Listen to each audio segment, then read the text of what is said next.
Welcome back, guys, to another Platinum walkthrough. This one is for Kina, Bridge of Spirits. Just got the update a few weeks back, and you have to complete this on the hardest difficulty, of course, for a trophy. Before, you used to have to complete the game to unlock it. Now you don't. Now it's unlocked from the start due to the new update. So what we're doing for this video, this series, we're going to be playing on Master, the highest difficulty. If you're a bit worried about playing on that one, because there are a lot of people out there on the internet saying it's very, very difficult to master. I've not found it too hard so far. I'm sort of working this as we go through it. You know, planning it out. I'm playing for like the first 30 minutes, planning it out, and then playing through it again until sort of learn it all off my head, so I can sort of run it really quickly. I have got a sort of text guide to go along with this. If you check in the description, you'll find it in there. Just scroll down there, click on the link, and it'll be a Google document for now. It doesn't really tell you exactly what everything is. It's more like a sort of checklist. Some of it I do explain, but most of it, it's more a checklist for me, but it's there for you guys to follow if you want to. But of course, as with all my Platinum walkthroughs, I'm going to be taking you through everything, guys. And like I say, if you do not want to play on Master, then play through on easy. And what you can do at the end, there's a glitch at the moment. The moment I'm making this, the first day it went live, the glitch still works. So as long as no other patches come in from now and when the guide is finished, or from when you watch it, as long as there's been no patches, you might have to double check, just make sure the glitch still works. But if not, it just means you're going to have to do new game and follow my video again anyway. Because apparently New Game Plus, it's even harder, because you've got extra enemies, bosses have more attacks and whatnot. So yeah, we just did it from the start, guys. Like I said, I've not found it too bad. But yeah, this way you start, Kina. Like I say, I've not really been through the game yet. I've just been planning as we go along.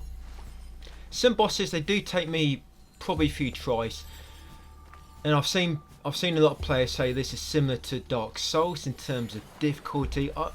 I personally don't. So far, I'm probably about 6 hours into the game so far. I've not found it that bad, if I'm honest. I've not found it that bad. No, I mean, some bosses do take a bit of practice, but a lot of guides out there, they try to advise you to use parry, the parry mechanic. See, I don't use that. I just dodge, and the dodging is a lot more forgiving. I just learn to dodge all the time, and I normally pick up the dodging with the attacks pretty quick. Parrying be a completely different ballpark. But yeah, dodging, that's all I pretty much do. So this is your first battle. Even on Master, these guys are nothing. You'll find smaller enemies on Master, one attack will stun them. So you can just sort of use R1 attack to stun them to death. There'll be 4 enemies here. Once you kill them, you need to go to one side, light the crystal, and then to the other side, light the crystal there. It's a bit slow getting all your upgrades and such. But I'm trying to do some of the misc trophies as we go through the game. Yeah, as we go through it. I think it's going to take me about 6 hours. I think, yeah, 5 or 6 hours it's going to take for Platinum. So it's not going to be long, and this is all because we can do it all in one playthrough. So without a glitch, it's still going to take me about 6 hours, I think, give or take. Yeah, so you just activate crystals on either side, and then come up to this plate in the middle, and pulse. Yeah, pulse, you press L1 to do it. And it's your shield as well. Yeah, you hold L1 for your shield, but your shield is sort of limited. If you get hit too many times with your shield, you'll lose it and you'll take a lot of damage. So it's not a case that you can just stand there holding the shield. You can only use it, you have to use it strategically. But I'm just dodging all the time. I don't shield much, I'm mainly dodging. But there's a lot of collectibles to get. So you're here, you follow me, you're going to know where to get all the collectibles in an optimal time. And of course, an optimal way to do it. Now, like I said, I try and give you boss strategies as well on Master. This is all on Master, so nothing to collect for the moment. But in a second, there will be. So you come through here, you can skip cutscenes, luckily. Luckily for me, so I don't have to sit through them countless times, so I'm testing this. But here's your first rot. And when you get this one, you get a trophy, guys. Found a friend. That's for finding the hero rot, the very first rot. I don't think it actually counts as one. And once you've got that trophy, you want to open the photo mode with up on the D-pad and take a nice picture. Nice one for the album. Just take a shot and you'll get a trophy for that as well. Say cheese. So that's 2 trophies we've got already, guys. Found a friend and say cheese. So it's going to carry on along here. Now there's a rot here. Sometimes for rot you have to press L1 to pulse to make them appear when they're hidden, or sometimes you have to press square if there's like an action prompt. You'll see what I mean by that shortly. So there's your first rot, which you have to actually collect. So pick that one up and then follow my lead. We're just coming down here, then we're going to go left. Well, first we're going to activate this. Wait for the platform to start rising. There you go. Once it starts rising, that's your indication that you're safe to move on. You can progress and leave that area for now. We're just going to come through this window, or you can use the door, it's up to you. And come down here and there'll be a chest. Another rot inside, just open it. Chest, mainly that one, it's only that one that has rot. Most chests they'll have like a hat or some gems, whatnot. Gems is sort of like currency to buy hats, but you've also got karma, which is a currency for buying your upgrades. There's another rot here, guys. This is number 2. Remember, we're not counting that very first one because that's sort of he's your main one, if you like, so you don't count that. So that's 3. So 1, 2, 3 so far. Remember, we've got that one in that central part, in that small circular area. Then we've got 1 in that chest, and that one just there. You got 1 here. This is number 4. Yeah, rot number 4, guys, out of 101. Only 97 left to get. We're getting close. So come through here behind the waterfall, and here's another rot. Just press L1 to pulse and make it appear. Come out of hiding, and then press triangle to grab him. That's it, you'll go up to level 1. What the levels mean are some upgrades are hidden behind levels, and also each time you get a level you get an extra rot action. You see at the bottom left of the screen, that's like you've got your cute little picture of a rot, and next to him you've got your life bar and your shield bar, but you've also got like a yellow circle next to it. That yellow circle is your rot action. Each time you level up you'll get an extra one of them. You don't get too many. I think you probably get 4 or 5. But you come to that log, guys, and you send your rot after it by looking for the prompt and pressing square, and then press L1 to burst it, and that will make the tree fall down. You'll be doing that quite a lot, and bursting them dead zone hearts. Going to climb up here next, and then come down here. So we're going to get a misc trophy here. This trophy we're going to get now, you can get this. You have a lot of chances to get this trophy in the game. You don't have to do it now. You don't have to do it now. I'm just doing it now to get it out of the way and to show you. But you're probably going to get this naturally if you don't even want to do it now. So it's up to you. If you want to get out of the way, just follow my lead. But if not, you should get this easy later on. All you've got to do is get this one we're getting now. This is a trophy called Rot Commander. All you've got to do is use 5 rot actions in a single battle. You'll find when you enter a battle, it's not like you just run around and battle, so sort of fluid with the traversal around the normal map. You enter like a battle arena, and if you leave that arena, then the battle stops until you sort of go back into it, sort of like got like an invisible barrier around it, if you like. And that's normally what triggers a battle when you get to a certain area. But enemies don't seem to respawn, what I've noticed so far. So once you've defeated enemies in an area, they will not respawn. But yeah, all I'm doing, I'm just going to keep attacking them, and then when I build up a rot action, I'm going to send it after them. You can just aim with L2 and then press square to send it after it. See, I've built it up again. I'm going to send one again, then you can just pulse it straight away, because all you're doing is try and do 5 rot actions. The good thing here is these enemies just keep spawning. It's a good spot to do it with. And then once you've done 4, because actually using the rot on the plant will count on the heart, that'll count as 5. And there you go, you get that trophy, guys. Rot Commander. Use 5 rot actions in a single combat. Well done. Commander, next is General. That's for using 50 commands in one combat. So come down here. No, we ain't got to do that. Don't you worry. Yeah, so you're going to grab that block, and then you're going to move it over here. Yep, just move it there. About. I keep messing up. Oh, there they go. They're moving it along. You'll find if you go too far away, they'll stop what they're doing because they get scared. So these 3 fruits, come over to them, press L1 to make them bloom, and then press square on them when the rot action prompt appears to make your little friends eat them, and you'll get 10 karma. Yeah, you get a lot of karma just from doing most collectibles, and each time you win battles, you'll find most battles you'll get 10 karma for winning the battle. Like that battle we just done, we got 10 karma for doing that. We just got 10 karma from that fruit, and we got 10 karma from that very first battle at the start of the game. So yeah, you'll get karma from just doing normal things, but that fruit, that's extra. And that fox statue, guys, pick it up, because that'll give you an extra 10 karma. I just did it then. Were you quick enough to see me? I picked up a fox statue, I just pressed square, the rot did their job, picked him up. I don't know how I almost missed that ledge. Yep, and you'll get 10 karma. Next, coming up here, this is your first boss fight. If you have trouble with this boss, drop the difficulty. This is the very first boss in the game, and compared to others, he's easy. I guess it did take me a few attempts, just because I get used to sort of controls. I think what it is with Master, from those that have gone through the game first on easy, I think it gives you like bad habits.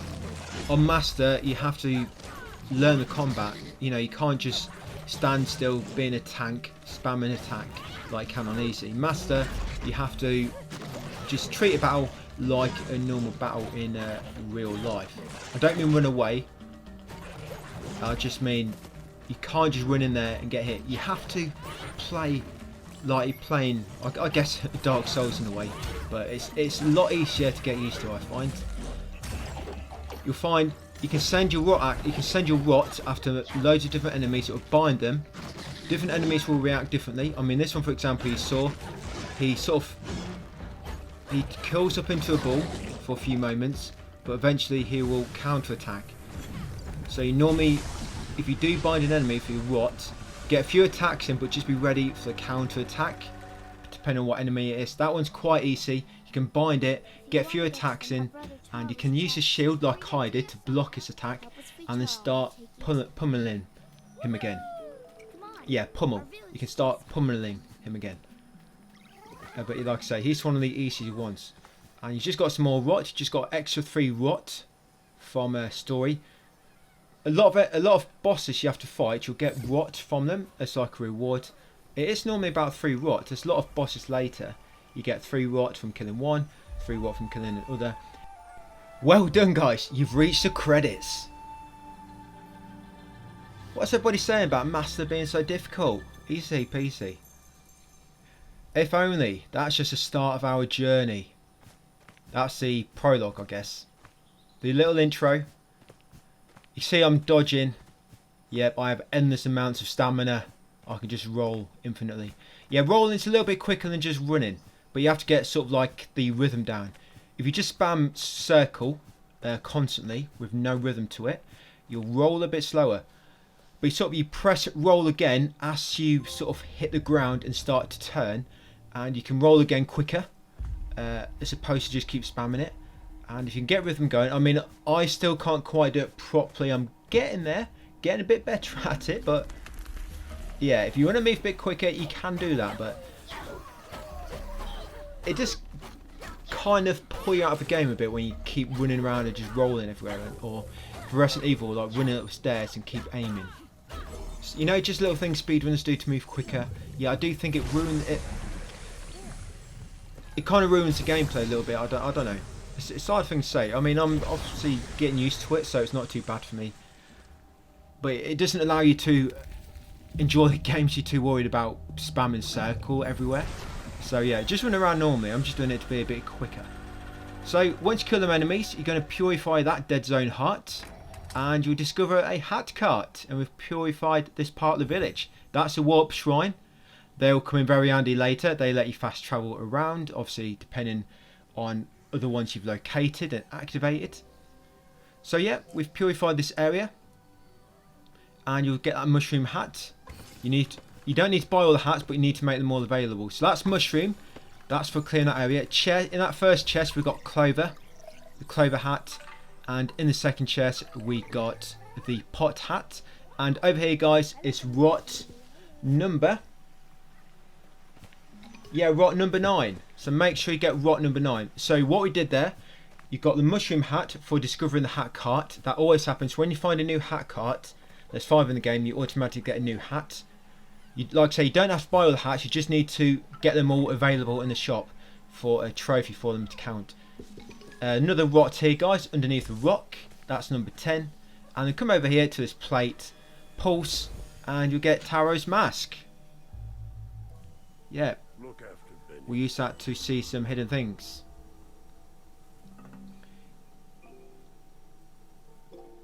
Yeah, if you keep an armor textile, like I say, you can use that for like a checklist if you want, for what I've done so far this part. Just make sure you've got everything. You can check how many rot you've got. Just press the touchpad to open like the inventory screen, and it'll say in the top right, it'll say like 8 rot. Well, right now it should say 10, but it also say karma there, and your gems. The gems are the icon, which is like a crystal. Yeah, come over here. Move this out of the way, just over there. I'm going to use it to jump across. And the karma is sort of like a spiral icon, I guess. Yeah, but come down here into this house, guys. Move that barricade and then get a spirit mail. These spirit mails, there are 10. And you have to give these to a certain house in this village, the main village. And they cleanse it, cleanse the corruption in it. And then you enter the grounds of the house, the front garden. Yep, because you purify this house, they give you full access to it. Yep, so deliver the spirit mail. There you go. Sign for delivery. Just make sure you get a signature for that one as well. And then come here, and what we're going to do here, guys, and we're going to get a trophy now. So this trophy is another one you can probably do anywhere, but you want to do it with 3 little puny enemies like these punks. And I actually have to reload it because I make a mistake. If you accidentally kill one, you can just load your previous autosave like I just did. And all you want to do, you're going to bring all the health down till they've all got just a little bit left. Be careful if you do a combo, because if you do a combo, the last attack always does a bit more damage. So if you're trying to go by the attack, the damage your attack does, just remember, if it's a combo, it will start to do more damage. So if you just want to make sure you always do the same damage, you press R1, wait a moment, press R1 again. So it's always a single attack you're doing. And obviously try to attack each enemy separately. And that's the trophy. I just got it. You saw that. It's triple threat. It's for destroying 3 enemies with a single parry. The parry is basically the L1 button. You have to press shield at the moment an attack is about to land. And you sort of send out a shockwave and does a bit of damage. And over here, guys, is another rot around the back of the house. This is rot number 11. And then inside the house is going to be a chest which will have the yellow mushroom hat. And once we've got this, we should have over 100 karma now. And we're going to buy the rot hammer upgrade in the upgrade menu. Probably do it in a second. But I've actually got in my checklist doing it now. Yeah, it's coming to upgrades and buy the rot hammer for 100 karma. There you go.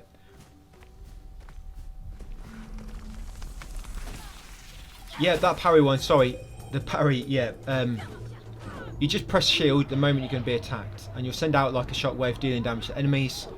The reason you do it on the weaker enemies, obviously, because they're weaker, and you've got to bring the health down to just a little bit first, because the shockwave from the parry will not do like a massive amount of damage. But if you bring the health down to low, it'll be just enough to kill them.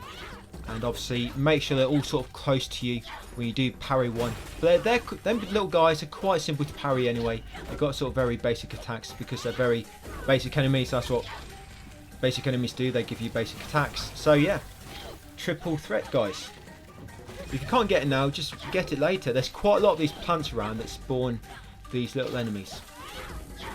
That's just a nice easy spot where you don't have to worry about any other enemies. So you got this battle here, guys. Obviously kill everything. For doing this battle here, you'll get karma times 25, and they destroy that dead zone heart in the middle, and it will make a forest tier appear. This little thing here. Yep, and you can actually activate it. Use it to clear out these leaves over there. Yep, and then we're going to carry it all the way over here. And there's going to be a flower shrine. This will be your very first flower shrine. Yeah, there it is. Once you unlock it, you'll get 50 karma. You'll get a trophy good as new. You don't actually have to loot these.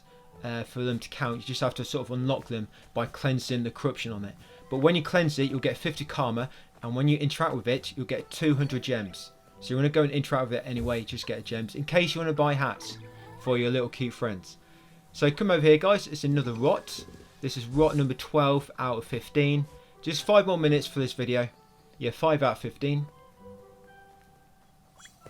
And then do not forget the forest here. You need them to clear the path ahead. Oh, what did I do then? Oopsie daisy. Yeah, get another forest here. Look at it go. That's it. Go and clean the path ahead for us. Obviously, do not attack too much because it will drain itself quicker. Just attack what you need to. You should be able to clear the path and get this forest shrine with flower shrine with the same one. There is actually one here in the small area. You have to sort of trigger it to spawn, but we don't really need to do in this. So loot this flower shrine. That's flower shrine number 2. You would have got 50 karma from unlocking it, and then 200 gems once you activated it. And then come up here, guys. You're supposed to cleanse that corruption so you can go up the log, but you can jump up that way. Yeah, climb along here.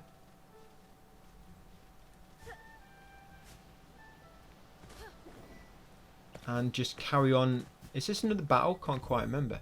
Oh yeah, we've got another battle here. So this one can be a little bit difficult. I think I actually died here, so I'm just going to have to cut out my death. This can be quite a long one. Yeah, so you probably noticed that little edit. Yeah, so what happened with me on this? I did it twice, but I even died on the second time somehow. But I died the moment I completed it. So when I respawned, it's already completed. But I think I did keep my karma as well, luckily, from completing it. Yeah, because from completing this battle, I think you get 25 karma. Yeah, 25 from beating this one. Yeah, so you know the enemies with a shield, you have to press R2 to break them. And I don't really find the strong attack that at the moment, because it leaves you open on massive difficulty. You can't really take the risk. I normally just use the R1 attack, and obviously my rot action if I need to. Now eventually you're going to have one of these strong enemies. Yeah, this guy here. Now your attacks will not stun him. So you need to be really careful with him. You see that forest here? There's 2 blue enemies in this battle. You've probably seen the one at the start. They drop a forest here and you can actually use that to attack the enemies. And we also did destroy that dead zone heart on the other side because it's spawning enemies, spawning little ones. So I took that out. And then eventually, once you kill so many, this big guy spawns. But yeah, you just got to play really safe with him. You can see what I'm doing. I'm dodging. I'm not parrying like a lot of people recommend to do. I'm just learning to dodge. Dodging, it's much more forgiving. As long as you do not get cocky with your attacks and not greedy, just attack a few times and then get ready to dodge. And like I say, do not rely on your shield too much. The shield can get you out of it. It can get you maybe, yeah, here. It could probably get you out of a pickle if you're quick. But most of the time you want to be attacking a few times, always looking at your surroundings and then dodging out of the way and then looking for the next opportunity, especially on Master. Obviously does not matter. If you're on EC, you can just be a tank. So yeah, I did it, but I sort of died at the same time I killed the last enemy. But once you kill all the enemies, you've got to cleanse that dead zone heart in the middle. It'll make a forest tier appear. I'm going to pick up the tier and bring it into this house. Yeah, somehow I almost died trying to clean out this house. But in there is a chest, and that chest should make the bow hat available. So that's another hat unlocked. Yeah, I know you don't own it, but it means it's unlocked if it becomes available in the shop. So get the forest tier again, and then come to this corruption over here. And in here, press L1 to pulse and find another rot. There we go, another one. Yeah, you should be on, guys, rot number 13 now. Should have 13. So we only need 2 more, and then we'll get another rot action. So all we're doing now is we're making our way to the next sort of area.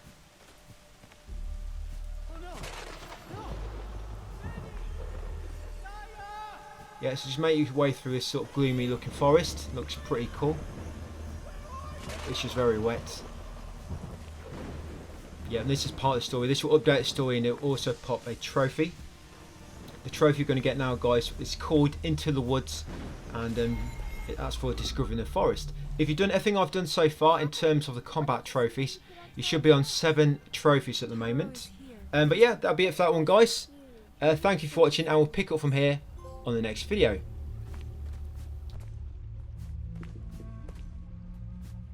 What is up, guys? Welcome back to Kina part 2 of my Platinum walkthrough. Following straight on from the last part, we've got a trophy story near the end. We're just going to come over here, go left on this log, and get that fruit. Just pause next to it and then send your rot after them to munch on them, 3 of them for them to feast on, and you'll get 10 karma. Then we're going to come over here and lift this rock for another friendly rot to add to the roster. That should be rot number 14. Yeah, so you just got that karma times 10 and the rot, and they're going to come up this log, and once you get to the top, take a left turn, and at the end of the path you'll find some more fruits. There might be a bit of little bits like this in the guide. For example, this fruit on the bush, or fruit in the tree, or something else, which I'm not necessarily going to get every single one. I'm just trying to get ones that are sort of near the path we're getting, because that's just going to give you some extra karma, just so we can obviously purchase some of our upgrades a little bit sooner. That's a warp shrine we just passed, and yeah, we're going up Russo Mountain, and up here we're going to get a new upgrade, guys. And you might find this boss in this part is probably the trickiest boss you're going to face so far. You could probably say that about each new boss you face, actually, if I'm perfectly honest with you. Yeah, you're going to come over here and kill these enemies. So that's a spawner there. You see that spawner plant? So you want to take that out once you get a chance. It'll keep spawning the enemies. Because it's spawning the enemies, now is a good time, if you haven't already, get the trophy for parrying 3 enemies at once and killing them with the same parry. But you should already have it. Remember the one where you bring the health down? 3 of them, and then you parry to kill 3 at once, but we've already got it. But yeah, these guys with shield, you have to hit them with an R2 attack. This is the first time fighting the enemies with shield. There's actually a trophy for killing them later on, when the shield is without destroying the shield. You can do it now, but it means you would have to keep sending your rots after them, because if you bind a shield enemy, it actually damages them. Yeah, it sure does, without destroying the shield. But you need the bow upgrade anyway to shoot them, giving a bit more damage, because the bind doesn't really do much damage to them in the first place. So you got this stronger enemy. Remember, these guys cannot be stunned, so try to bind them when you get a chance. But just remember, they'll only remain binded for so long, and then they'll sort of do a counter attack. You normally get a few hits in, and then prepare to dodge. As you can see, I'm not parrying at all. I am not a parry master. I actually really dislike parrying in games. Yeah, I don't think I've ever mastered a parry in any game I've played. I guess in Resident Evil 3 maybe you could call that a parry, you know, when you dodge, you know, like a perfect dodge, but that's a very forgiving window. Parries, the window is just too, I always find the timing too tight, and I just don't really have time to learn. Well, I don't want to take time when we can just dodge. So you got another rot here, guys, after killing them enemies and purifying the dead zone hearts. Yeah, get rot number 15. And that should put you up to level 2 and give you another rot action. Yeah, so now, as you can see at the bottom left, we've got 2 rot actions now. Yep, so that's because we've got 15 rot. And they're going to follow this yellow memory. And each time you trigger one of these memories, you actually get karma times 50. Well, early on anyway. Yeah, so if you randomly look at your karma at one point and you realise you've got too many, you're like, oh, great heavens! Great Scott! I've got extra karma. Yeah, that's where it came from, a memory. Yeah, so remembering things always pays off. It will lead you up here.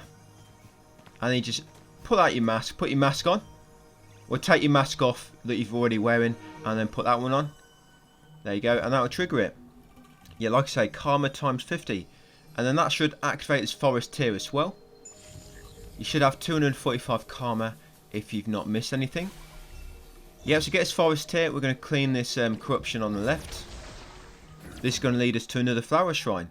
Flower shrines, remember, each time you clear a flower shrine, you'll get 50 karma. And then when you actually interact with it, you'll get 200 gems. So there you go. Clear that flower shrine. Got 50 karma, sorry. And that's flower shrine number 3 of 24, which we need to get. Once you've got that, we're going to come back down here and we're going to go and get a new rot action now. Sorry, not a rot action, a new rot. Another one for the team, for the party.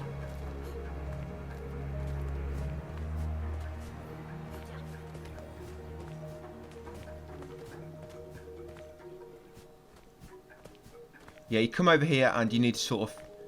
I jump up here, but you actually need to go down the slope and jump over to that ledge over there. Yep, and it will lead you to a rot. There you go. Over here, just pulse to make him appear. And recruit him into your team. Welcome to the party, buddy. Right, you can tag onto the back, I guess. Just remember to always watch hour 6. It's a very deadly place around these parts of the woods. You never know what predators could be lying in wait.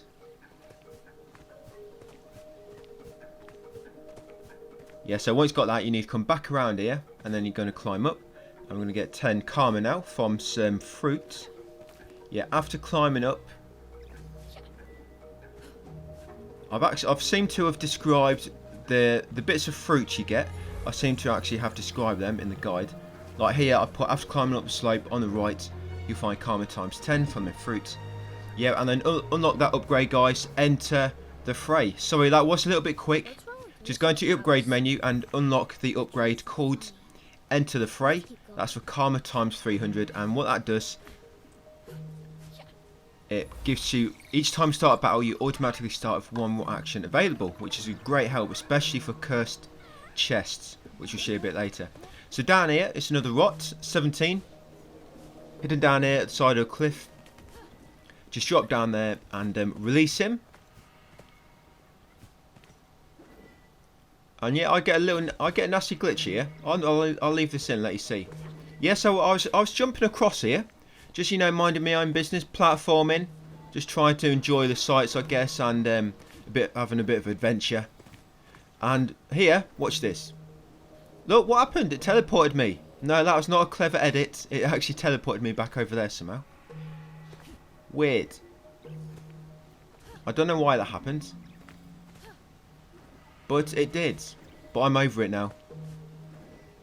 Yeah, but you're making your way over here and around these ruins. I'm not sure whose house this used to be. Oh, it's a bridge. It used to be a bridge, didn't it? But it's been completely destroyed. All that's holding it together now is weed and ivy. Yeah, they make your way around here again. Just keep coming around and we're going to get some more spirit mail in a second. This will be letter number 2 of 10, Spirit Mail 2 of 10. Just make sure it's got a stamp on it, Royal Mail. Should have. And then once we get back, we can take it to the village. A lot of the Spirit Mail we're collecting, by the way, we're probably not going to take a lot of them until later, when we sort of have to go back to the village and we can, get everything without wasting too much time. But yeah, here it is, Spirit Mail number 2 of 10.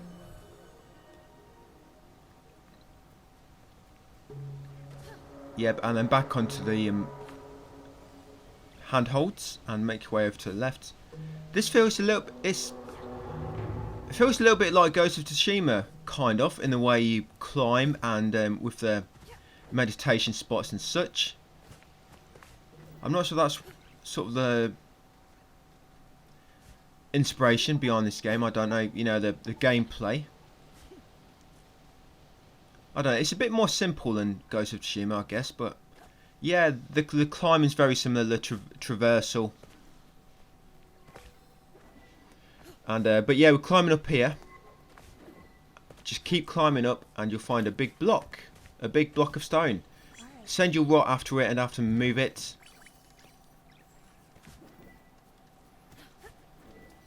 That's it, good teamwork there. And then come up here and pick up the stone, sorry. And beneath it is another rot. This is rot number 18. Yep, you're safe now, don't worry. You want to stay alive, stay with me. Now we're going to do our first cursed chest. Cursed chests, they're like little little challenges you have to do, where you have to, there'll be certain tasks like you have to defeat enemies within a certain time limit, or defeat 5 enemies without getting hit, or defeat 5 enemies with only a bow, for example, things like that. And after you've done it, you'll get a reward in the chest. So this is the first one. You have to do these for a trophy. So for these guys, you have to kill all 4 without being hit. So yeah. But obviously now you start with rot action, so I did waste that rot hammer then. But if you can use your rot hammer to begin with, you should be able to get most of them. And yeah, just be very, very careful. Just take your time. Get a few hits in. Yeah, if you get rot hammer helps. And there you go. Once you kill them guys without being hit, come and loot the chest, and that'll make the bird's nest hat available. Yep, who doesn't like a bird nest on their head? There you go, yeah. Your brain can keep the eggs nice and warm.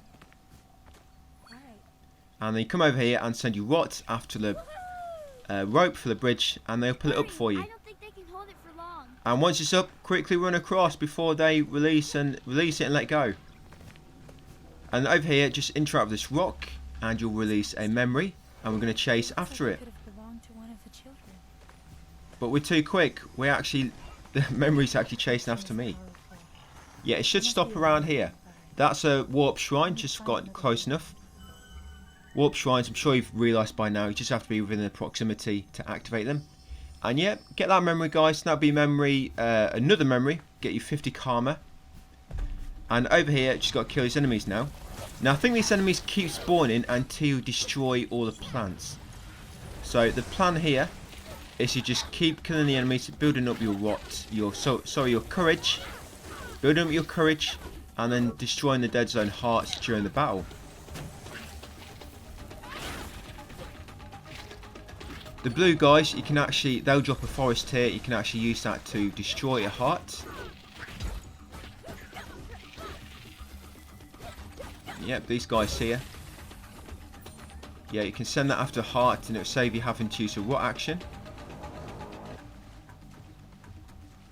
There you go, and once you've purified all the hearts in this battle, that should kill all the enemies. I think you get 25 karma for doing that. And once you've done so guys, pick up this crystal rock and move it into that little spot there, indicated by the sort of 3 stones facing inwards. And then once you place it there, come over here and pulse on that plate, and it'll open the door to the cave. And this is going to lead to a boss fight. Yeah, this boss fight is, what's his name again? I will tell you. His name is Kappa. No, not the clothing label. Kappa, that's the name of this boss.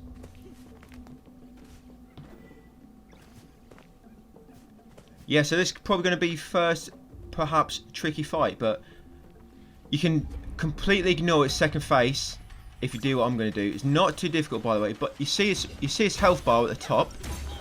If his health bar goes past the second P, that'll be halfway, and that'll trigger his second phase. So the key to this little trick I'm going to do here, you get his health bar to below the second P, but do not take it any further, and then you're going to do what I'm going to do in a second.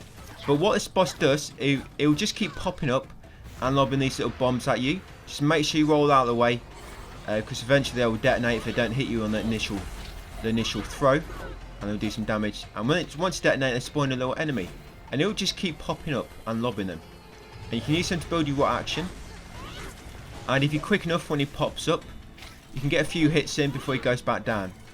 And yeah, just keep doing that. And like I say, once you get his health to the second P, like I just have, if you get it any lower, that's going to be second phase. So what you want to do at that point, do not attack him anymore. His second phase not too difficult, by the way. He just climbs up onto a ledge and lobs loads of bombs at you, and you've got to dodge them for about a minute, and he'll just start doing this again. Yeah, get his health to below that second P, and then once he's got 2 rot action, you bind him, get loads of hits in, and then be ready to block, to shield his attack, his counter attack, and then quickly do a rot hammer, and that'll finish him off like that, and completely ignore his second phase, because nobody likes a second phase of a boss fight. Am I right? And then once you've done that, come over here and use the elevator.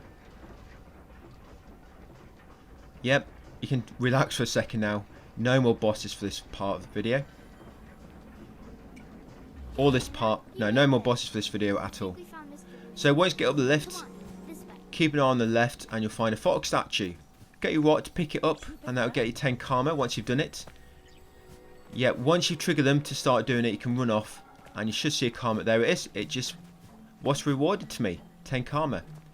Yeah, carry on up here and you're going to get a new ability now, guys.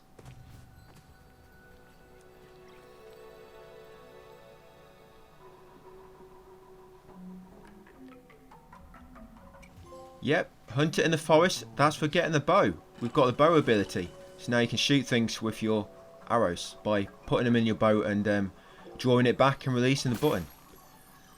So we've got sort of completely few challenges around the area to unlock a hat. Destroy them ones first and then pick up that fox statue, which I just did if you're quick enough, and then activate that warp shrine. Yes, as soon as you begin, shoot them targets to complete that. Get that fox statue just behind you. I did do it very quickly, you may not have seen, but if you rewind it you'll see I do send a rot after a fox statue and that gets me 10 karma, and then you activate the warp shrine. Then you come down here, shoot the crystal on the side of the tree to trigger a forest tear. Bring the forest tear down here and we're going to use it to uncover a new flower shrine. This is flower shrine number 4 of 24. There you go, just cleanse it. I get 50 karma and then interact with it afterwards to get yourself 200 gems. And then talk to this guy and he'll trigger another archery challenge. So this one you got to hit 6 targets in the time limit. So got that one there, if you can hit it. And then just keep following the path and it'll show you, you see each new target sort of drop down as you make your way around. That's number 2, target number 3, target number 4 up in that tree, target number 5, and then one more to do, target number 6. There you go. Once you've done all them, we're going to do this next challenge in the middle here. Shoot the 4 targets that drop down from this orange tree. Yep, then they come over to the left and there'll be another little challenge. Just shoot one of the little pots and that'll make 3 targets pop up. Shoot all 3 to complete that challenge. Come over here and shoot that bottle hanging from the tree to make a rot spawn below it. And then get this rot, guys. Rot number 19 off 101. And in this tree just past it are 3 fruit. Shoot each one down now that you have the bow ability. And then send you rot after each one individually. And you should get 5 karma for each, or 15 in total. Yeah, you've got to make sure you send you rot after each one. And then come over here, discover this hat cart. Discovering that hat cart will make the Russo's hat available. Sorry, no, the Whirlybird hat. Sorry. Yep, and then we're going to do this challenge. This is the last archery challenge. This comes in 3 difficulties. So do the first one, shoot all the targets. And then send you rot after the lever again to do the second difficulty. This one here. I know the bow, you have to wait for your arrows to recharge. Yeah, it does take some getting used to. But what you want to do not trigger each new difficulty straight away. Just wait for your arrows to recharge, like I'm doing now. And that's 3, and about to go to 4. And then start the last challenge.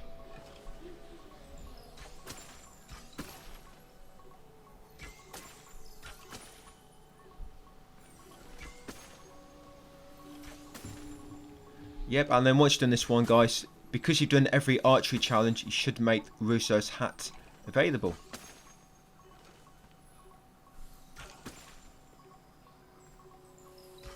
Yeah, so near the end of this one, you're just pretty much waiting for your arrows to recharge.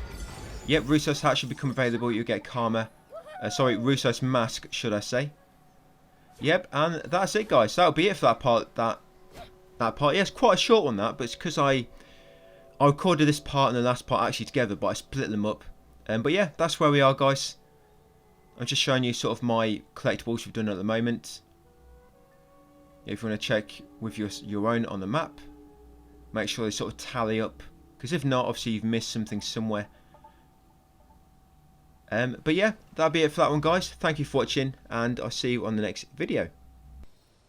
Welcome back guys to my Kena Platinum walkthrough. This is part 3 and as you know we're getting all trophies on this walkthrough and getting all collectibles, doing it on new game and master difficulty. So if you remember, we just finished off doing the bow challenges on the last video. If you did save and quit and reload, you'll respawn in that shrine near what I just did. All I did then is I came down into the middle. But what you want to do, you want to come down here, down the slope and kill these enemies down the slope. You'll get these new enemies which appear in trees and you have to use your bow to damage them. I'm just putting on automatically sprint and making sure automatically focus is not on, because that can happen with your bow. And the thing is, I actually forgot to buy focus. Yes, if you haven't, well you likely haven't if you're following me, I normally buy the focus ability before this point. I normally buy it at the start of the video if you go and buy my text guides, but I forgot to buy it. And it can come useful because obviously it'll let you slow down time.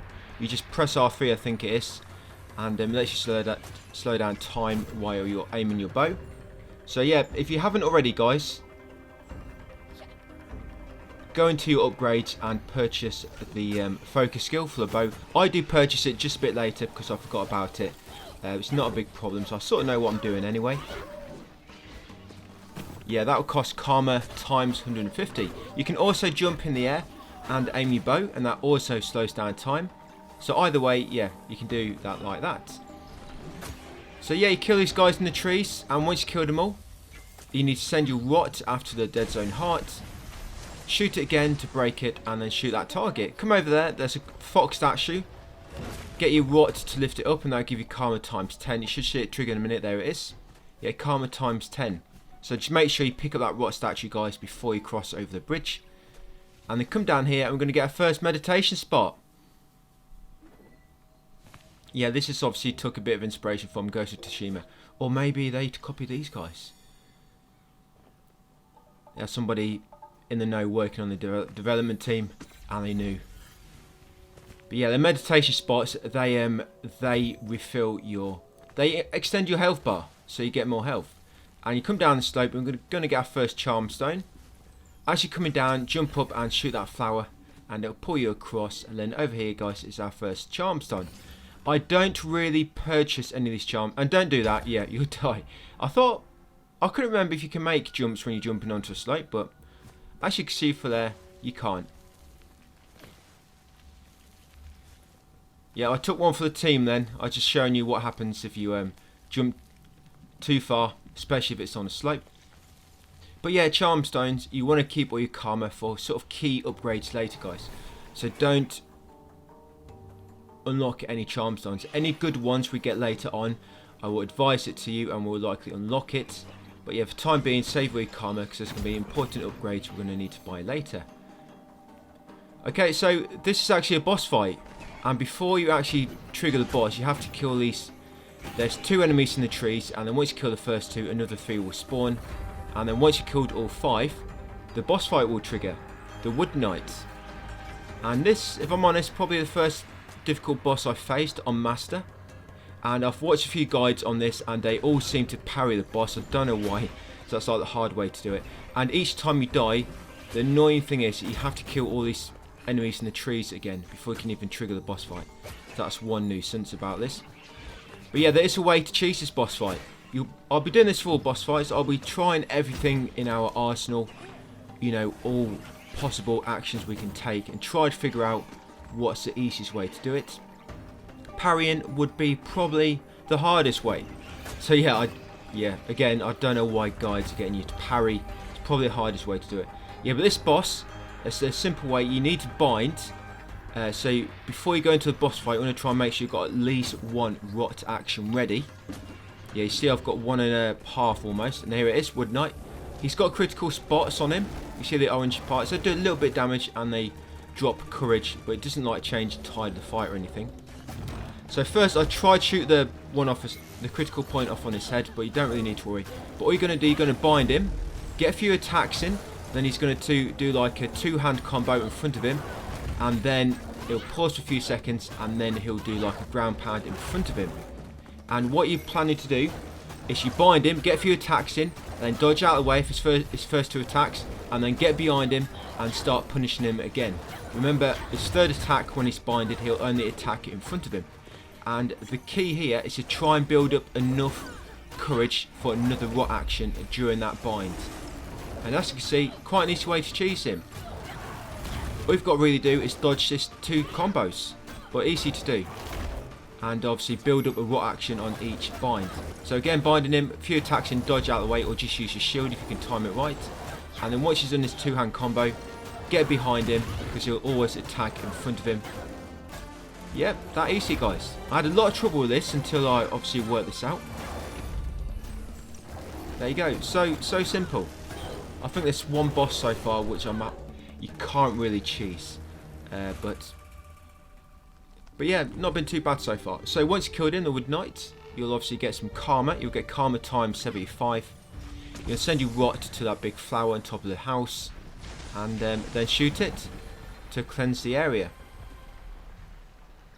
I made that knife in lovely woods, consumed by the troubles. I hope You'll get Taro's knife relic, story item. I'll wait for you there.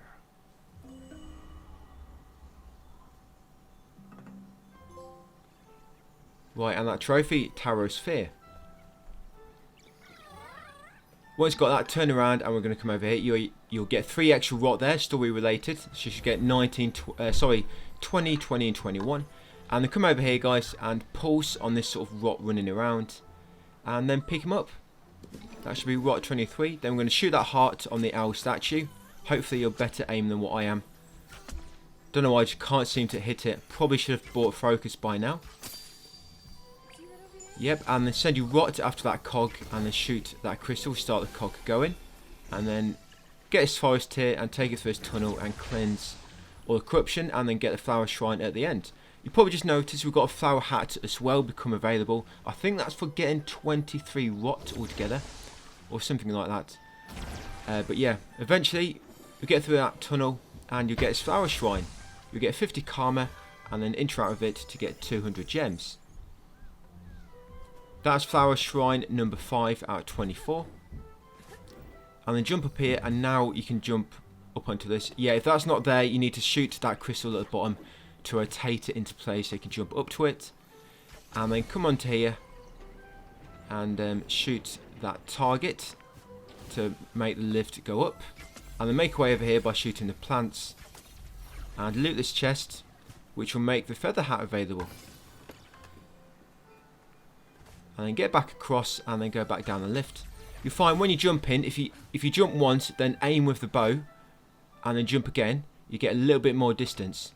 Don't jump twice and then aim, because on the second jump you're not moving, you don't have as much momentum moving forward, and the aim will not make you go as far. So you always want to jump, aim, because your first jump, like I say, you got more forward momentum, and then aim, and then jump again. Come into the house and interact with the drawer to find another rot.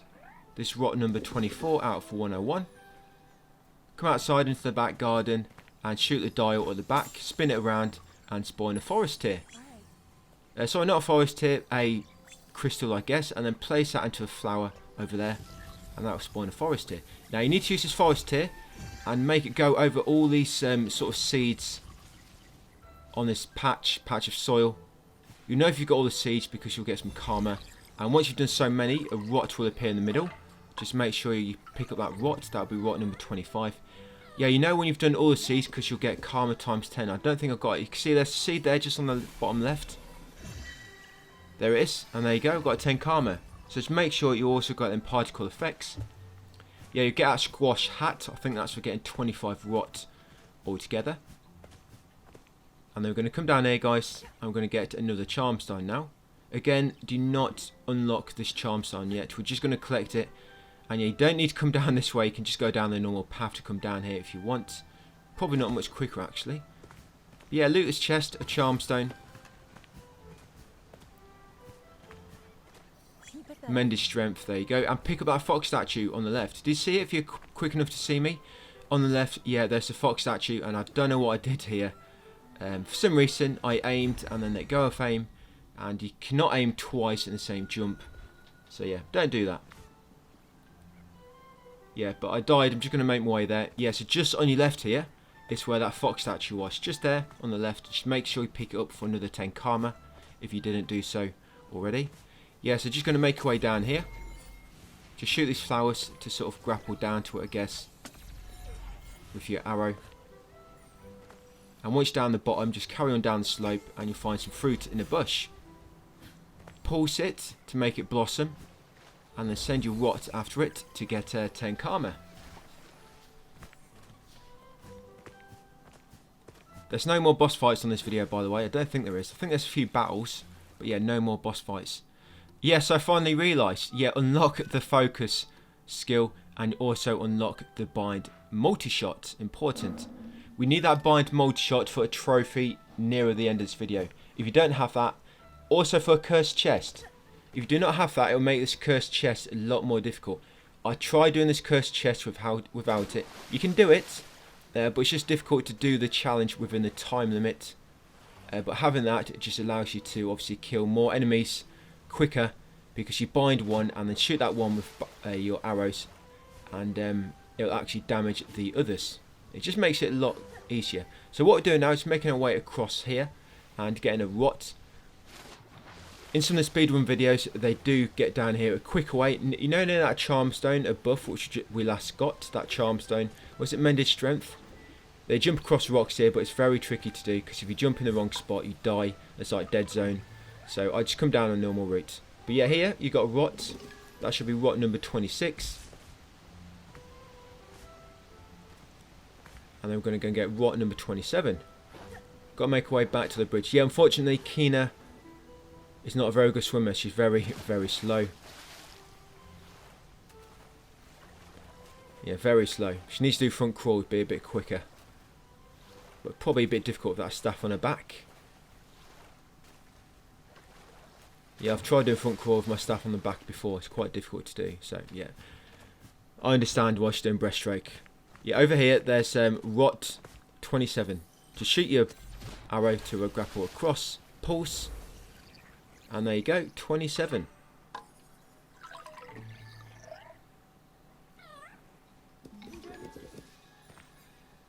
You'll probably find this next area quite familiar, actually. We've actually been here before.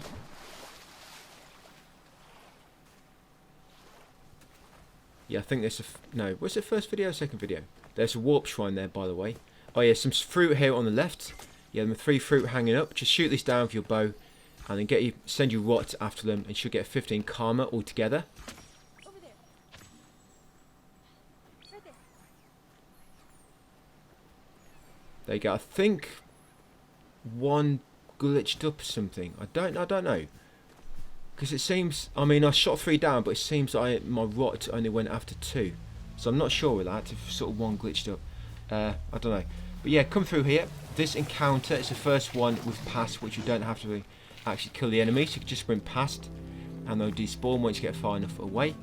Come these steps and you'll get another hat cart. Another hat cart discovered. I think that's number 3 or 5. That should make the fox hat available. Yeah, there you go, fox hat. And then come over here and you want to shoot these 3 crystals above your head. Make sure you shoot them.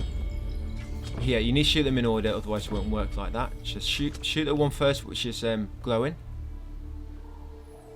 There you go, and then shoot the next. And then shoot the final one. That should open this door.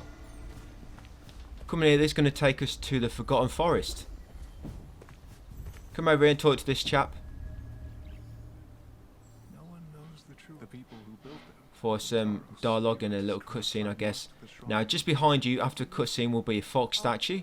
Pick it up for 10 karma. There you go.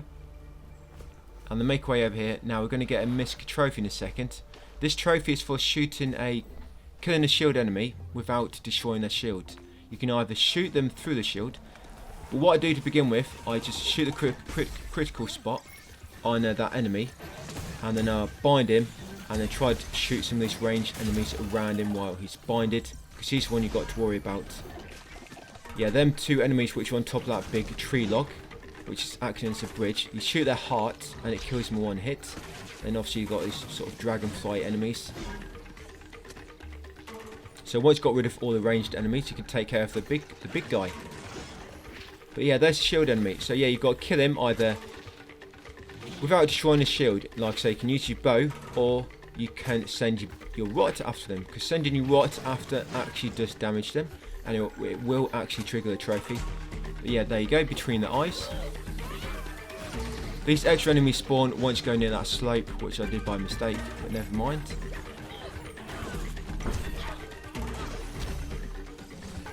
But yeah, obviously now you've got a bow, you can shoot critical spots on enemies. But just beware, if the enemy is binded and you shoot a critical spot, it normally scares your rot away, and it will make them recover instantly. So if you're binding them for a particular reason, to get more damage in, do not shoot any critical spots. Yeah, then carry on up here, across this log, and more enemies will spawn. Yep, I'm going to begin with rot hammer.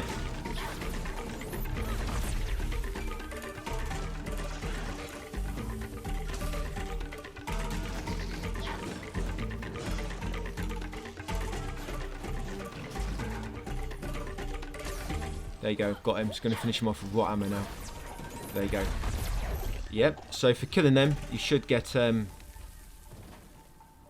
karma times 25. So purify that rot heart, dead zone heart, and then we're going to go and get some more rot and collectibles. So once you've done that, jump over here, and you see this sort of broken tree log with a little symbol on it. Stand on that and pulse, and shoot the 4 targets that appear. And that should make a rot appear beside you. Get that rot, that should be rot number 28. Yeah, rot number 28. And then shoot that flower to grapple across and get that chest. That chest will make the siblings mask hat available.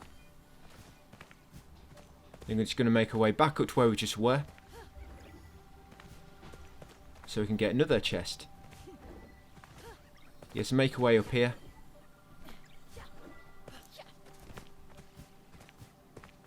Back across this log, and you want to go beyond that waterfall. Yeah, so there'll be a chest in here. Once you've looted this chest, it'll make the purple mushroom hat available. And then you just want to come down here and sort of go right, and you find another ledge to jump up to, and you find hat cart number 4 or 5. That should make the acorn hat available once you've discovered it. And then come through this tree trunk, and then once you've come down the bottom, stick to the left, and you'll find another rot. This is rot number 29. And now we're going to go and do a cursed chest. Now this is a cursed chest, which is a little bit tricky. What you want to try and do is make sure you save your bind, your rot action, and try and make sure you've got all your arrows restocked before you use the bind.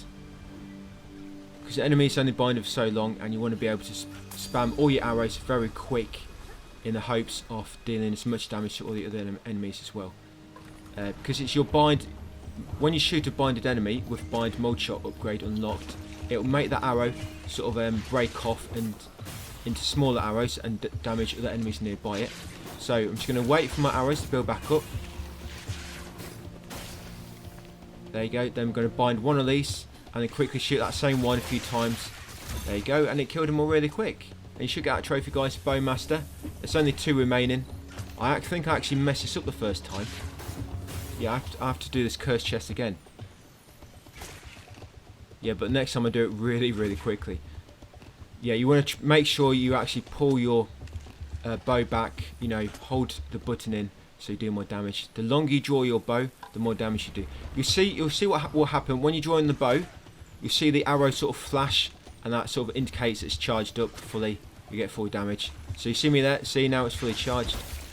So again, once I normally kill the first 2 enemies with just my arrow, wait for it to recharge, and when all these guys spawn, get ready to bind one and then quickly shoot it with 4 arrows. And look at that, killed them all really quick. Done it much quicker that time. That's how it should go. And in this chest you find, yeah, you'll find some gems, but you have to do all the cursed chests for a trophy anyway. So yeah, some cursed chests perhaps seem to not have very good rewards, but you need to do all the cursed chests for a trophy, if I remember. So once you get around here, guys, the water shrine, you want to get that crystal, move it into that sort of little area indicated by the 3 rocks. Make sure you place it down and then make sure they drop it. And then pick up the other rock and then place that in the little spot that's got to go in. And it comes down on this plate, and when they're both into place, pulse. That should make the dead zone heart open. They can send you rot after it and then shoot it to cleanse the area.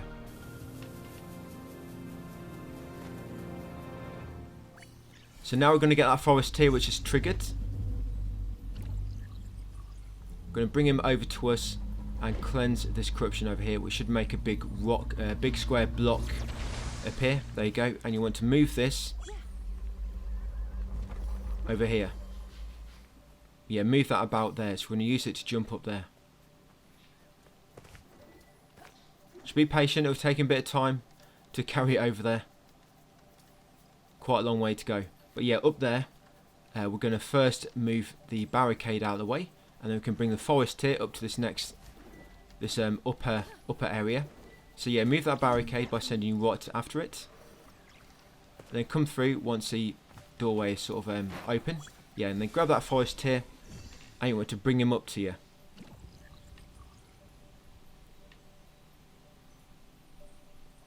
Yeah, once you bring them up, you want to use them to clear these leaves first, because hidden in them leaves is a rot. So clear them leaves, and then quickly take him over this log, where you're going to find another flower shrine. This flower shrine is number 6 out of 24. Yeah, there you go. You'll get 50 karma, and interact with it as well to get 200 gems. Then come back over here, and we're going to get that rot, which we revealed earlier in the leaves. Yeah, it should be rot number 30.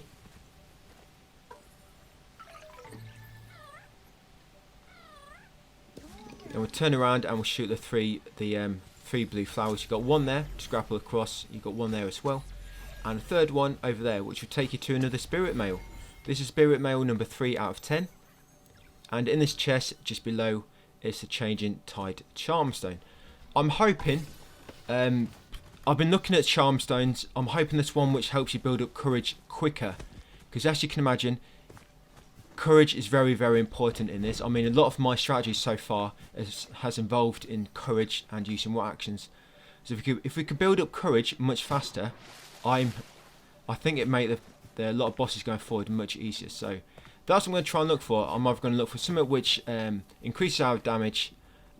Increases our healing, or increases our courage build-up. The ones that increase damage normally have like a bad perk as well. So here you need to shoot all these crystals in order. I've just shot 1, just shot 2. That's number 3, and that's number 4. So you need to shoot all them in order to make a dead zone heart appear. If you shoot them in the wrong order, 2 enemies will appear. So the order is you need to shoot the east crystal, then the west, then the south, and finally the north. Yep, and once you've done them, purify the dead zone heart, and then come over here and examine these fishing baskets, and you'll find a memory. And they're going to trigger this memory, guys, to get karma times 50. Yep, and then that'll be it for this video. Yeah, karma times 50 and another memory. Yeah, thank you for watching, and I'll see you on the next part. What is up, guys? Welcome back. This is Keenan, my platinum walkthrough. This is part 4. And in this series, we're getting all the trophies, getting all the collectibles, and playing on massive difficulty. This is a new game as well, if you're new to the series. But yeah, this part 4, and straight away, you want to come over here, guys, and dart up to this flower. We're climbing this big tree in the centre now. So yeah, just make your way up here, and we're going to get another spirit mail shortly. Yeah, this should be spirit mail number 4 of 10. There's actually 4 bosses in this video, so yeah, quite a lot to get through. And these bosses are all pretty, well, there's probably one which isn't that bad. But yeah, 3 of them are probably quite difficult. Especially the last one. Yes, you've got spirit mail here. This is that one I meant, number 4 of 10. Let's pick that one up and then go back to that first tree which we initially started climbing. You can try and glide across like I was doing then, or you can just climb across back to where we was. But once you get over here, there should be 3 fruit hanging. There they are. Shoot them down and get you rot to eat them all up, and that should give you karma times 15. Yeah, once you've eaten them, you go across to that tree, get on the lift and ride the lift up to the next one, and then climb up to the tree it takes you to, and it should trigger a battle. And you're going to defeat all the enemies in the battle, and they can purify the dead zone heart. There'll be some enemies in this battle, like these big sort of shamans, like purple, and they all spawn in the top of the trees and lobbing projectiles at you. So just be ready and be aware of them. You probably want to try and get rid of them first if you can. There's a lot of enemies on this throwing projectiles at you. But yeah, once you get up here to this platform, here you are. There's the dead zone heart. So it's kill all the enemies. Yeah, them sort of them guys with purple eyes. There's 3 of them, and they spawn sort of on each tree. There's one there. One will spawn on that tree on the left. There he is. And a bit later on in the battle, once you kill so many enemies, the one you're on at the moment, one will spawn in the branches of that tree as well. So just watch out for all the projectiles. Yeah, you've got all these moths shooting at you as well. You can use some blue flowers if you want to dart over to another tree. And these guys, remember, if you shoot them in the chest, it will kill them in one hit. There are a few health flowers around if you need them. I just got one. That might be the only one actually. Yeah, just remember to fully charge up your bow before you use it. If you get a lot of these moths together, you can bind one and then keep shooting that binded one, and the arrow should break up and damage the rest, like we did earlier for that cursed chest.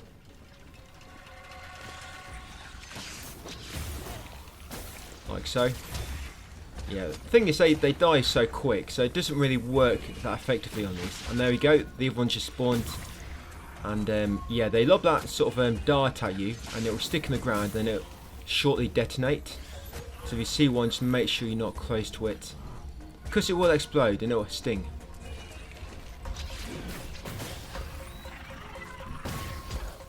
Yeah, and it's got quite a large blast radius,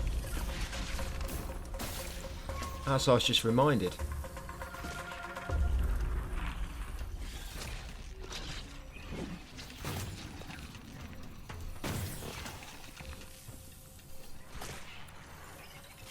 Right, just about got them. Yeah, so once you kill the last one, you can go and purify that dead zone heart on that tree over there, after the scene.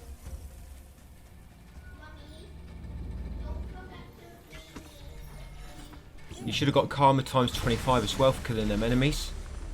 So once you purify that, you want to climb up by shooting the flower above you. Yeah, I don't know why this happens, but sometimes when I close the game down and reload my save, it reverts a lot of the settings. Like that hold, skip, you know, hold the button to skip a cutscene or just press it. I always turn it off, so I just got to press the button, but it always reverts back to holding it. But come up here, guys, and get this rot. Just pulse next to it, and then it should make him appear, and you can just pick him up. That should be rot number 31. And then make your way over here, and you see that crystal. You're going to make your rot grab hold of it. There it is. And they should chuck it down here for you. And you can pick it up and place it on this little flower. And that should blossom into a forest here. And then what you want to do, once forest here spawned, you want to shoot that switch to start lowering the lift. And then quickly get that forest here and bring him on the lift with you. So you've got a companion. And then once you get to the bottom, you're going to use it to get a flower shrine. Flower shrine number 7 of 24. You get 50 karma and 200 gems. And then we're going to go around the corner, get another rot number 32. Just shoot that round thing in that pot above you, that medallion hanging, and it'll make a rot appear below you. That'll be rot number 32. And then up here you've got a fruit bush. Pulse it and get your friends to eat it for another 10 karma. And shoot down these 3 fruit as well. Get your friends to eat them for another 15 karma.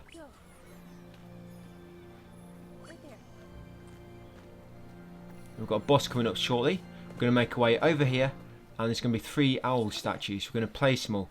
Now each time you place one of these, you get 20 karma, and you have to place all of these to get hats.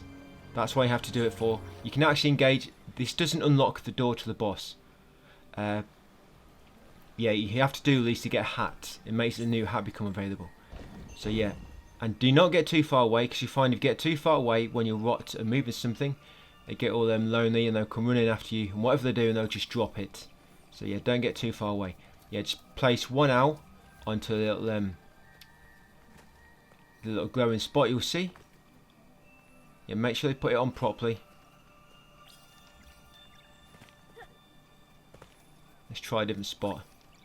They'll obviously come at a weird angle. Yep, so once you've done one, as you see, get 20 karma, come and get another owl.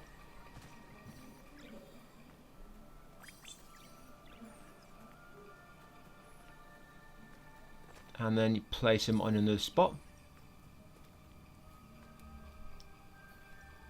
Yeah, so I don't get too far away. I normally move it sort of halfway, and then as I'm moving, they'll be following me. And then obviously I just place it on the spot. So that's second one, one more left. And that'll be over here. Yep, last one over there near the cliff edge.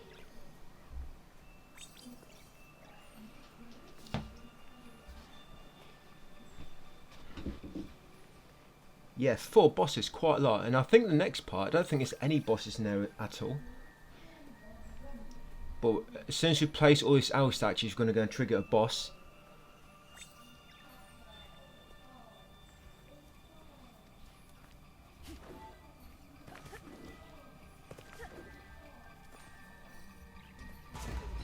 Yep, so once you place all them, you'll see it, you'll get a notification saying new hat is available.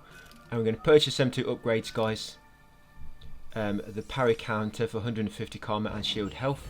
And it comes to this plate in the middle and pulse. That made this boss appear. The Sprout Captain. Yeah, he doesn't sound like much, but he can kill you pretty quick if you're not careful. So, since it begins, I tried to get a few shots on him with my bow. And you can't really choose this one. Well, the way I do it, I try and keep it, just try and keep as much distance between you as you can. Because even if you're sort of out of the range of his melee attacks, sometimes if you're close enough, he'll do like a lunge at you. But if you're really far away, he doesn't normally do the lunge. So, yeah, what you want to do, guys, and he will take 2 action to bind him. 2 action. So if you get 1 and it's not available, yeah, it's because you need 2 available. But yeah, just keep your distance, guys. Just keep rolling away when he gets close. Get a good distance away, and then start shooting him. That's all I do with this guy. Don't bother about learning to parry. It might take you a few attempts, but it's as long as you try and doing this, just always keep your distance. It's not too bad. Like I say, you just got to make sure you don't get too close. And obviously, make sure you try and charge with your bow each time.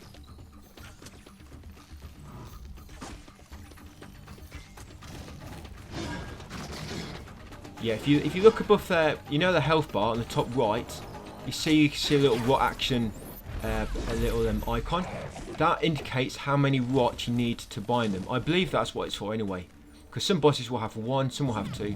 But him, for example, he needs 2 to bind him. I think that's why it's got 2 above his health bar. And then when they're both available, that means you can bind them, obviously. So yeah. And once you kill him, guys, come to the cave. You get a story trophy. You get the food offering, the relic, Taros Love trophy, and you also get some more rot, I believe, here. You get rot number 33, 34, and 35. There we go. And now you're level 3. You've got 3 rot actions available. Sweet. So now what we're doing, we're going to get another meditation spot. So you're going to make our way around here. This will be meditation spot number 2 out of 12.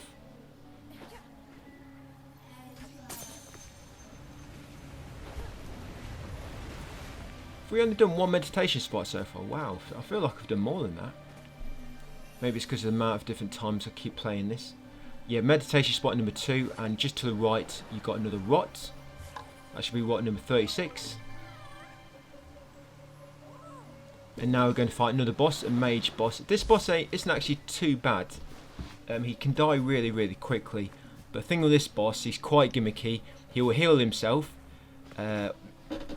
Whenever his health sort of drops below half, he'll sort of heal himself back to max, and you have to stun him. I think you shoot him in his head, stun him, or shoot the green orb on his staff, or you can use a rot action to stun him as well. So you need to be ready with a rot action whenever he's about to heal, guys. But he can die really, really quickly. He can. But it's actually a trophy for killing the mage type enemies by parrying their orb back at them.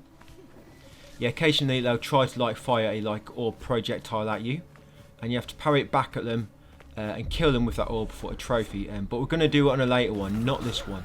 But straight away, start attacking him, and when he's about to spawn the enemies, try to bind him and get loads of damage on him, and then try to build up another rot action, because like I said, once it gets below half, he's going to try and heal.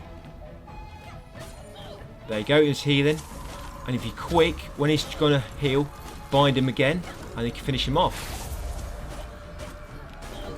Yeah, so if you're quick with him, you can get rid of him really quickly, but it just depends on how quick you are. And you know, if you just start the battle, get a few hits in when he's about to spawn the enemies. So he normally always spawns the enemies to begin with, one of his first attacks. Bind him, get some attacks in, try build up another rot action, and when he's about to heal, bind him again, and then finish him off. And he should go down pretty quick. Like I said, there is a trophy for killing one of them enemies with their orb, but we'll do it on a mage later on when they're sort of like a normal enemy type. So you've got another rot action here, guys. You have to talk to NPC after the battle, and that will remove the barrier. Then come up here and get that rot from beneath the rock number 37, and then climb up here, and then you're going to go left to interact with the old camping gear and release a memory. Yep, the old camping gear over here. A fox symbol is marked on this old camping gear. Yeah, then we're just going to follow it, just follow my lead, and yeah, purify that corruption there. I'll get a memory. When you get this memory, you'll get another 50 karma.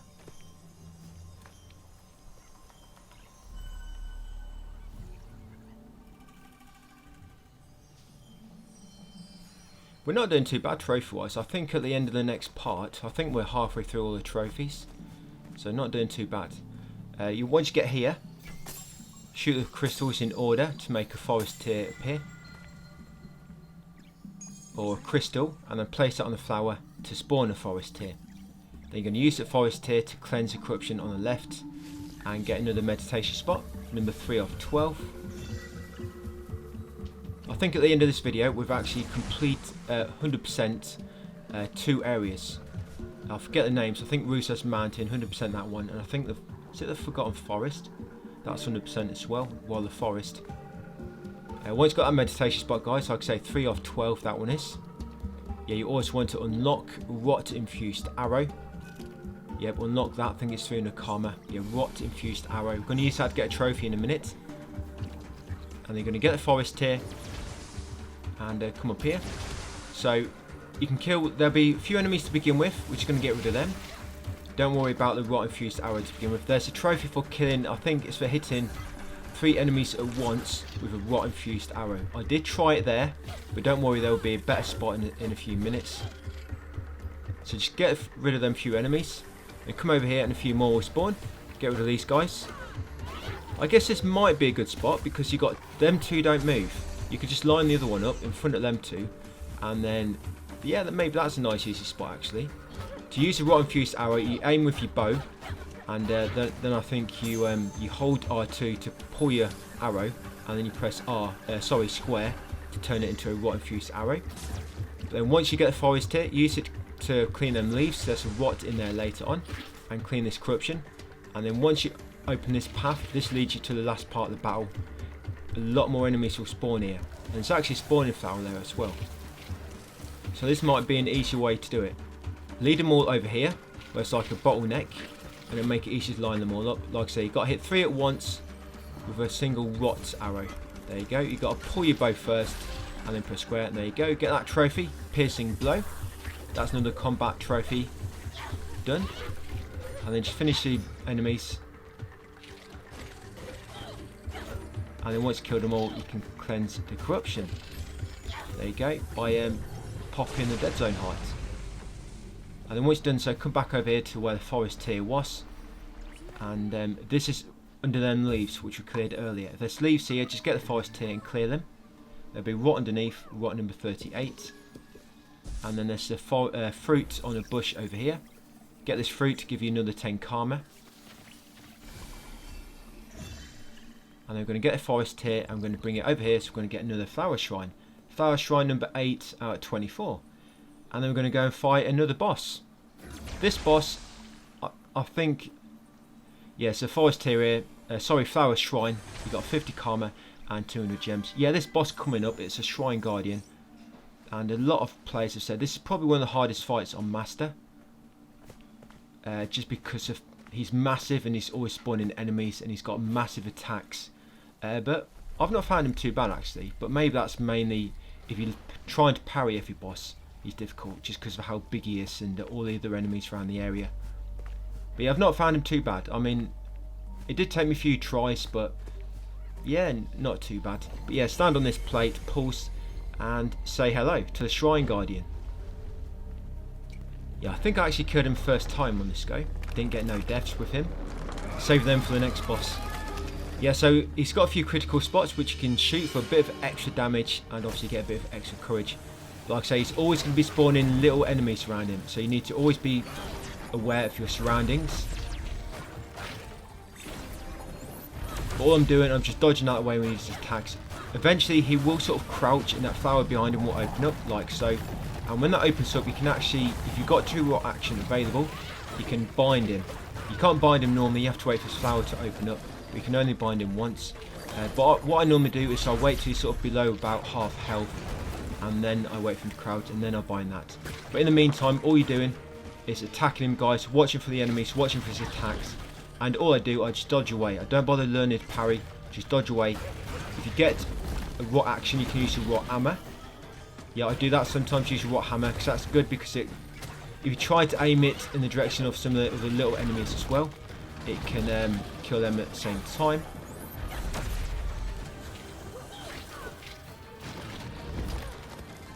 You've got 2 healing flowers around the area if you need them.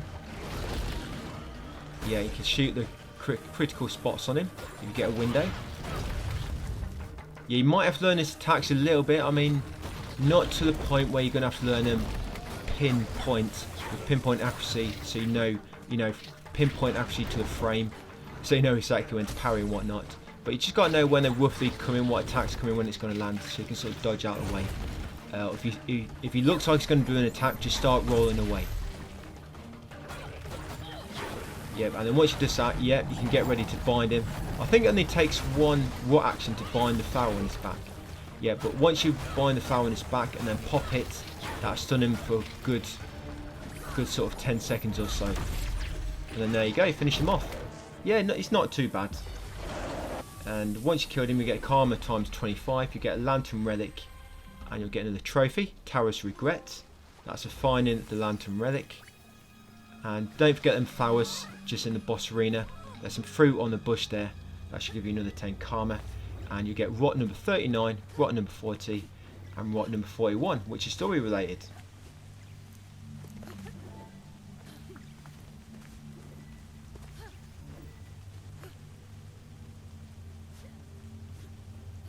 Yeah, so we're making our way up here next. I'm going to pick up this lantern and then place it in the spot beside the other lantern.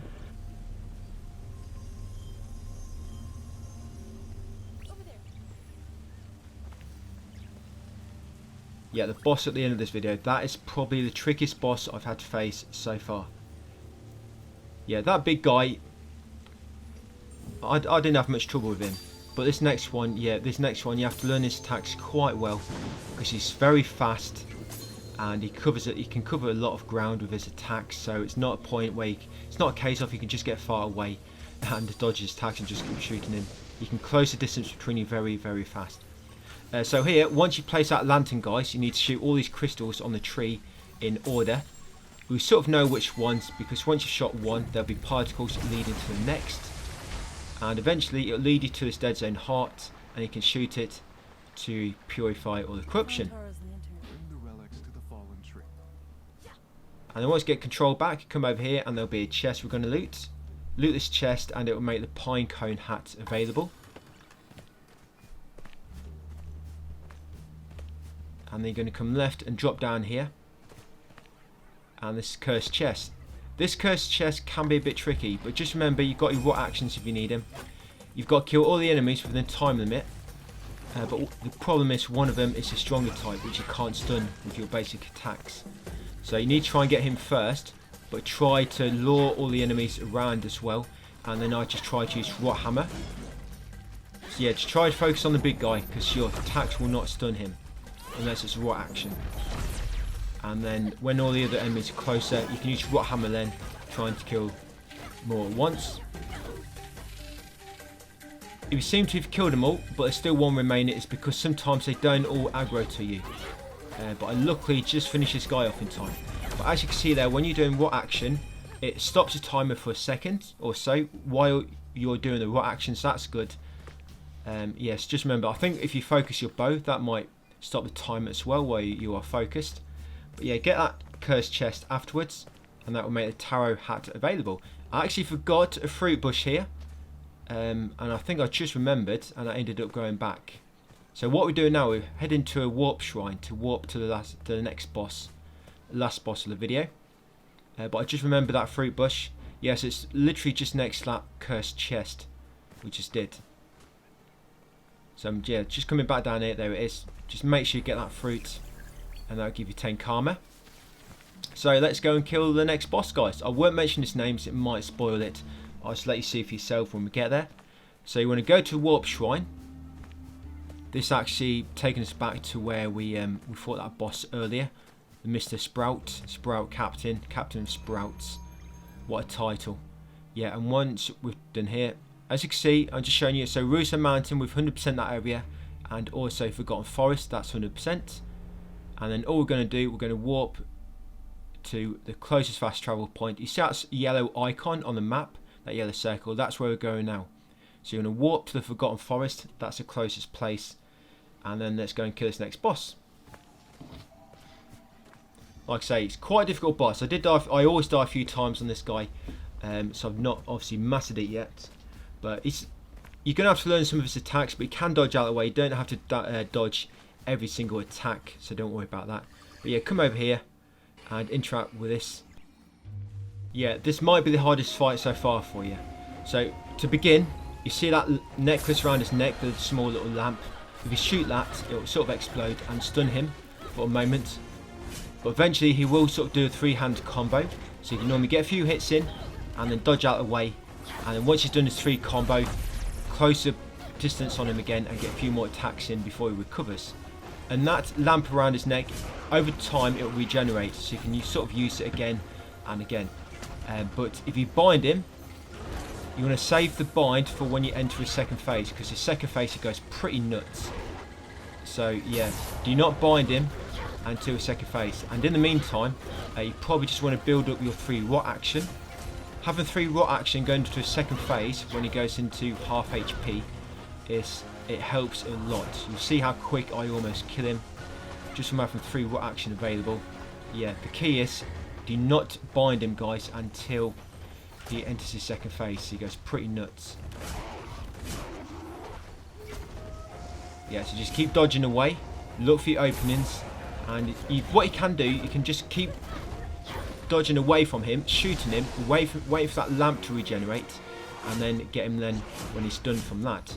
But this is his second phase. He always begins it by sort of charging at you and then doing like a flurry of attacks and then jumping down with his sword and doing that little explosion. Just get ready for that. Whenever he hits half HP, he'll always do that, so just get ready to dodge. And as you can see, having 3 action available, I managed to burst that bubble on his side straight away by binding him and then pulsing it, then getting a few attacks in, doing a rot hammer, and he's almost dead now.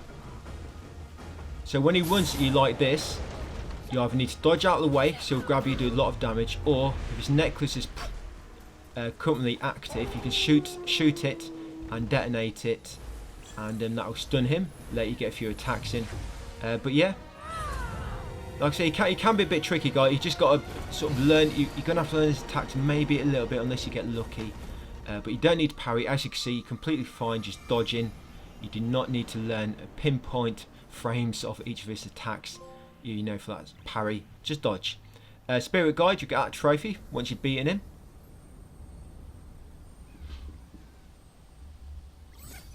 And yeah, that'll be it, guys, for that video.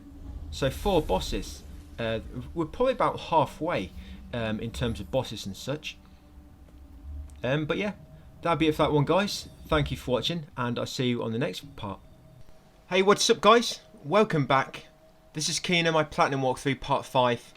We just beat Corrupt Tarot. And good news is there's no boss in this part. But straight away, first, as soon as you begin, guys, get that meditation spot. Which I just got in the middle there. Yep, and then come over here and shoot these blue flowers to dart up over here. And it's going to lead us to another collectible. Yeah, that would have been meditation spot number 4. Pretty much where you interacted with to start that previous boss fight. And then make way over here and you'll find another rot underneath this rock. That's rot number 42 off 101.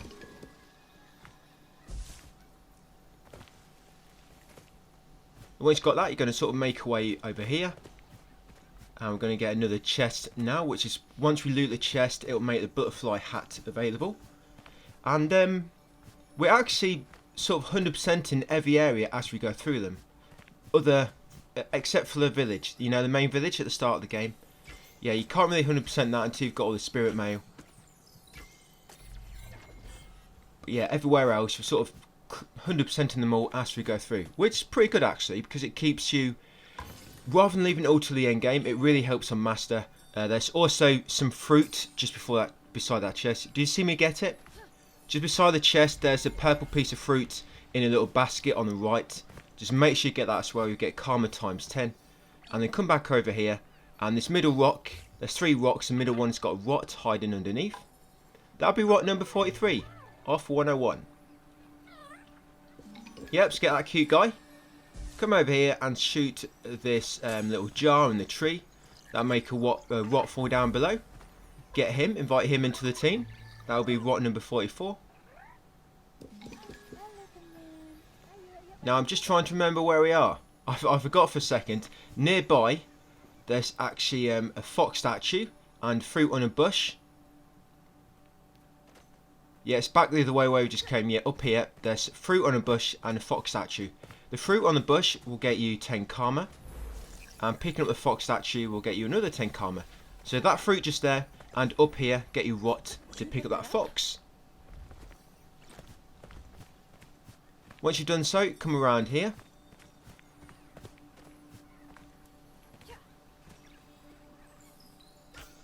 You're going to shoot these crystals on the side of the trees. This is the first one.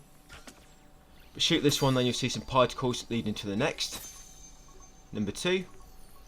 Don't worry, we'll get them fruit in a second on that bush. And then the last one, and that should spawn a forest here. Once you shot the last one, just come around here and you'll find another rot. This is rot number 45 off 101.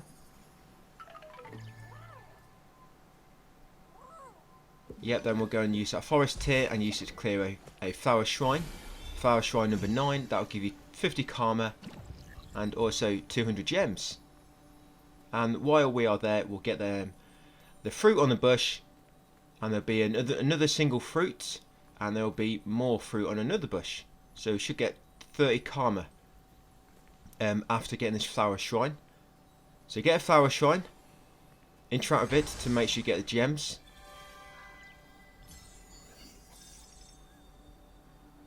Yep, and then you got fruit on a bush here. Yeah, just pause and then eat it. You know what you're doing. There you go, 10 karma. And then over here, there's fruit in a basket. There it is. Get your friends to eat that. That'll give you another 10. And the fruit on this bush over here. Yeah, that'll give you another 10. Right, then after this, we will need to go to the nearest warp shrine. And we need to warp to the village centre. So yeah, once you've got all your friends to eat that fruit, yeah, go to nearest warp shrine and warp to the village centre, guys. Yeah, the next boss actually on the next part, and it's only we've got one boss on the next part, and it's quite an easy one actually. Yeah, so good news is next few parts you don't really have any major difficult bosses. Like I said, the one on the next video he's not too bad.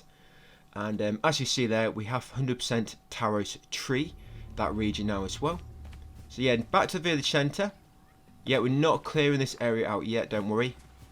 You need all spirit mail to do it. We're going to come over here where we went much earlier in the game. And we're going to get another mask. Yeah, we're going to get Adira's mask. We also get the bomb ability in this video as well. I think there's been 2 new abilities for the bombs added in the anniversary update. They did add some new abilities in it. I'm not entirely sure what they are, but I think it might be 2 new bomb abilities. Because when I've looked, I think I've seen images of the upgrade page on the net, and it seems the bomb only has 2 abilities, but now you've got 4 that you can unlock, 4 upgrades for it. I think.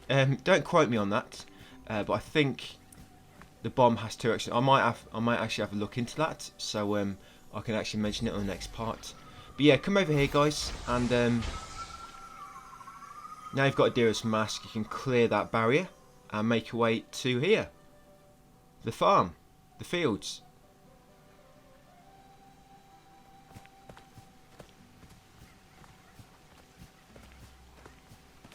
Yeah, what we're going to do first, we're going to get 2 owl statues. We're just going to move 2 into place now, and we'll do the other one a bit later once we sort of cleanse the area a lot more. So there's 1 statue. I'm going to bring it over here. And if you remember, we need to place these owl statues because they make a hat available, obviously collectible. But once you do all these as well, each owl you place, you get 20 karma, if you remember. So place that on there. That'll be 1 done, and then we'll get a second one, and then we'll do a third one later on, like I say, once we cleanse the area and we come back here. So pick up that one. It's nice that because some of the guides on this, they advise you to go back and get all the collectibles afterwards. I know that's easier to do from a guide writer's perspective, but the problem with that is it sort of leaves you underpowered a bit throughout the game if you're sort of leaving all collectibles into endgame. But getting them as you go along, it sort of keeps you more powerful. You know, you're upgrading yourself as you go through the game, rather than just doing it all at the end. But yeah, it's nice that you can sort of 100% each area as you go through. It's not like a case. Yeah, so a lot of guys out there, they make it seem like you can't fully upgrade yourself, fully clear out area when you first go through. But you almost can. I mean, you normally have to go through the area bit to get the upgrade in the area. Like here, for example, we have to get the bomb. But yeah, I mean, every area so far, we've 100% each area we've been through, haven't we? Without too much backtracking. So yeah, been nice, keeping ourselves nice and powerful. Maybe that's why Master's not too difficult. I think they might have rebalanced Master as well. You'll get that trophy, guys, once you get the bomb. Harness your power. Now, the bomb will damage you a little bit, and the bomb it does detonate over time if you don't shoot it. There's a rot here, rot number 46. Yeah, you throw the bomb at certain things, and it sort of explodes them and makes them float for the time being, like so. And sometimes there'll be crystals on the side which you can shoot to rotate it.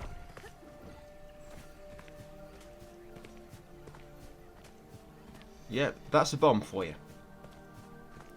Good thing about the bomb, it just sort of stun enemies, even the enemies which your staff doesn't normally stun. But you come down here, be a little battle. Not a boss, just a little enemy battle for a new sort of enemy type. Yeah, I had to do a little edit in this battle because I popped a trophy and then I died and popped another trophy. So I've sort of had to edit 2 battles into one. But it's not too bad. You just got a sort of basic enemies. But these sort of big rock types, you have to lob a bomb to make all the rocks sort of break away for a moment. And then it reveals their weak point. And then shoot the weak point with 2 charged up arrows, and it's normally enough to kill them. But 2 combat trophies we want to get now is for using your bomb. You want to use your bomb for killing an enemy by shooting the bomb out the air, and also defeating a moth enemy with a bomb. That'll pop you another trophy. So if you lob your bomb at a moth, you can see it makes it way down. It weighs it down, and then you detonate it, and that get your trophy. So lob your bomb at a moth, it will sort of like get stuck on it, pull it down, and then when it detonates, you should get that trophy. Weigh them down.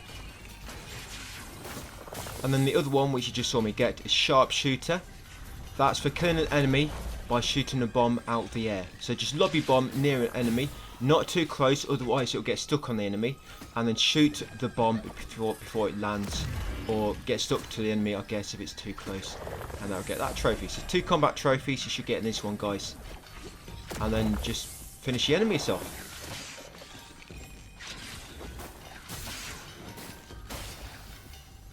Yeah, once killed all these, we're actually going to get a charm stone to begin with.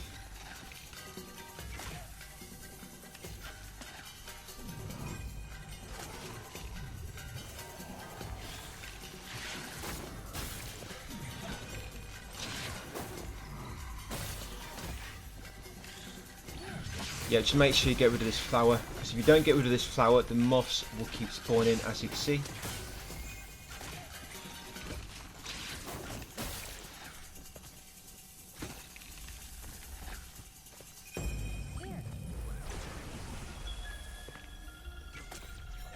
Yeah, so you want to shoot up here first and get his chest.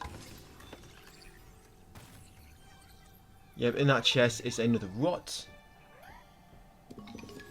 Rot number 47. And then over here, just explode these rocks. And then you can loot his chest behind it and get a charm stone.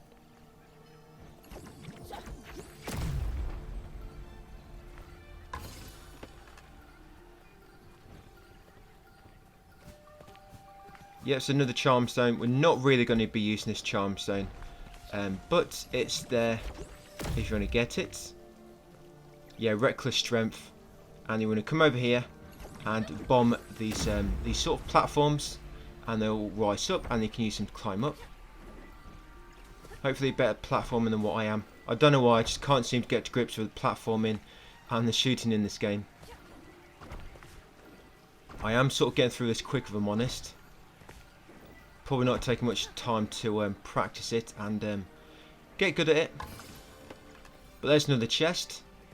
In that chest, it will make the beetle hat available. Yep, I even fall down here again somehow. Yep, I completely mess up this part. So yeah, you need to, if you're quick enough, you can get the chest and then quickly get across the other side before they fall down. If not, you're gonna have to come back up and lift them all up again.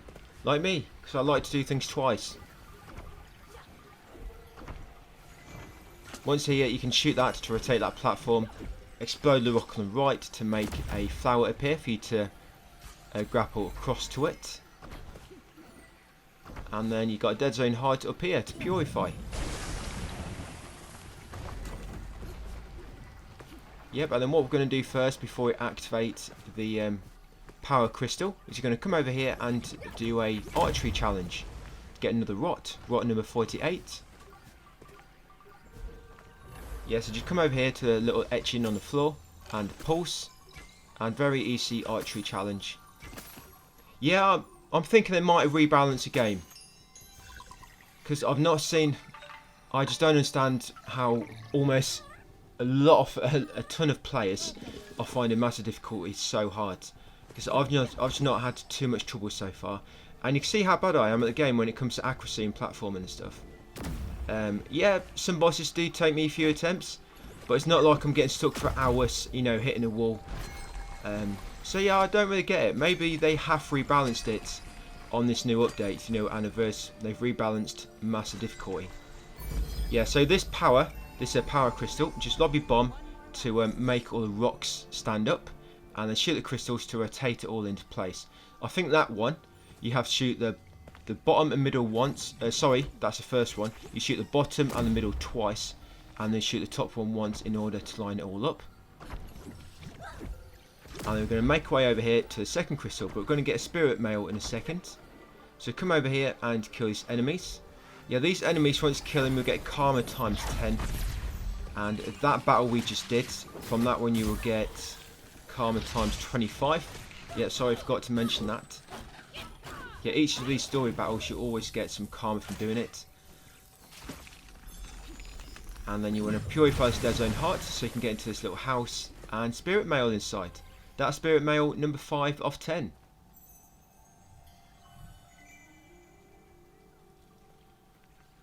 So you're going to make your way up now to the second power crystal. I take a little tiny detour here. I don't know why. I think I saw a chest and I was intrigued. But I should have left it. I just thought it might have been a charm stone.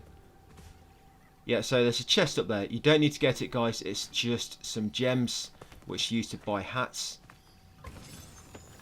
Yeah, I'm ignoring a lot of stuff like that. And then obviously just make your way over here. Or just fall down like I do, like I keep doing. I'm trying to show you how not to play. Hopefully you'll take my advice on board. And play better. Which is not a very hard thing to do. So yeah, second power crystal. For the second one, you need to shoot to the bottom and middle once, and the top twice, and that will line up. So pretty much shooting it in the opposite order to the other crystal. It is the opposite order, isn't it? And that should give power to the central plate in the middle. Then you can go down and pulse and open the back door, and then we can get to the fields. Yeah, so just follow the memory. It will lead you to the way where we're going. Probably just about done for this video now, actually. Yeah, so just follow the memory. It's taking you to where you need to go. Yeah, it's pretty hot out here. The fires are burning, they're raging. They'll never extinguish until we cleanse the area. If you want to, what we could do, a bit later, we'll call Fireman Sam. Seems like a job for him. Got to get to the nearest phone. Fireman Sam. His number's 555 666 015533. Yeah, we're going inside this cave. The ancient well in a second. Oh, we get a trophy as well in a minute. Yeah, just carry on all the way over here, cross fields, and into the tower entrance. Once you get in here, activate your mask. Cutscene will begin, and you get a trophy. 19 off 42 it should be. Yeah, pretty stupid looking mask on. The open range. Discovered the farm. Oh, look at that. Fireman Sam's already been. He is so quick. Fireman Sam doesn't mess about. And we're going to come around here now. We're going to get another chest. So pop a bomb. Dart across, jump on this middle rock, and then explode that rock. Jump across some more rock platforms, and then jump up here and come and find this little chest. Yeah, this chest will make the autumn hat available. And I'm going to make a way over here and get a rot. If you can make it without falling down, I can't. Do not let these fall on you. I've literally... You know how bad I am. One time... They fell on me when they fell down and killed me. Yeah, that is how bad I am at this game. Yep. I've tested every way there is to die. I've experienced it. Yeah, so here's a rock, guys, hidden in this little bit underneath the stairs. You just got to throw a bomb to reveal a little alcove. That should be rock number 49. And then make our way around these upper catwalks.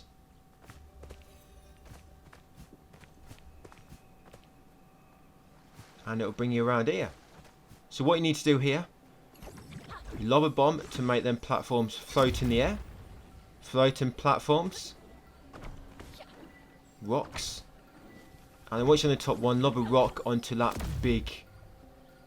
lob a bomb onto that big rock up there. You can actually, if you want to get closer, you can shoot that. You see that flower on the right? You can shoot that to get closer if you want. And then you got to lob a bomb and detonate it, and then shoot the crystal. And then you got to do the same with this one. Lob a bomb and then shoot the crystal inside. And then on the third one, the same again. Lob a bomb, shoot the crystal inside. Easy peasy. Well, not for me. Luckily, I've got infinite arrows. Otherwise, I would have had to restart this game long time ago. Yep, so you got another meditation spot. Number 5 out of 12. Once got that, come over to the central plate and pulse to make a staircase appear. And then head down to fight some more enemies. Yeah, these enemies down here, once you kill them, you'll get karma times 25.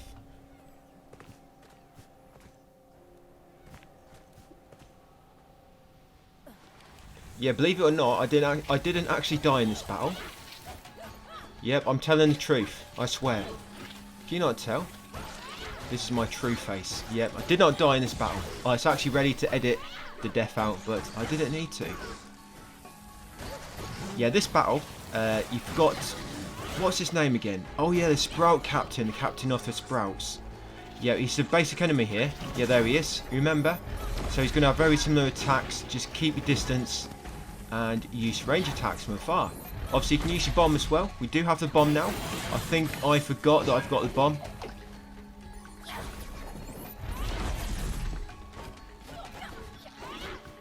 Yep, so Sprout Captain. Obviously, it's just a basic enemy now. This is what a mage will be like later. Remember, I said we've got to kill a mage by lobbing its own sort of projectile back at him. That would just be when he becomes a basic enemy. Yeah, to keep lobbing bombs, that will sort of stun him as well. And use your rot hammer when you get a chance.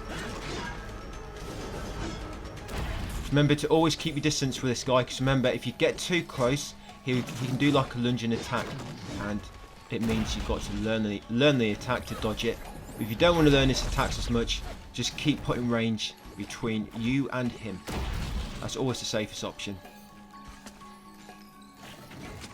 The boss on this next video is on the next part is very simple. You just keep range between you and just keep shooting him. Very sort of simple to do. Almost got him. Come on, Mr. Sprout.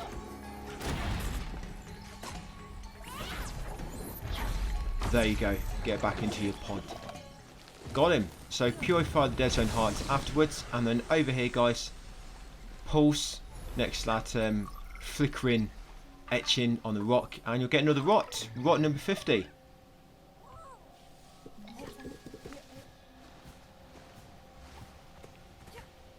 Come down here, and we're going to kill these enemies, and then we're just going to get a flower shrine, and that'll be it for this video.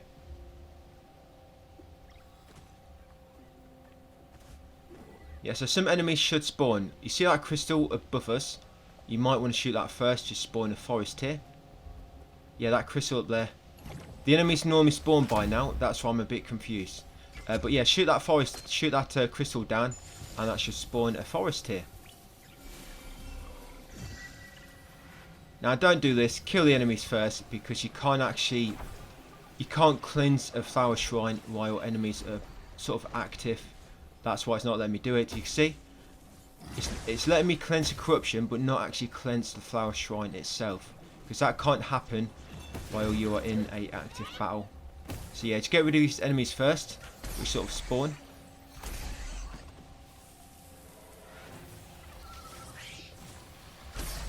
There you go, it's these guys with the weak point on the chest.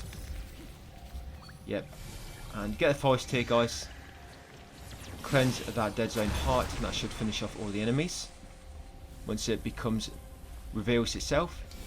Yep, and then take a forest tier and get a flower shrine. This will be forest tier number. What number is it? Flower shrine number 10 of 24. Yeah, 10 of 24. This one. But before you've got to activate that bridge before you get the forest tier. Otherwise, it will not be able to get across because you can't jump, fortunately.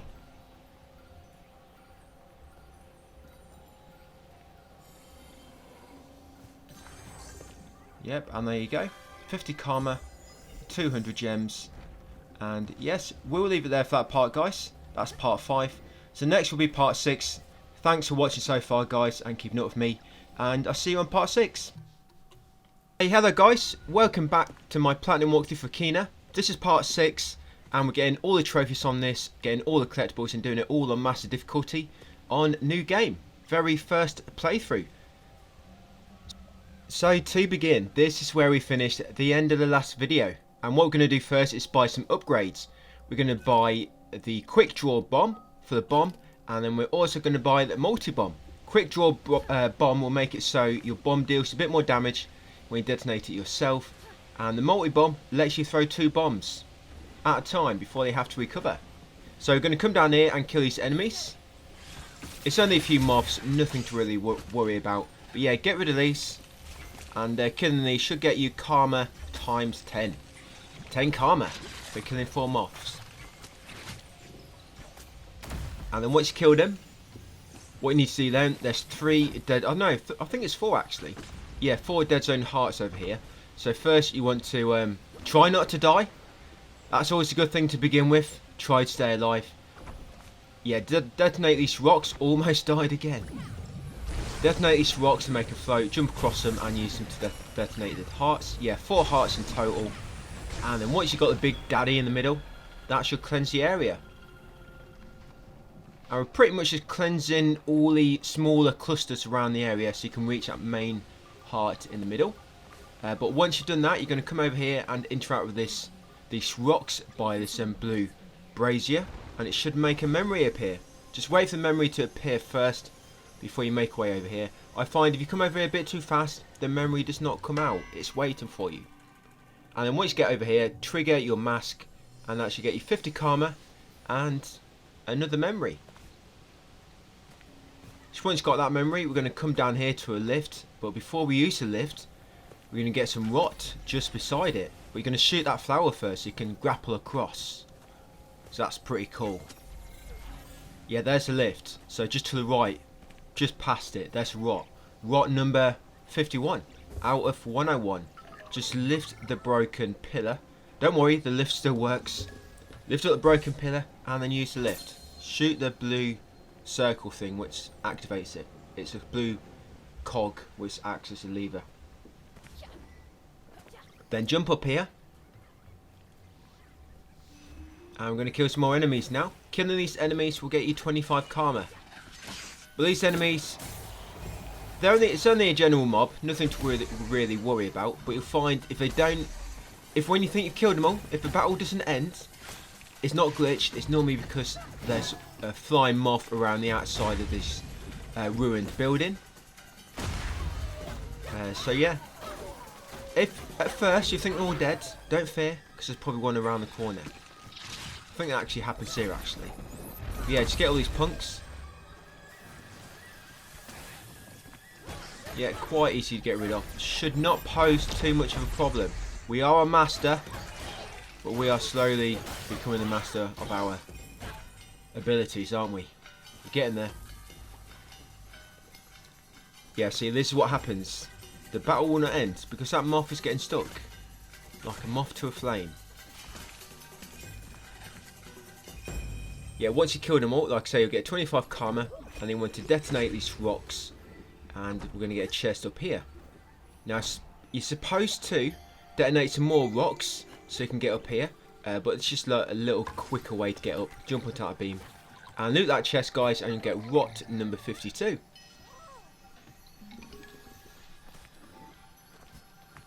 Once you've got that one, you're going to come over here and move this rock, this big square cube made of stone. And then behind it is a chest with a sunflower hat. Yes, there's one boss on this video, in this part. It's not difficult. If you remember the mage boss, which it's technically a boss. I guess it's got a boss health bar, but it seems like it's a sort of mini boss because he goes down pretty easily. This boss is very similar. He's got his own health bar, but he goes down very, very easy. So he seems more of a sort of mini boss, I guess. You don't get any rot either when you beat him, or any trophies or anything. Get this chest after shooting that dial in the centre and getting that platform to start rotating. And you can jump over here, get this rot, guys, and get rot number 53. Try not to fall into the red soup. It's deadly, very deadly. It's pretty much corrupted water, that. Yeah, come up here, there'll be another battle. You got them stone enemies here, which you have to bomb. Oh, and these little red guys, you see the little red sacks on the back? They're like little kamikaze enemies. Yeah, they will explode if they get close to you. And it stings, so do not let them get too close. But actually shooting one of them, it actually counts as a critical hit. And you probably know this, but when you hit a critical spot, they always drop a bit of courage. Like so. That's why sometimes you see courage around. It's because when you hit a critical spot, it makes a courage drop. The same with these guys. If you shoot them with your arrow, it'll count as a critical shot. But I think if you throw a bomb, that doesn't count as critical. It's only if you shoot them with your arrow. But we're going to use them to get a trophy in a second, and it's a very, very easy spot to get this trophy. Some of the guides online for this trophy, I think even the in-game help, it makes this trophy a lot harder. Yeah, even the in-game help, which a developer created, or whoever, I guess it was the developers, was it? Yeah, they made the in-game help, and they made the actually in-game help for this trophy is really difficult. So I actually tried it at the spot in question in the in-game help earlier in the guides, in my own time, and it's very difficult to do. So I held off, and we got to this spot, and it's much simpler. But the trophy guides out there, they get you to use it on these enemies, but in a different spot. But this is the best spot. I don't know why they don't mention this one, because these enemies keep respawning. They literally keep respawning. But this other spot where other guides have you doing it, if you mess it up, I think you have to reload a save or something. But yeah, very easy spot. First, you want to get rid of all the basic enemies here, guys. Do not destroy that flower where the kamikaze enemies are spawning from. Do not destroy that flower. That's a spawner, and we want to keep them spawning. But first, we try and get rid of all the other enemies to begin with. We can easily just keep shooting them with your arrows to get courage. But if they do get close to you and try to detonate, you can just roll at the right time and you dodge their attack anyway, and you can actually use them to kill other enemies as well. But once you got them, the trophy, what we need to do, guys, we need to shoot three, I think it's 3 critical spots, I think it's 3 seconds. So what I normally do, I normally run around that corner where I did just then, because that breaks them all up. And then once you've got 3, quickly shoot them all. And there you go. Quick draw. Nice, easy spot to get that, guys. Yeah, the reason you have to run in that corner around the pillars is because otherwise they get too close and one will normally detonate. But that breaks them up and allows you to sort of see 3 quite easily. But what I do next, before I destroy the flower, because when you destroy this flower, this heart, the boss is going to spawn. The Divine Knight, he will spawn. He's actually in stasis at the moment. There he is, hibernating. He's asleep. Yeah, so what I do first normally, I build up full rot actions, all 3. So yeah, just keep shooting these guys, get some courage. There you go, courage always helps. It makes you do much better in battle. Without courage, you're just a coward. So yeah, just keep shooting these till you build it up. And what I normally try and do is, as I detonate it, I try to just shoot a few more. It does seem, once you've detonated it, you seem to, I think your pulse will collect any courage in the area. So you probably want to shoot it really, and then you can hold off on that courage for the time being. And then use some of your actions and then pick up that courage back, which obviously I already got. Yeah, this guy, he's got some range attacks, but it's not like a sort of bow type weapon where it will reach the far side of the map. He's just got basically like a sort of whip or vine, I guess, hence the name Vine Knight. So if he's going to attack you, just roll away, and if you get far enough, you'll be out of range of his attack. Yeah, he got a sort of whip, I guess you could call it. A three whipped whip. I don't know what. Yeah, it's got 3 little vines on it. But yeah, he's got a shield, as you can see. If you use a bomb on him, it knocks him back for a moment. You can get some hits on him. But yeah, very simple, guys. Just keep your distance between him, so he doesn't get close enough to use his attacks. Always keep out of range. He's a very slow moving boss. He doesn't move very fast. I guess that's why he's got a shield. He's supposed to be the tank of the game.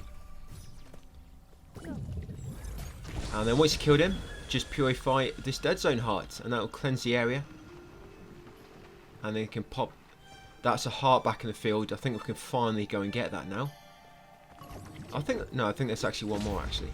But yeah, once you've done that, you want to jump up here, guys. Just use a bomb to explode the rock and break it into a million pieces, and try not to fall. It's a very, very easy jump. If you mess that jump, you're really, really bad. Yeah, then you come over here and you're going to use the pulse, make a rot appear, and this should be rot number what is it? Rot number 54. Oh, and for beating the Vine Knight, by the way, you should have got karma times 75 for beating the Vine Knights. Yep, so once you've got that rot, you're going to come over here and you're going to blow up them rocks.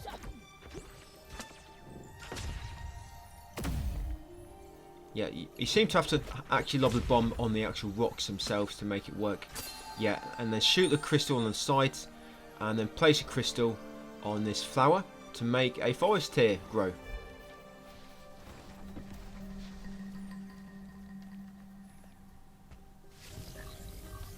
Yeah, once you've got a forest here, you're going to take it all the way where I do, and we're going to get another flower shrine. This should be flower shrine number 11. I guess almost halfway on them, there's 24 altogether. But yeah, flower shrine at number 11. This will get you karma 50 and gem times 200. Yeah, there's a warp shrine there just on the left. You might just want to make sure you go close to it when you're walking past, just to trigger it. Yep, there you go, triggered it. And there's a flower shrine. Yeah, make sure you activate it afterwards to get the gems. Of course, you always get the karma. And as you can see here, the water has been cleansed. It's now pure, clear blue water. So what we want to do, we want to just come back over here. We're just getting some optional now. We're getting a charm stone. So we're going to come over here. This charm stone, this is probably the first one I unlock. And I'm not sure if I'm going to unlock any others. The charm stones, they don't really have a massive difference. They're more like a bit of support, I guess. But yeah, get that chest, and this charm stone is the healing one, and I'm actually going to purchase and unlock that. Yeah, the healing charm stone for 100 karma. What that does, it gives you a small amount of health when you pick up courage. It doesn't mean courage when you attack an enemy, it means courage when an enemy drops courage and you pick it up. So like when you hit a critical spot and it drops courage, when you pick that up, it will heal you. So I guess it's better than nothing. But come over to this chest underneath the bridge, guys, and that would be rot number 55, I believe.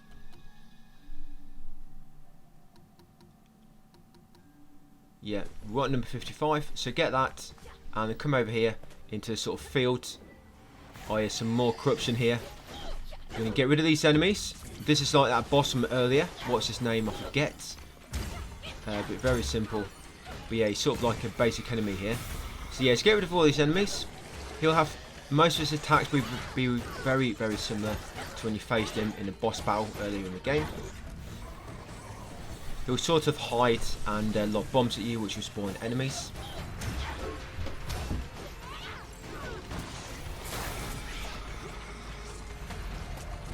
And I guess when these bosses do turn into basic enemies, they do take quite a while to get the health down. Yeah, they do have quite a lot of HP. But yeah, all the same methods will still work, same strategies. You can use bombs. Got bombs in our arsenal now.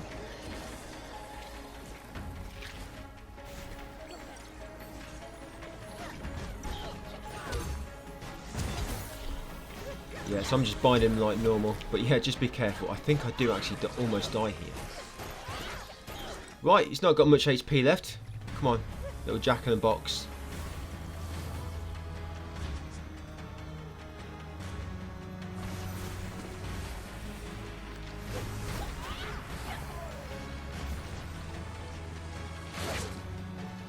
Yeah, see, if you can get him quick enough, you should be able to avoid him sort of entering this stage. But I guess if you take a long time to beat him like I am, this is what will happen. He'll spawn a lot of enemies. Right, if I can just bind him. I should have binded him then, I could have finished him off, but I'm almost dead. I need to use that health, I need to, I should have got the health flower. I don't think I die here. Yeah, just be careful. If you die here, you've got to restart the whole battle. But yeah, it's right family of enemies. Right little posse there.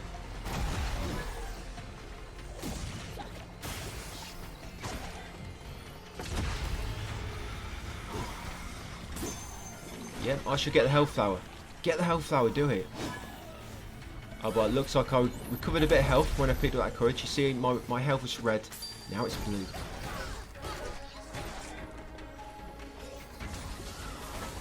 Just bind him. Bind him. There we go, finally. Right, finally did it. Yeah, so once you kill these, that was a very long battle. I don't think some of the bosses have taken that long. Yeah, so you need to go and get that bucket, and your rot will find a crystal inside. And you're going to place a crystal on the flower to make a pretty forest here. And you're going to use that forest tier first to get a flower shrine number 12. I'll get your karma 50 and gems 200 after you've interacted with it. Yeah, so I think that's the last sort of small dead zone heart before the massive one in the middle opens up. Yeah, so get your forest tier and drop off this ledge, and there is your flower shrine. Yep, cleanse it and interact with it. Right, get the forest here again. Now we're going to clear our path to the next sort of corruption, which we need to clear. Yes, just make our way up here. And I forget, you need to clear that corruption right in the middle as well. Forgot about it. I think there's a forest tier there as well. Yeah, that little tiny piece of corruption in the middle. There's another forest tier inside. Forgot about it. There we go, super.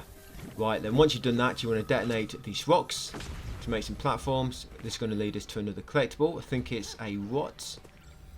Yeah, then jump up here, shoot that crystal on the side to rotate it. Jump off and grapple over to that flower, into that house with no roof. Move that barricade out of the way so you've got an exit. And then loot this chest, guys, for rot number 56, I think. Yep, rot number 56. There's 101 altogether, I think, rot. So we are over halfway. Yeah, so get this forest here. Sorry, first detonate these so you can get the forest here underneath. Yep, and then get the forest here. And then we're going to cleanse this corruption. And then this corruption here. Yep, and then you want to detonate these rocks. And then make a way up here to that corruption on that top platform. So just grapple across to the flowers. Got one up there as well. And then once you're at the top, you can purify it. There you go, just send your rot and detonate it. Cleanse the area. All that's remaining now is the big mother in the middle. But first, we're going to do a little archery challenge and get rot number 57. So jump onto this platform, pulse to make all the targets to appear, and then start shooting them all. These are easy, these archery challenges. They could have made this more difficult for Master, couldn't they? So we shouldn't be able to complain too much. Master, I think Master could have been a lot worse than what it is. And there you go, you'll get another rot number 57. Yeah, so once you've got that, you're going to drop off. We're going to head over to that dead zone heart now, and we're going to purify it. You don't have to kill no enemies in this bit, I don't think, if I remember. Yeah, you just purify it, and then you detonate the rocks underneath it, and there'll be a cutscene, and you'll get a story trophy. So yeah. There you go, you'll get a trophy, guys. And Dearest Love. That's for finding the Ox Relic. Yep, you also get more rots. You'll get rot number 58, 59, and 60. Yeah, so what we're doing now, I've gone the wrong way just for a second. I did learn the error of my ways and turned around. I realised I was going the wrong way. Yeah, so we're heading over here now. There it is on the map, just in case you're confused about where I was going. So I keep changing my mind. Yeah, make way across this bridge, which is in dire need of repair. Yes, once you get over here, there's going to be a few enemies. Now, you can maybe avoid these, but it's a flower shrine we have to interact with very, very close. And if you get too close to these enemies, it can prevent you from interacting with a flower shrine later. So I just get rid of them. It's easy enough. And you'll get 10 karma for killing them anyway. Yeah, just 3 basic enemies. There you go, you get 10 karma. And then what we're going to do, we're going to come up here and first get the forest here. No, you can't jump that way. Opti. That's it. Go left. Good boy. Good girl. Yeah, shoot that dial and that'll spawn a forest tear. Now use this forest tear and you see all the flowers around you, the seeds. Go over them to make them grow and that will get you karma times 5. There you go. You know when you get it, you should see like a little particle effect and you'll see the karma show up on screen. Here's some more flowers. You want to activate them all. You'll get 5 karma and you'll also spawn like a big bulb there. Sort of like a big vegetable which you're going to get a rot from later. And then come down here, there'll be another sort of vegetable patch, flower patch. Again, activate all these flowers to get another 5 karma. So that's 3 patches altogether. And we've got 15 karma in total from all 3, 5 each. And then come over here before the forest tear deactivates, runs out of health, and gets flower shrine. Flower shrine number 13 of 24. You get 50 karma and 200 gems. Now we're going to come over here and you remember that vegetable which we triggered earlier. We're going to get a rot from inside. Just pulse to make it appear, and that'll be rot number 61, I think. Yeah, rot number 61. Okay, so what we're going to do now, we're going to get an owl statue. Just in here. Yeah, remember, do not get too far away from these, because if you get too far away, your rot will just immediately drop it and come running to the side. To your side. Yeah, so you need to bring it over here. It's not too far. Yeah, there it is. There's the little slots for the statues. Place it on one of them, and then we'll go and get another one. It should be quicker. There's bloody 60 of you guys. Hurry up. How many does it take to move a bloody owl statue? Yeah, over here, there's another one, but you want to kill the enemies around it first. Yeah, once you kill these enemies, you'll get you get karma times 10.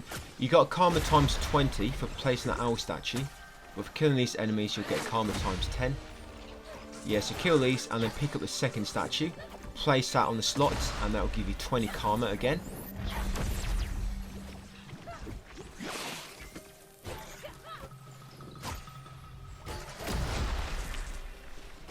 Yeah, top tip there. If you lob a bomb, try not to be in the explosion radius. It hurts.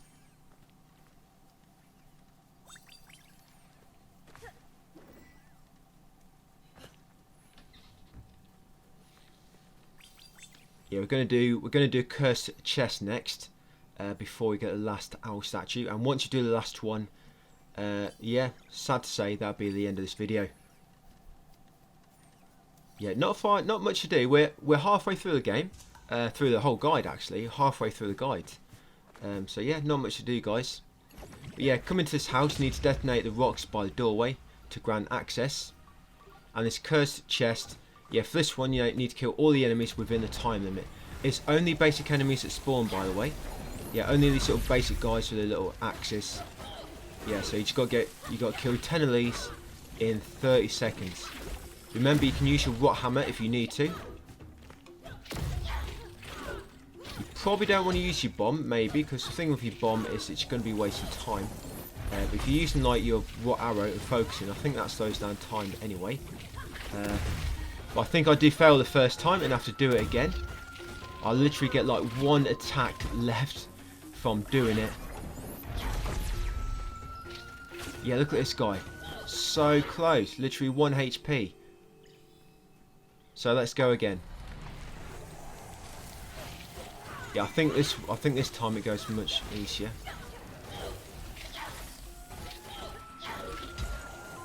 Yeah, the thing is with these cursed chests on master, they can be a bit tricky on master. Yeah, it can be a bit tricky on master. Obviously because you're not doing as much damage to them, and yeah, they've got more defense.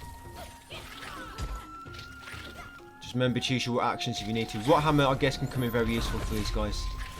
If you can sort of round them up. Right, I think I just do it actually this time. Just got it. There you go, cursed chest. Once you get this cursed chest, you'll get rot number 62 from inside. Makes a change because I think all the cursed chests in the past all they've done is they've made a hat available, haven't they? But this one gives you a rot, number 62. So once you've done that, you want to go back outside, if you can find the exit. Yeah, then you want to come around the back of the house. Yeah, detonate these rocks to make a path. Go through, and on the right is a chest. You can pick up the owl statue first if you want and move it. Yeah, get this chest on the right, and that should make the pancake hat available. Yep, and then get that owl statue, guys, and we're going to take it back and finish the statue puzzle.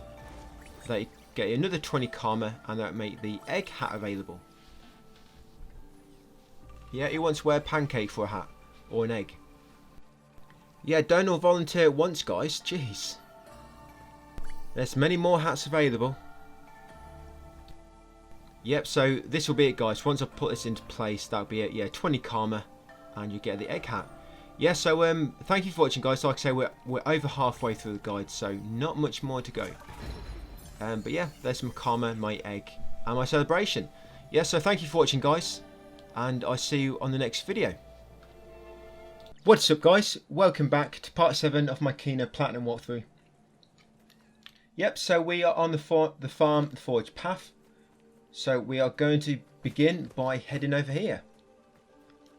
Yeah, it's going to be a boss on this video, and we're going to get one of the more troublesome combat trophies, Return to Sender, which you have to sort of parry. But first, we're going to come around here, shoot that blue flower to grapple up to it. Going to knock that bucket down by setting our rot after it, and that should make a crystal appear. And then you move that barrier, make your rot pick up the crystal again, and move it out here and make a forest tear appear. That's it, send it over there, and we'll get a forest tear. We'll be doing a cursed chest in a second as well. Okay, so we're just going to get this forest tear, and we can get this that flower shrine. We'll go and get that first, actually. Give us 50 karma. Yeah, then we're going to get the forest tear again, and we're going to clear this house over here. We'll clear this house, and then we'll do this nearby. This cursed chest pretty easy, because all you have to do is defeat the enemies. No time limit. Yeah, that's it. Once you've done that, you start a cursed chest. The thing is as well, for this cursed chest, you can use that forest here nearby. Yes, if you want, you can use this forest here for the enemies.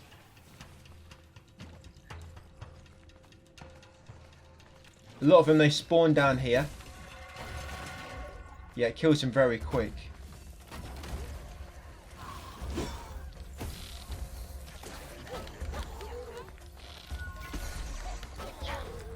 Yeah, the last enemy that spawns will be one of them stronger ones, where your attacks don't actually stun it, your normal attacks. This guy, what's his name again? Sprout Captain or something, I think it was.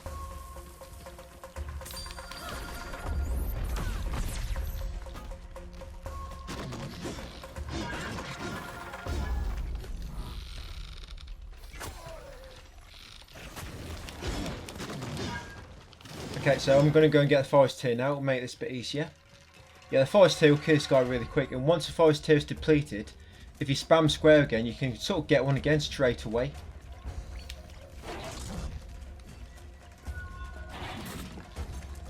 Yeah, it works really well on him, actually, look. And you can get another one straight away. Kill him really easily, yeah. There you go, nice easy way to that cursed chest. So in this cursed chest, once you loot it, you should get the cowboy hat available. That's it, and you've got a flower shrine. Make sure you got that.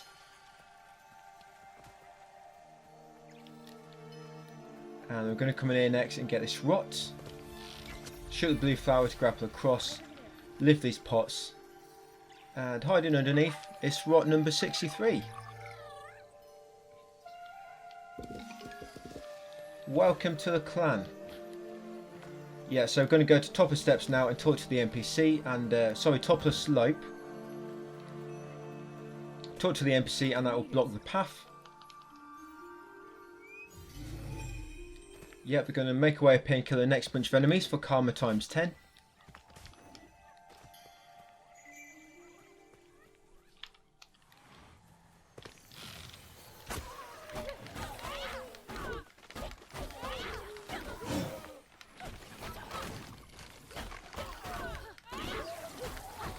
We've got a little kamikaze dude coming there.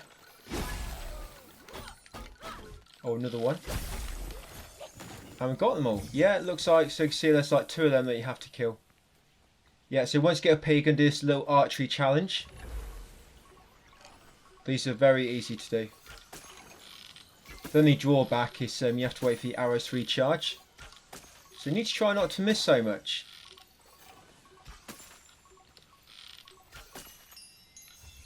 There you go, it's probably the easiest one yet. Yeah, so get the pulse, get the rot after it. That should be rot number 64. Yeah, then we're going to make our way around here. Oh no! Yeah, try not to fall down. It hurts.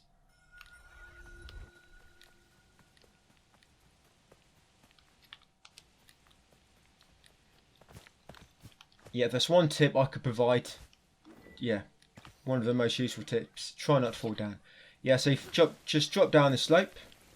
And then we're going to come through this cave on the right. There's going to be some more enemies killing here. Killing these should get you karma times 10, I think. Oh yeah, wait. There's a rot over here. Almost forgot about this little guy. Almost forgot about you, mate. I probably shouldn't tell him that. Yeah, he won't be very loyal, will he? Yep, that's rot number 65. That should make another rot action available. Level 4. There you go. The rot can now perform more actions. Now it can do 4 at once. Yeah, so this is the encounter I was talking about.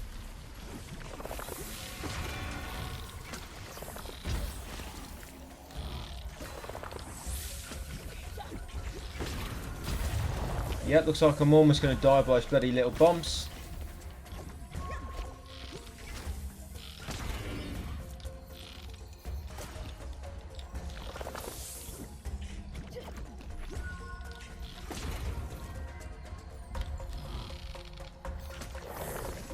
There you go. Once you've got them, purify that dead zone heart to reveal an exit. Come outside before you blow up these blocks. First, jump up here. Otherwise you won't be able to get up. And then blow them up. Yeah, there's a way to do it. There's always a reason. Yeah, grapple over there. And then if you're quick, get over here. Before the rocks do... Oh no, I meant to... Yep, I meant to glide then, but I pressed the wrong button. Okay, let's try that again. Oh, wow. Yeah, that's how not to do it.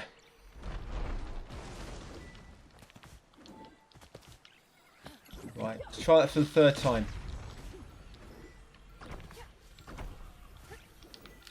People say Master is difficult. Now I can see why. What the heck?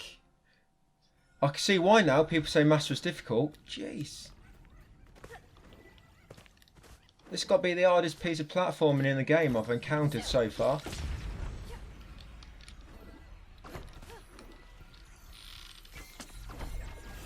Yes, so good so far. Come on, Kina. Wow, did it. I thought that's going to be the roadblock for me, stopping me from getting platinum. Yeah, so over here you got another rot. This should be rot number 66.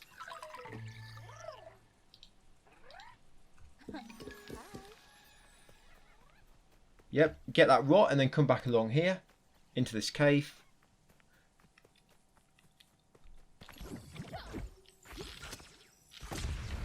Yep, shoot that to make a blue flower appear. Should be another one over there. And then you want to try and get over here. And we want to interact with these mined crystals. It's going to make a crystal appear. Hana and Adira harvested crystals on these cliffs. That's it. Follow the crystal.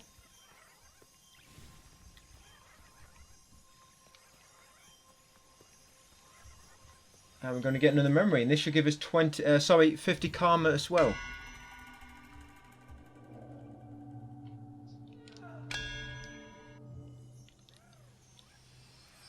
Yep, so another memory, guys. And then what we'll do just before this boss, what we'll do is we will just purchase this upgrade, guys, the split bomb. This is good because when you shoot a bomb, it'll make it so it'll blow up into smaller fragments and damage nearby enemies as well. It'll help with this boss. Right, so once you've got that upgrade, it's going to carry on up a little bit more. Yeah, just up there is going to be a boss. So just explode these rocks.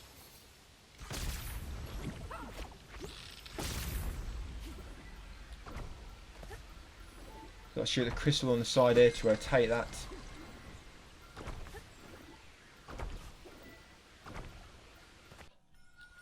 Okay, so this is the Stone Guardian. This boss is a bit more annoying than most, just because all the little enemies around you will keep lobbing rocks at you, especially on Master. But when he lobs a big rock like that, I always block that with my shield, because it tracks really well and it can be hard to dodge. But when you lob a bomb at him, it will reveal his critical points for a few seconds. And then when you shoot a critical point, it'll actually smash all the rocks on that part of his body, so you can actually damage it then with your staff. Like you see now, his leg is it's got no armour on. Wasn't quick enough there. Yeah, just watch out for these little guys. Yeah, when you lob a rock like that, always try and block it and shield. But your rot ammo will still get through. Oh wow.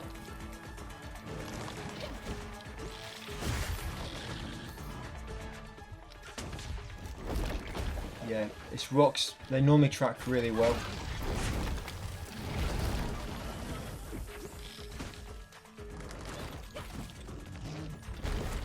Right, that's going to explode in a minute, reveal a critical point.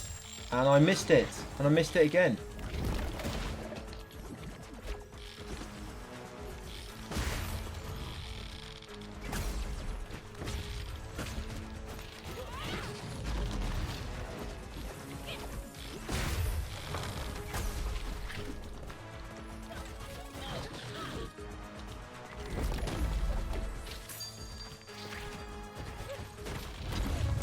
Wow. Okay, I need to heal. I need to heal.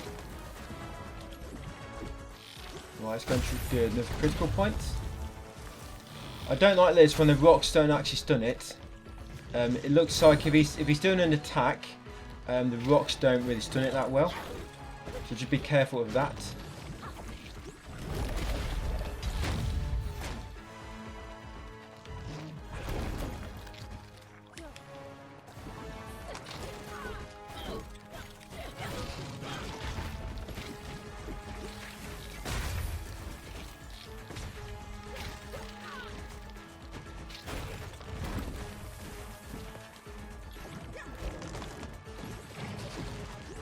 Completely missed. Yeah, it's because the rocks, they have some sort of splash damage as well. I think that's why they still sort of damage you even when you dodge away from them. Right, it's got one behind him.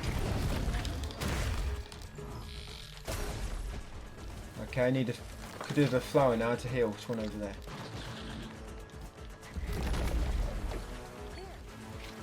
Right, so now I've just got to bring yourself down. Sort of.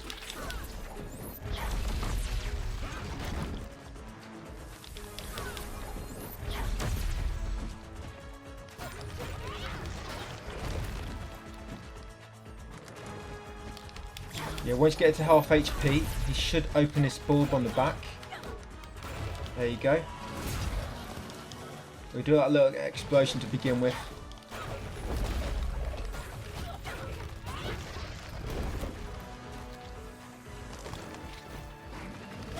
Here we go, here we go. Right, get ready to bind that. If you've got a... Hopefully you've got a... I didn't have any rot actions available, unfortunately. But you see what he did as well? He made like a wave of fire from those sort of little projectiles when they landed, so watch out for them. Right, I just want to try and keep a rot action available.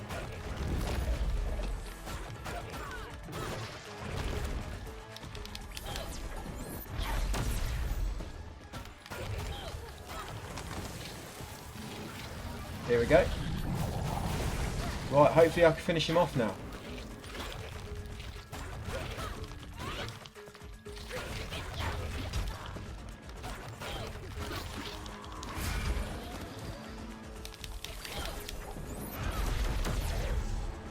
Nice. That was lucky, weren't it? Yeah. I was very, very close on the last little bit of health.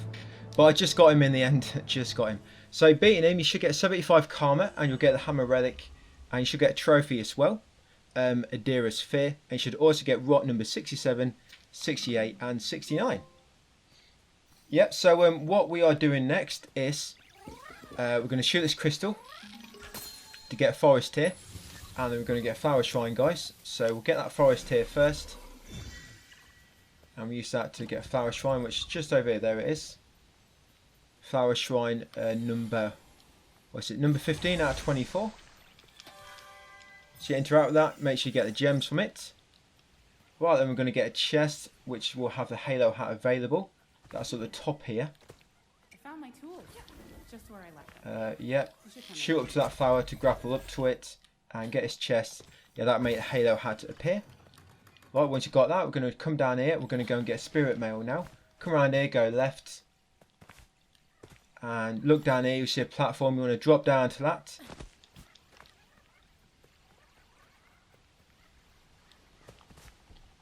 Cross here.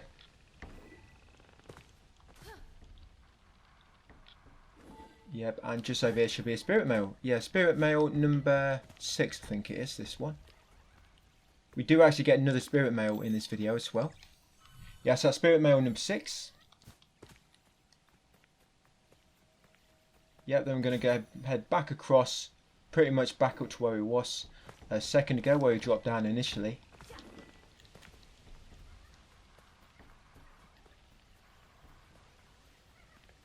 Yeah, all these steps. We're going to get another meditation spot now. Meditation spot 6 out of 12.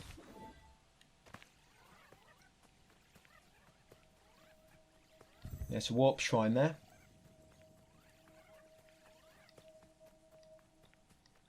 Yeah, come up here. You'll find this next encounter we're going to be doing in a second. If you do not trigger another save point, it spawns you back at that warp shrine, which is a bit annoying. Then what we're doing, guys, here, we're going to come in here and there's meditation spot. Meditation spot 6 of 12. Right, once you got that, we're just going to climb back up outside and use the lift. See that over there? Yeah, there you go. Just pull that lever down with your rot. Yeah, it spawns you back at that warp shrine. It's a little bit annoying. So it means you have to keep coming all the way down this elevator all the time. But if you go over there, guys, you see that hat cart. If you go over there, it will trigger a save. So if you do keep dying, it will spawn you over there instead. So you don't have to keep coming down this elevator. Okay, but what we're going to do first, we're going to come over here into this little house, and there'll be a chest in here. This will give us the ox hat.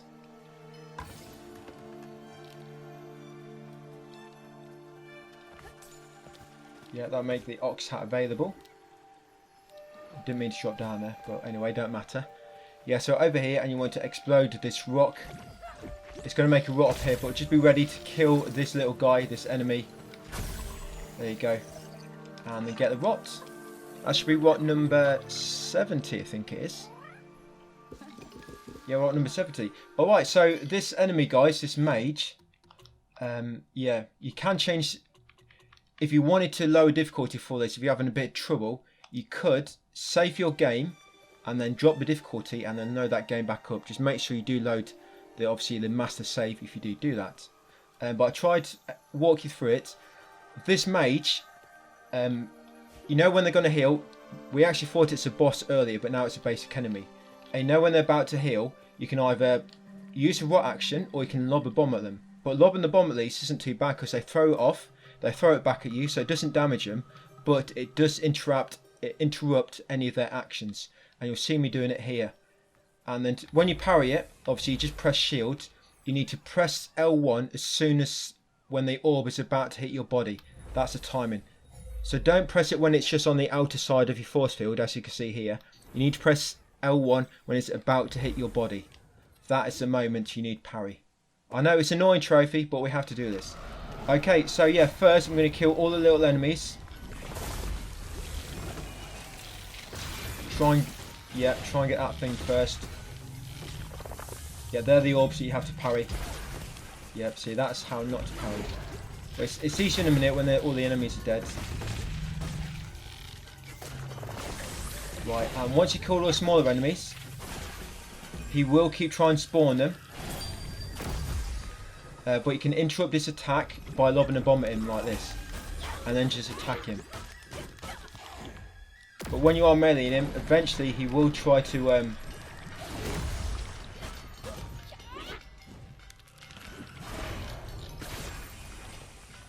melee you back, so you should be ready to dodge if he does try to do that. Yeah, when he's about to heal, lob a bomb at him and it'll stop him for a few attacks. He won't try and heal. Oh, I've messed up then. So I gave him a chance to spawn all the enemies and it's going to make it harder to parry. Just make sure you're ready to stop him from healing.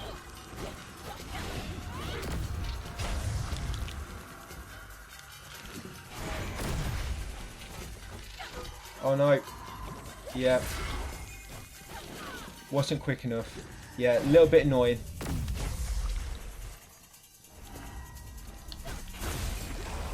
Again, yeah, it's a bit tricky to get used to.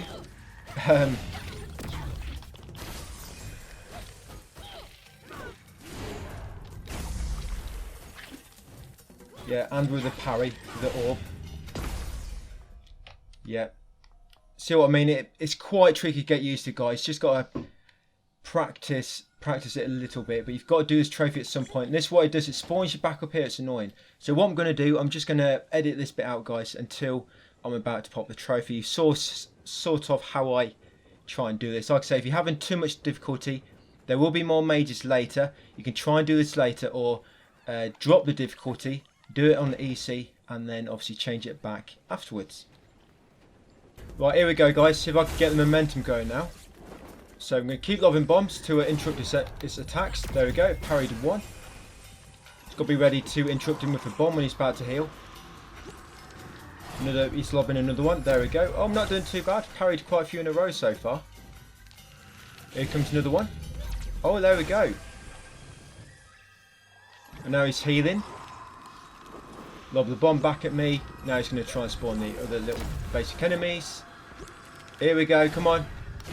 Oh, of course I had to mess it up. I've still got plenty of health left, luckily. There we go. Yeah, fine. Wow, finally. So as you can see, that's the sort of timing, guys, for the healing. But once you've done that, get this bucket to reveal a crystal.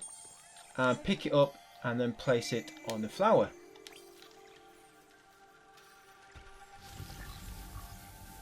Yeah, then we're going to get this forest here. And we're going to use it to grow all these pumpkins on this patch just outside the house. You know when you've done it because you should get 10 karma as well.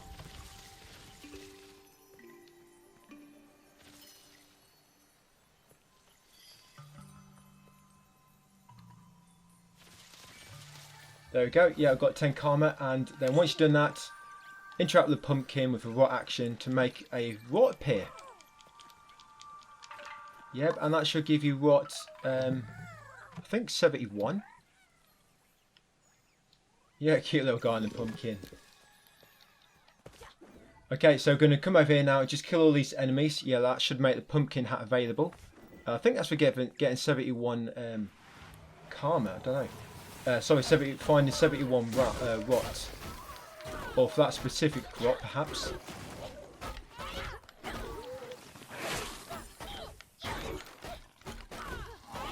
Yeah, so you want to kill these enemies because there's a flower shrine here. We need to use, and if these enemies are in the way, it's not going to let us do it. That's it. Once you kill them, you should get 10 karma. So once you kill them, just go back and get a forest shrine. The forest tier. I think if you're on EC, you can use the forest tier and still manage to kill them. But on Master, it's a bit tricky trying to kill them with the forest tier and then still having enough energy to get the flower shrine afterwards. So we're just going to kill them. We're just killing them first, and then taking this up there afterwards.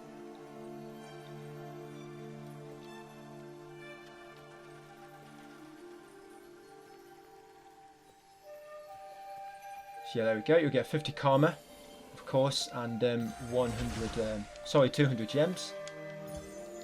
Yeah, once you got that, we're going to come up here and get a rot. This should be rot number 72.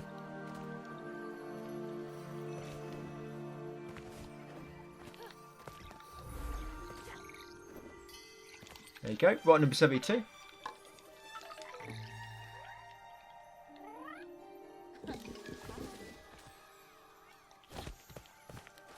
Right, come up here. We're going to get right number 73 and then head to the next cave, the village heart. Yeah, so you're going to explode that rock over there.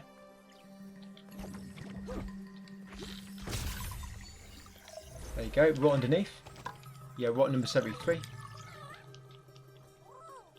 Right, then we're just going to go and get a meditation spot one more time, guys, and another spirit mail. And then we are all done. That trophy's very annoying, isn't it? That return to sender. Because you have to learn, if you've not been parrying in the game at all, like we haven't, if you've been sort of following me, it's pretty tricky to learn. But luckily we don't have to do it anymore. It's only for that particular trophy. And I guess them orbs are not too bad to parry, because at least you can sort of see it coming, can't you? I guess, in a way. You've got plenty of time to sort of be ready. But you're going to come over here and you're going to purify that dead zone heart. To make some rocks appear, there we go, and then you're going to detonate them to make a makeshift bridge. And over here it's that meditation spot. Meditation spot number 7 of 12. Right, once you got that, got more HP now. Whoa, yeah, okay. Wasn't going to make it, I fell through. Okay, so well, it got me over here. Yeah, so we need to destroy that next. Shoot that to make a flower. Shoot it to grapple across. And then grab the handhold. Now make your way across here and then climb up. And it's going to take us to a small little cave with a spirit mail inside.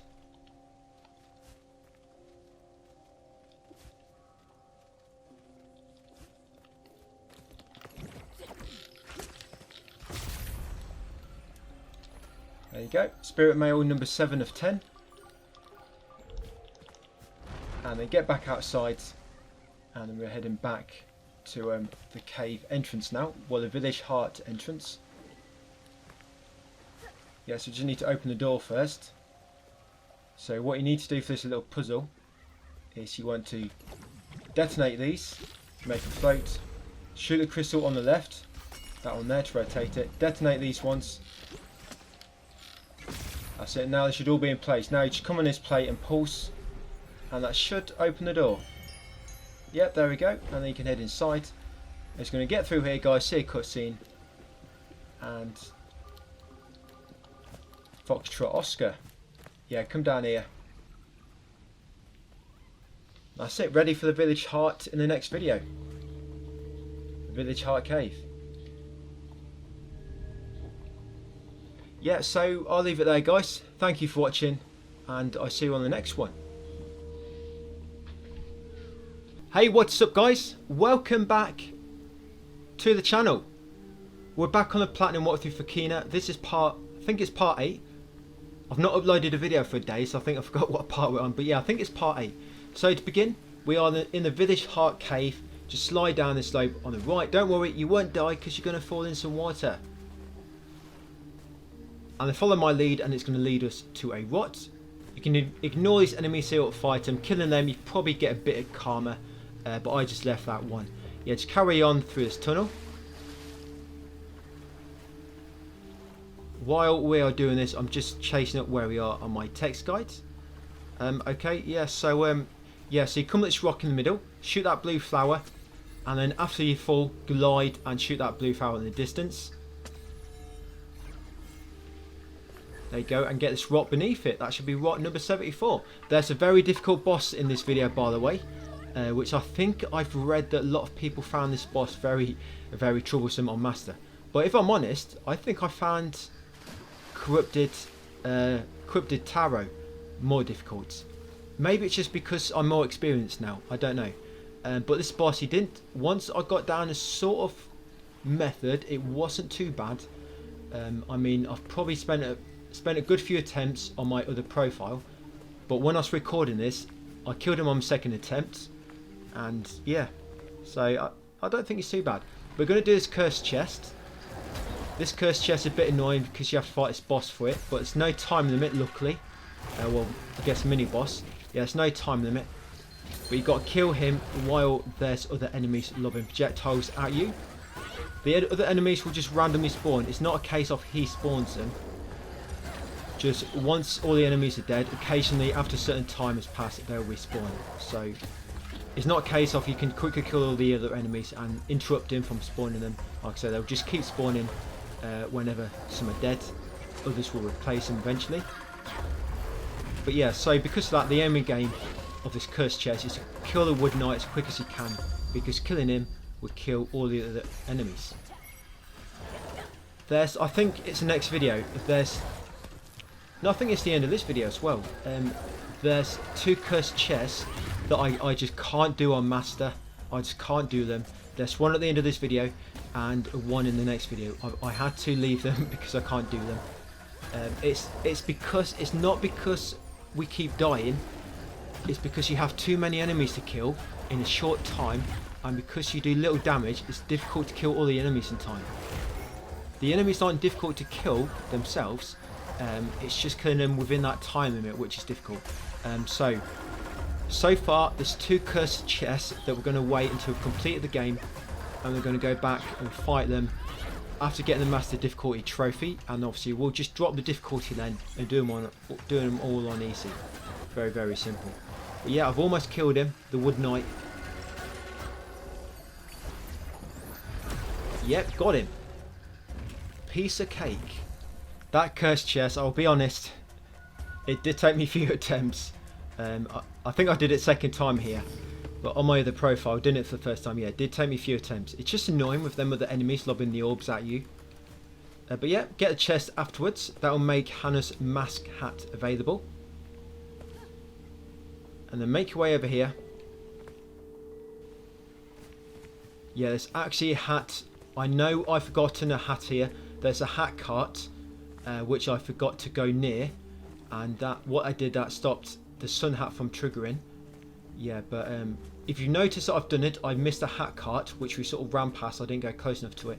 I do know that we've done it. I'm going to actually go to it in part 10. I noticed in part 9 that I missed a hat cart somewhere.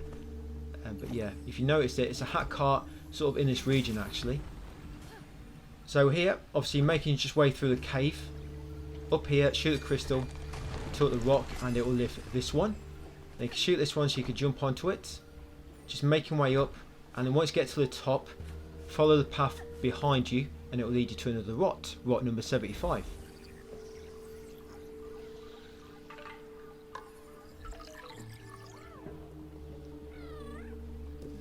Yeah, the big boss here, guys, which I'm talking about Corrupted Woodsmith. Yeah, I didn't parry him, so I've managed to defeat him by just dodging. So here, you need to shoot the crystal on the ceiling, make a forest tear appear. Now it's going to be a boss here called the Rot Eater. And you can actually kill him with the forest tear really easily. You want to use the forest tear to cleanse these 3 pieces of corruption around the arena and destroy the hearts underneath them. If you need another forest tear, just get on from the middle. I mentioned this, didn't I, in a part not so long ago about hopefully we can use the forest tear to kill the boss. And here we are. So yeah, just get the forest tear. The Rot Eater will sometimes kill the forest tear if you sort of don't attack him and stun him. But yeah, look how much damage it does. Cool. It's weird. It's almost as if Master only applies to yourself, not to the forest tear. The forest tear is still on easy difficulty. Obviously you've got loads of enemies lobbing projectiles at you, so just make sure you're mobile, keep moving, and once you've killed the boss, all the little insects will just disintegrate into nothingness. And there we go. For killing him, you only get 25 karma. Now what we need to do, you need to cleanse his heart first. That should sort of cleanse the area, remove all the corruption. Now there's a flower shrine. I think I went the wrong way. I should have gone the opposite way, anti-clockwise. Yeah, there it is, a flower shrine. Get that flower shrine. That's number 17 out of 24. Karma times 50 and gems times 200. And then you want to go to the exit. Yeah, there'll be 2 totems on either side. Just lobby bomb at each. Line up the patterns. You know which one it's got to be. So you got no. Yep, that one. Yep, and just similar to the etchings with me. There you go. If you use all your arrows on one of them, recharge your arrows before you start shooting the other one, because they will reset if you don't do it in time. So this one, you got the other pattern. There you go. Once you got it, the floor should drain. Well, it won't drain all the water, but it will reveal a platform. This one, jump on it and pulse to start it moving.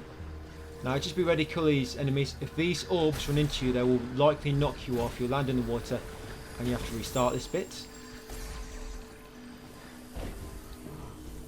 You can kill the kamikaze enemies by just using your pulse.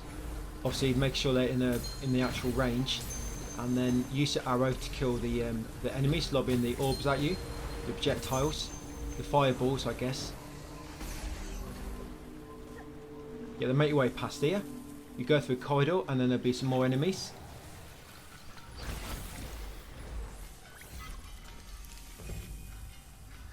Yeah, that was a lucky shot, killing all 3 with that rot arrow. Yeah, just carry on down here, killing all the enemies as you go. And eventually you reach another dead zone heart, which you can cleanse.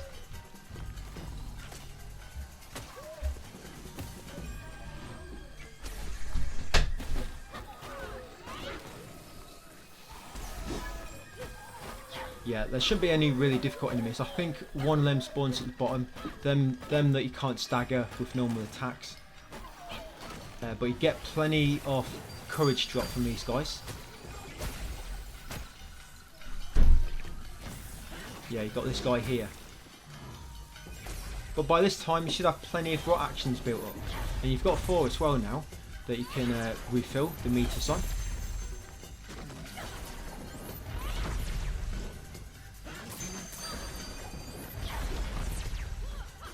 Got him. Like a walk in the park. And here's the last few. Yep, you'll get karma and then purify the heart. I think you get 10 karma from them enemies on that little ride we had through the red swamp earlier. And this battle you get karma 25. But you also want to buy the increased quiver upgrade for 300 karma. That just allows us to start off with another arrow. It will just help with this upcoming boss as well if we can sort of stockpile another arrow in the backpack. So yeah, buy that guys for 300 karma, the increased quiver. Once got that, just make your way down the slide next. Yeah, here you've got purify the dead zone heart on the left, and then the one on the right, and then the red swamp below you should start draining. Yeah, we'll start draining, and then once you fall to the bottom, it will spawn some enemies. Now you can actually, you know where we are now on that platform where we came down on the slide. You can actually kill a lot of the enemies from up there. It can be a bit tricky with the mages, but it does keep you out of the way of a lot of their attacks. But if you do decide to stay up there, you need to drop down as the water is getting drained. But because you hit the bottom and died, the enemies will start spawning, but you'll spawn back at the top. And then you can sort of kill them all with arrows. But the thing is, you've got to be careful because of the mages. Obviously they start to heal, and sometimes you can be too far away. So you've got to be ready to like quickly use a right action or use a bomb. But if you want to do it normally, just drop down here guys into the arena and just kill them normally. The thing is with this battle, there's 2 mages. That's why it can be tricky. And by the way, there's only one more combat trophy left, and that is for using the dash ability, which you don't have yet. So yeah, one more combat trophy left, hopefully, if you've done every other one with me so far. I think that's for killing 3 enemies with a dash attack. So once we've got that, we'll just get that trophy quickly, and then all it is story and collectibles. But yeah, kill these 2 mages. If you remember, you can interrupt their healing attack by using a rot action or lobbing a bomb at them.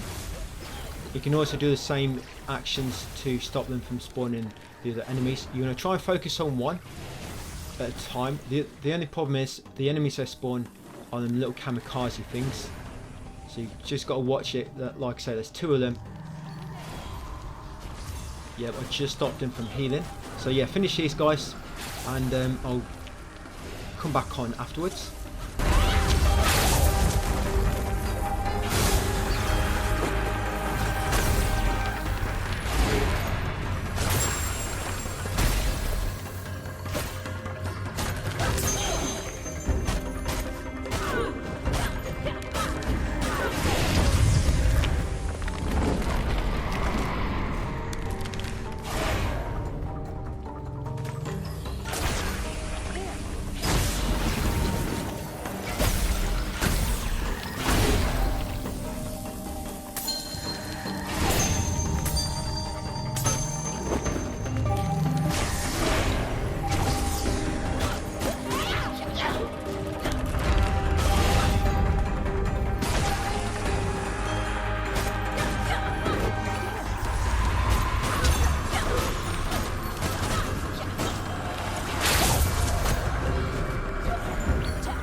Yeah, so how was it? It's not too bad. Once you get rid of one of the mages, it's not too bad. So once you kill him, you kill the dead zone heart in the middle, and then pulse on this plate, and that should open the door. By the way, for killing all them enemies, you'll get karma times 75. Yeah, for some reason we got more from killing them than what we did for killing the rot eater. We're going to come over here. You'll come to like a waterfall. Just go left, and then jump to the sort of 3rd platform, and then interact with the broken roots and rocks, and you'll release a memory. Now memory's going to go up there, so we're going to lob a bomb on these rocks, make them levitate, and we're going to jump up, shoot the blue flower to grapple across, and then go right and then go down. You can see the memory over there, make your way over to it to get the memory and 50 karma. This is the village heart room that we are in now, by the way. Yeah, so get that. I've started being a bit more descriptive with my text guide as well, because it just helps me when I'm going through it again for myself. It just helps me to remember where I'm going. Sometimes when I've just put a collectible, I can't remember where it is when I'm going through it again. It just helps me remember. So yeah, I'm being a little bit more descriptive now on the text guide. So all we're doing now, once you've got the memory, you're making your way. You see that big tree at the end with the dead zone heart where the shockwaves are coming from. You're just making our way over to that now. It's not a boss. I mean, you get over there. I mean, you think it. I thought it was going to be a boss when I was going there for the first time. It looks like one, doesn't it? But it's not. Yeah, it's not a boss. It looks like a massive boss. But yeah, you get there, and it's sort of like anticlimactic. It's like over really easily. Is that a spoiler saying what isn't going to happen? I don't know. But yeah, no, I'm just telling you that it's no boss. I'm not spoiling anything. Yeah, so grapple over to that. And then you get up, purify the village heart. And that'll get you 3 rot, 3 story related rots, 76, 77 and 78. And you'll also get a trophy, Adira's Regret. So once you get control back, you're going to jump down to the left into the water, or to the right, it doesn't really matter. There's 2 tunnels you can get there. Basically underneath where we are now, there's a chest and a rot, and we just need to jump down into water at the sides and go through a tunnel to get there. So we're going to go up that elevator in a second. So yeah, just jump down to the left or to the right. I'm going to go left. Yeah, that's a relic you get, the village heart relic. Yeah, fall down here, go through a tunnel. There's a chest. The chest has the crown heart. The chest has the crown hat inside. It will make it available at the shop. And the rot is underneath the stone beside it. So there's the chest, and there's a stone. Lift it up to find rot number 79. Yeah, like I say, we've got rot number 76, 77 and 78 just from doing that story where we just purified the heart, getting the relic. So what we're going to do now, we're going to go up the lift, and we're pretty much at the boss now, the corrupted woodsmith.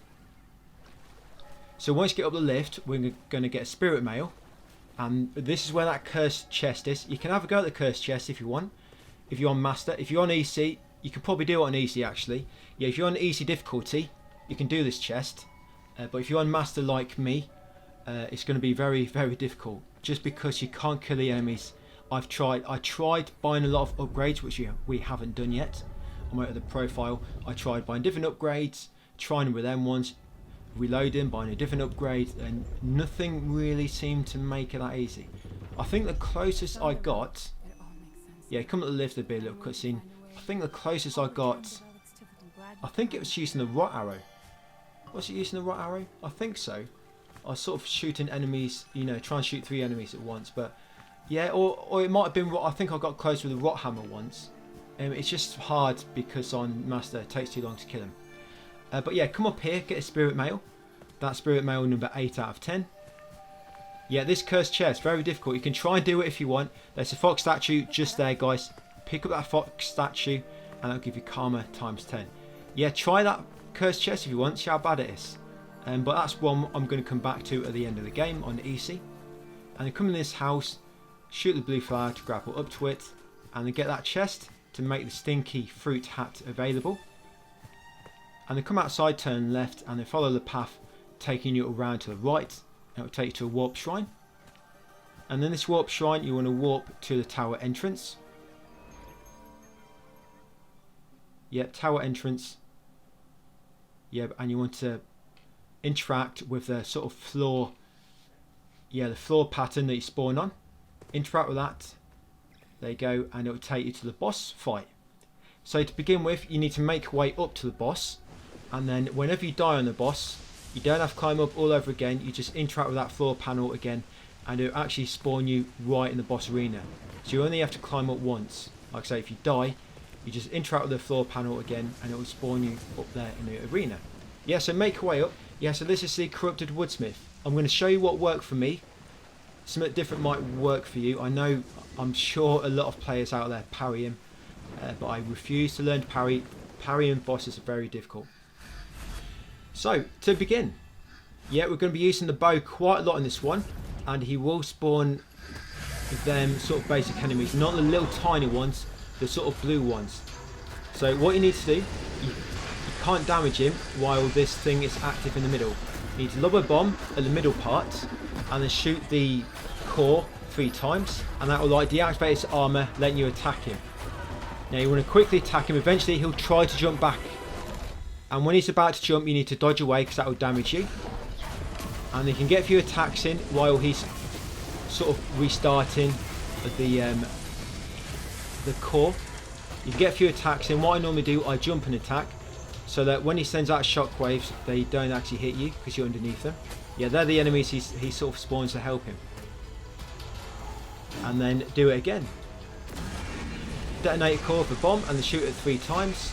There you go, to weaken him. It will automatically kill the enemies around him, so don't worry about them. And get as many attacks in as you can. Like I say, when he's about to jump back, he'll turn and face it. So when he turns to face it, get ready to dodge. There you go. No, he got me, actually. And then get a few attacks in.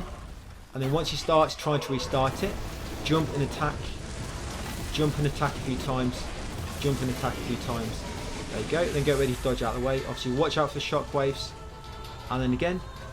When you've done it 3 times, by the way, once you've destroyed the core 3 times, it will make him enter his second phase. So you want to try to do as much damage as you can during these sort of first 2 or 3 times when you destroy the core, because after that there will be no core, they'll have no armor, but it will become much more aggressive and follow you more. There you go, that's his second phase once you've destroyed the core 3 times. Now the attack you need to learn to dodge. Now I'm just using my bow on him. Do not lob bombs, because bombs, he does like a counter attack, and he'll react with like 2 attacks.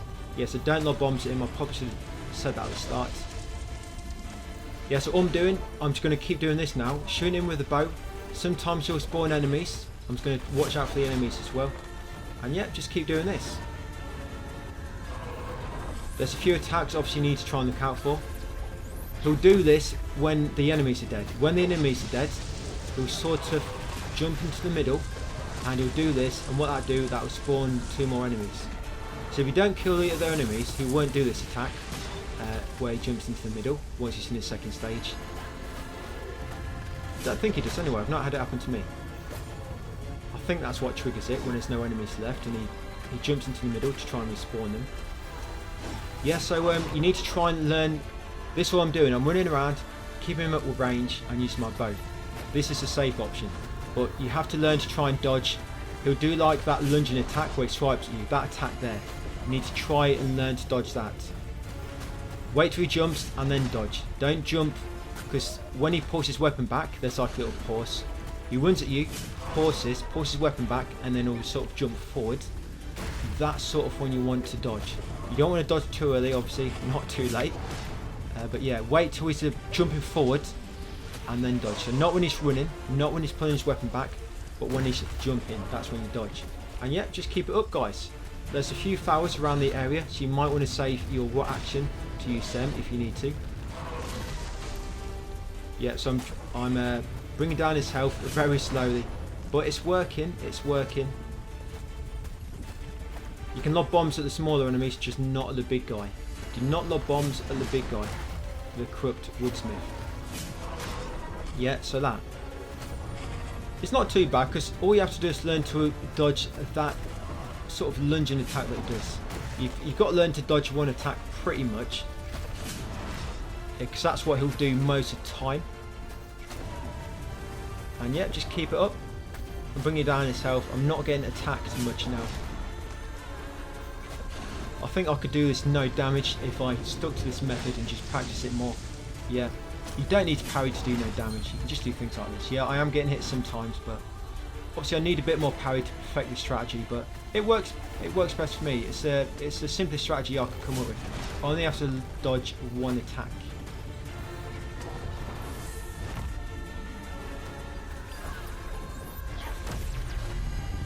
But yeah, once you got him, you'll get karma times 150. Yep, he'll sort of stagger around for a moment so you can't realise. He's like, what's going on? How could I be defeated? Never. Yep, and then just send your what after him to finish him off. Get inside all his cracks and eat him up from the inside. There you go. Shockwave of courage. Courage has been spread out throughout the kingdom now. Yeah, talk to the MC afterwards for a bit of dialogue. You'll spawn back on that etching which we interacted with earlier to start the fight, but now there's a meditation spot on it. Yeah, so keep hold of your crystal, don't let anyone take it. Yeah, there's a meditation spot here now. Interact with that and you'll get another one. I think this is meditation spot number 8 of 12. And you get a trophy, a heavy hammer. That's for defeating the corrupt woodsmith.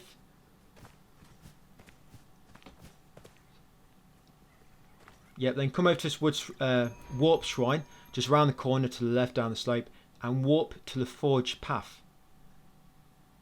Is it the forge path? No, I think it's storehouse. Sorry. Yeah, warp to the storehouse. Then what we're going to do now is going to get a chest quickly.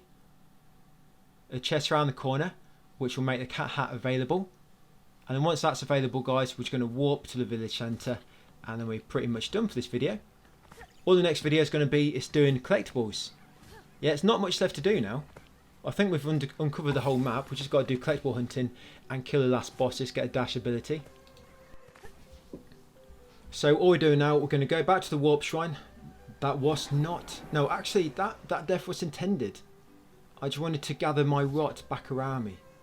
Just make sure they're all okay. Yeah, we're going back to the warp shrine and we're going to walk back to the village centre. Well, to the right. Ready for the next video. Yeah, next one just going to be collectible hunting. So that's part 8 done, guys. Thank you for watching and I'll see you on part 9. What is up, guys? Welcome back to Kino My Platinum walkthrough. This is part 9. And this is mainly just a collectible sort of video. Just mainly going around collecting collectibles in the village centre. So when you begin and you spawn in at the village centre, go left down the path around the back of the warp shrine and come over here, and you want to bomb this rock just on this bridge to the left, and beneath it will be a rot. Yeah, rot number 80. And then come over here, it's going to be some enemies we need to fight. Killing these guys will spawn a forest here, and will also get you karma times 25.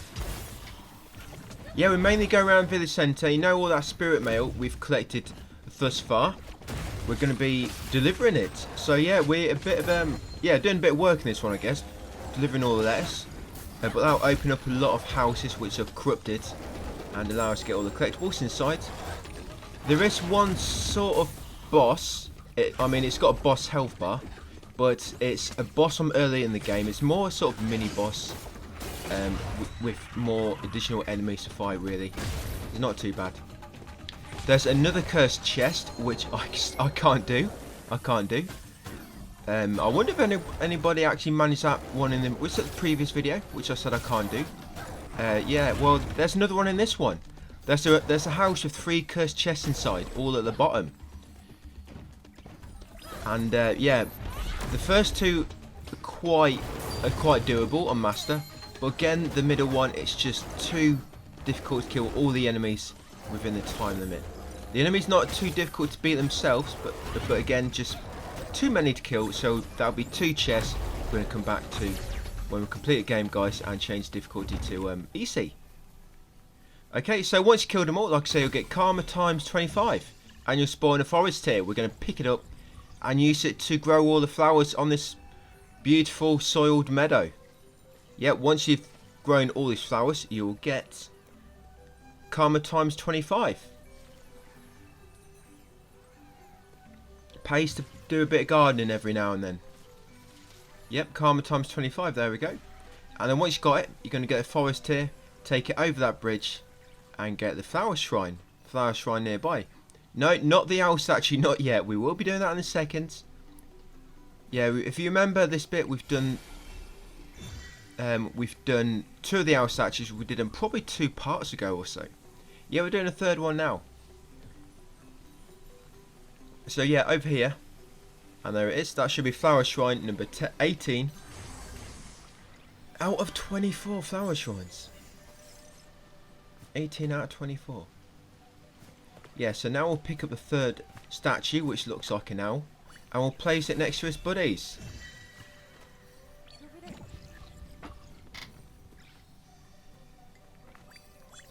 That's it. Bring him over here. Cross this track and next to the other pair. That should make a triple, and that'll make a new hat available. The fishing hat.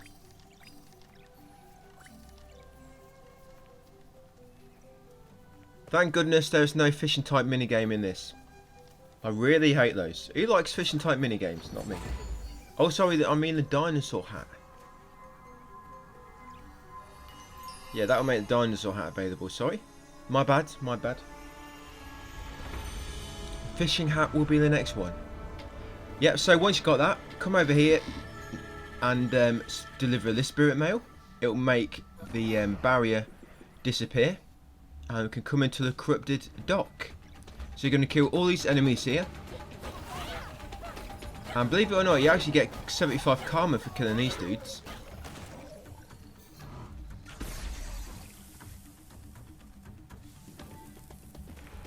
Yeah, I don't know why it gives you so many for these. It's quite an easy bunch as well. You have some kamikaze ones in a second. Just be ready to detonate them with your pulse, or by shooting them. Yep, try not to let that happen.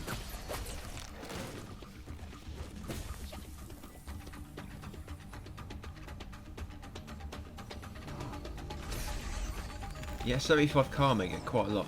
So once you kill them, you'll reveal the heart on that small sort of crane in the middle, whatever it is, island, fishing. I've no idea what that's doing. Is it holding up a fishing net or something in the water? Don't know. But yeah, purify the heart and then grapple across. And we're going to get a rot on that small little platform. It should be rot number 81. And that should also make the fishing hat available. I don't know if it's a specific rot which triggers the fishing hat, or if it's because you have to get a 81. Oh yeah, looks like that specific rot. He's got a hat on him. Yeah, so that specific rot makes the fishing net available, and of course gives us 81 hot rot, and they're very hot. Yeah, so here's another cursed chest. This would be cursed chest number 8 out of 13. Yeah, I did mess it up the first time, so I had to do it again. Hence that little tiny edit there. So if you can get this mage first time, it makes this a lot simpler. But if you manage to heal himself, it can mess up this battle. I think I do this with 1 second remaining. I'll get very, very close. Problem the first time when I did this, I think I let the mage heal, and that just completely messed up my rhythm.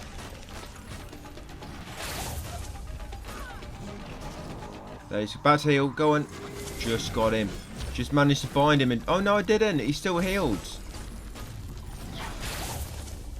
You do get quite a bit of time for this. I mean, if the mage just managed to spawn little enemies, you don't have to kill them. You just have to kill the mage and the other big dude.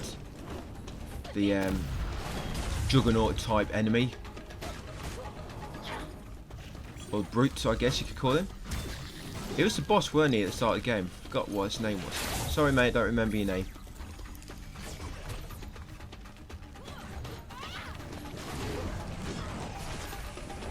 Right, so I'm right on the edge of my HP. Just how I like to live. On the edge. I don't know how I just do this. I mean, look how much HP he's got left, and he's... Oh, that's why. I just managed to kill him with a rot hammer. Just 2 seconds left. Yes, that cursed chest. And all you get inside it is gems times 100. But we have to do all the cursed chests for a trophy, don't we? So come up these steps afterwards. Just to the right of the cursed chest. And in that lamp, just on the bridge, pulse and you'll make a rot appear. That'll be rot number 82. And then come over to this chest across the bridge and turn left. And you'll get the dog hat. Then make your way back down because there's a warp shrine down here. Just round the other... You know that cursed chest we just did? We went right to get to the steps, but if you go round to the left, it will lead you to a warp shrine. So there's cursed chest, and here is a warp shrine on the left. Let's interact with it and let's do a bit of warping. So we're going to warp to the village centre, back where we started this video. Yeah, so warp there. Then we're going to turn around and deliver some spirit mail. Just make sure you get a signature for this one. It's signed for delivery.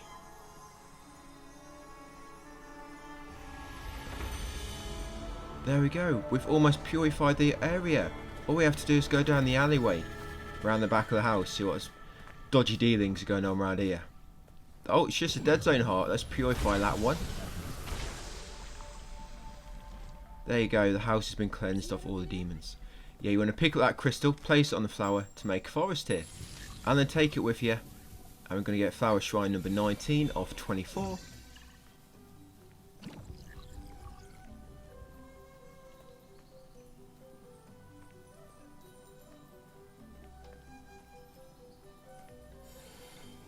Yep.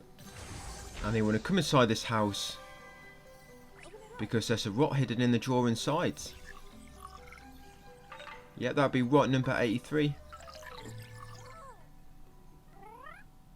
Yeah, just make sure you don't forget to loot that flower shrine. You got the karma already, but you might want to loot it to get the 200 gems.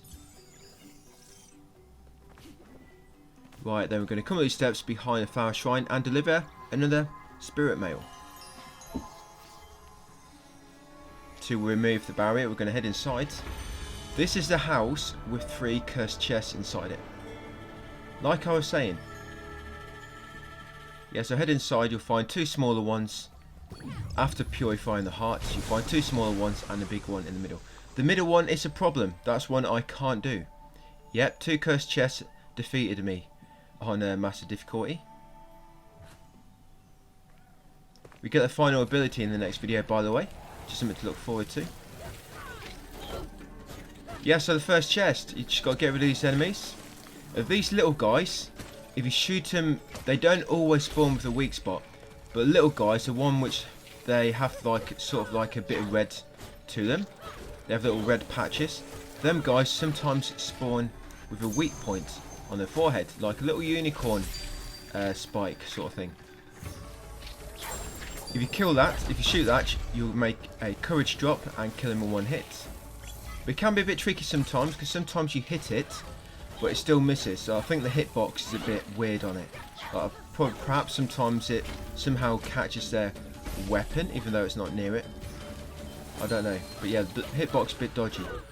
But yeah, if you shoot that, it can just, you know, give you a bit of courage, and just help you build up your action quicker. And just having more raw actions when the difficult enemy appears can just help you get through it a bit quicker. And of course, using a rot hammer sometimes perhaps, or using a rot arrow if you can line up some enemies. Yeah, this is the easier one of the three. You just got all basic enemies spawning. The little guys with the little axes.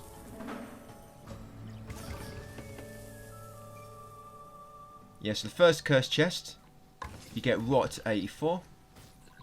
And then we'll do a second small one. Yeah, second small one. I did make a little edit here because I did have to do this again. Yeah, so you'll have slightly different enemies now. You still get these little guys, and you can go for their weak points when you see them.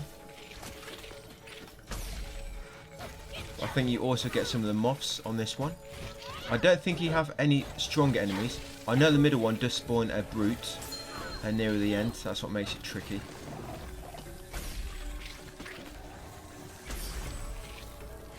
Oh, there is one on this one as well. Forgot about him. Yes, this is where all that extra courage comes in handy. Oh, look at him, he's got a bomb on his head.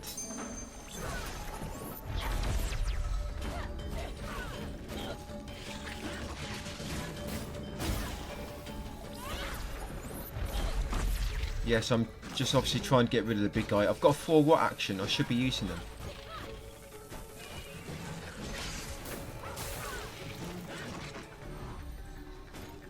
These moths do get very annoying, especially in this little arena.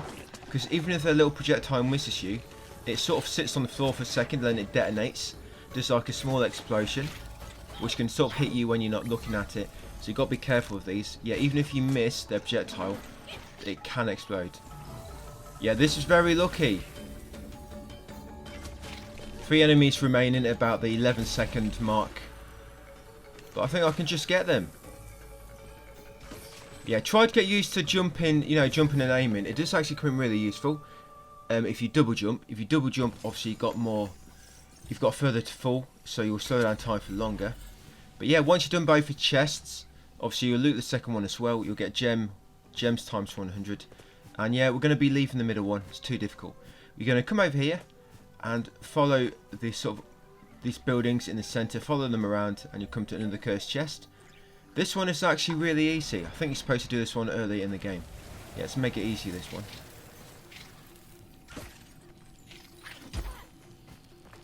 Says that, and they get hit by hits behind. Yeah, watch out for these guys. They will hit you in the back. They have no honour.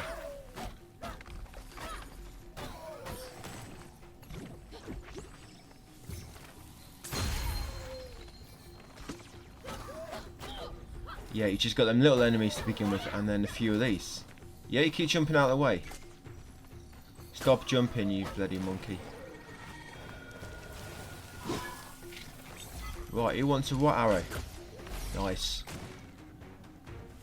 What arrow to finish the kill? So this cursed chest will give you gems times 100. And there should be a fruit beside it as well. I was very quick there. But yeah, there is a little piece of fruit beside that cursed chest in like a little basket. You can eat that for karma times 5. And then come over here to another post box. And we're going to lob in the spirit mail. Remove the barrier. We're going to head inside. Now it's a load of enemies here we need to fight. So once you beat these enemies, you'll get karma times 25. And then we're going to purify the dead zone hearts. Yeah, I kill these punks down here first. There are some up above you lobbing projectiles. So just watch out for them. You can try and get them first if you want to. It's just them guys with their critical points on the chest, which will kill them in one hit if you hit it. Like so. That's exactly how to do it. And then just bam attack on these guys.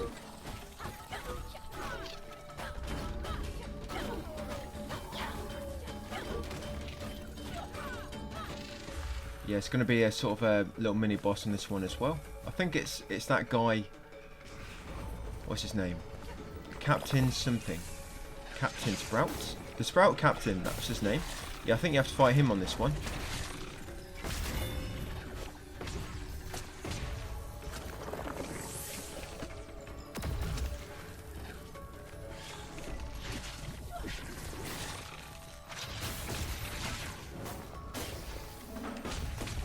Yeah, I'm starting to get used to my aiming a bit now.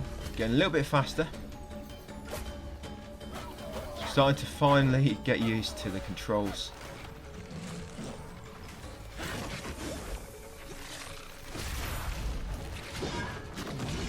Yeah, there he is, the Sprout Captain. Well, I've got forward action, so it should not be difficult. But remember, if you do bind him, it uses 2 action.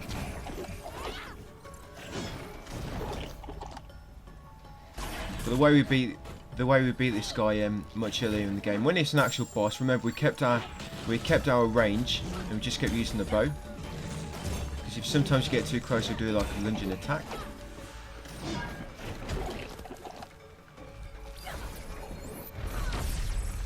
But he went down really easily this time. So once you killed him and all the enemies, purify the Dead Zone Heart. Yeah, you only get 25 karma for that one. You want to drop down this ledge nearby, and then come to this house and get the chest. That'll make a new hat available. And then that crystal, yeah, that makes a star hat available. That crystal it was in a bucket just on the porch in that small room we went inside. Just get you rot to get a crystal out, and then place a crystal over here on the flower. And then you're going to use this to spawn the 3 patches. Yeah, there's 3 soil patches in this garden. You're going to make them all grow, and that'll give you karma times 30.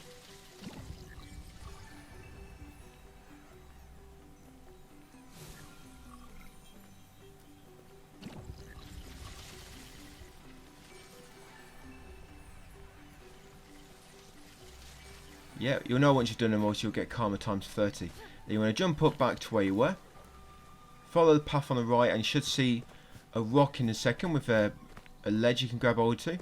There you go. Climb up, and it's going to take us to the top of that roof of that house we was just in. And there's an archery challenge on the top. Come over to it, pulse to make it trigger, and then shoot all the targets. And that'll make a rot number 85 appear.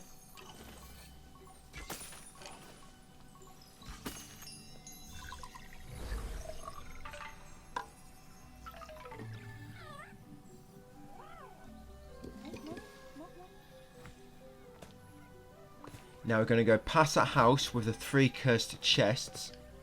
Yeah, go past it, and you should find another house on the left with another post box. So yeah, go past that one, carry on and go left, and you find another post box. Deliver the spirit mail. Again, for this one, we need to kill the enemies. You'll get 25 karma, and then once you kill the enemies, you can shoot the 3 crystals around the pond, and that'll spawn rot number 86.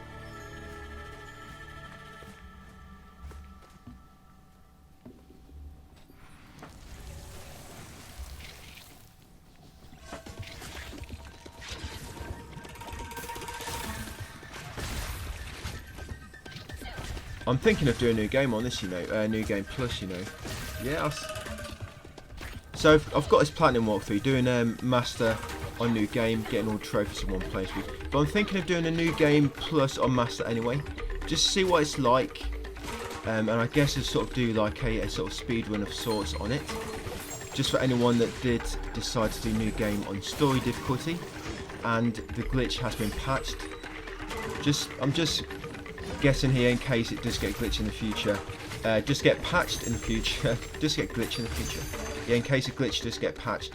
which allows you to glitch the Master Trophy. I will be showing you out in the last video, by the way. So if you are following me on story and you want to do the glitch, I will show you in the last video how to do it. But yeah, thinking of doing New Game Plus, but we'll see. And I'm pretty busy actually in the next few weeks in terms of games. Yeah, so once you kill them, purify the Dead Zone Heart, and like I say, we're going to shoot them 3 crystals around the pond to get Rot 86. Yep, and then I'm going to head back to where we got Taro's mask earlier to reach the NPC, and then once you reach there, we're going to take a right, followed by another right, and eventually reach another post box. But there'll be some enemies before, but just follow my path. Yeah, I mean, we've got Kina, Plague Tale's just been released, Requiem, got Resident Evil 8 DLC, there's Signalis, which I want to cover. That's another game which comes out on the same day as Resident Evil 8 DLC, so that's going to keep me busy. Then of course, a few weeks later, or a week after, we've got God of War Ragnarok. Yeah, pretty busy next few weeks, you know, if I want to try and cover these games and keep up ready to be ready to cover the next one when it releases. I don't think the Resident Evil 8 DLC will take too long. I mean, it's DLC, it's not going to be a massive long game, is it? But I would like to do Platinum again, but in third person mode, but we'll see about that.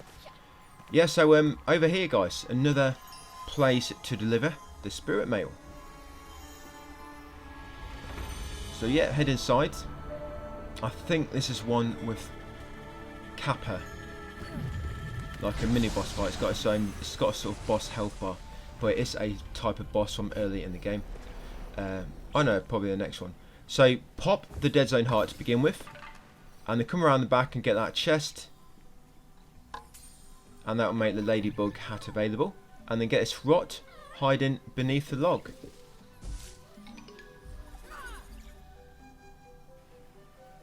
Yeah, so what we need to do now is we need to make our way back over to that small mountain which we grappled from. You know, near that bridge, and we grappled to the blue flower. We need to go back over there.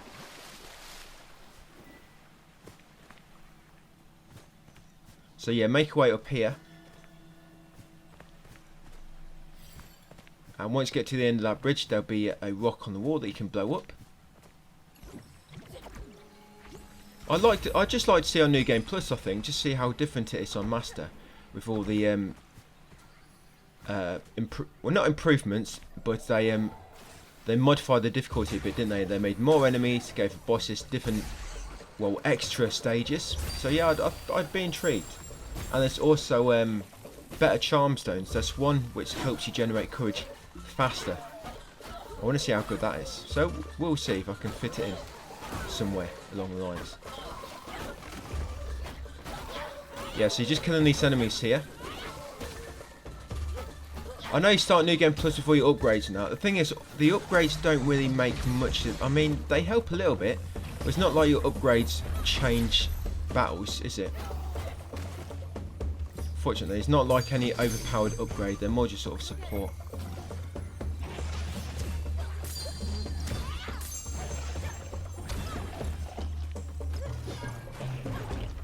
Yeah, he went down pretty easy this time, this guy.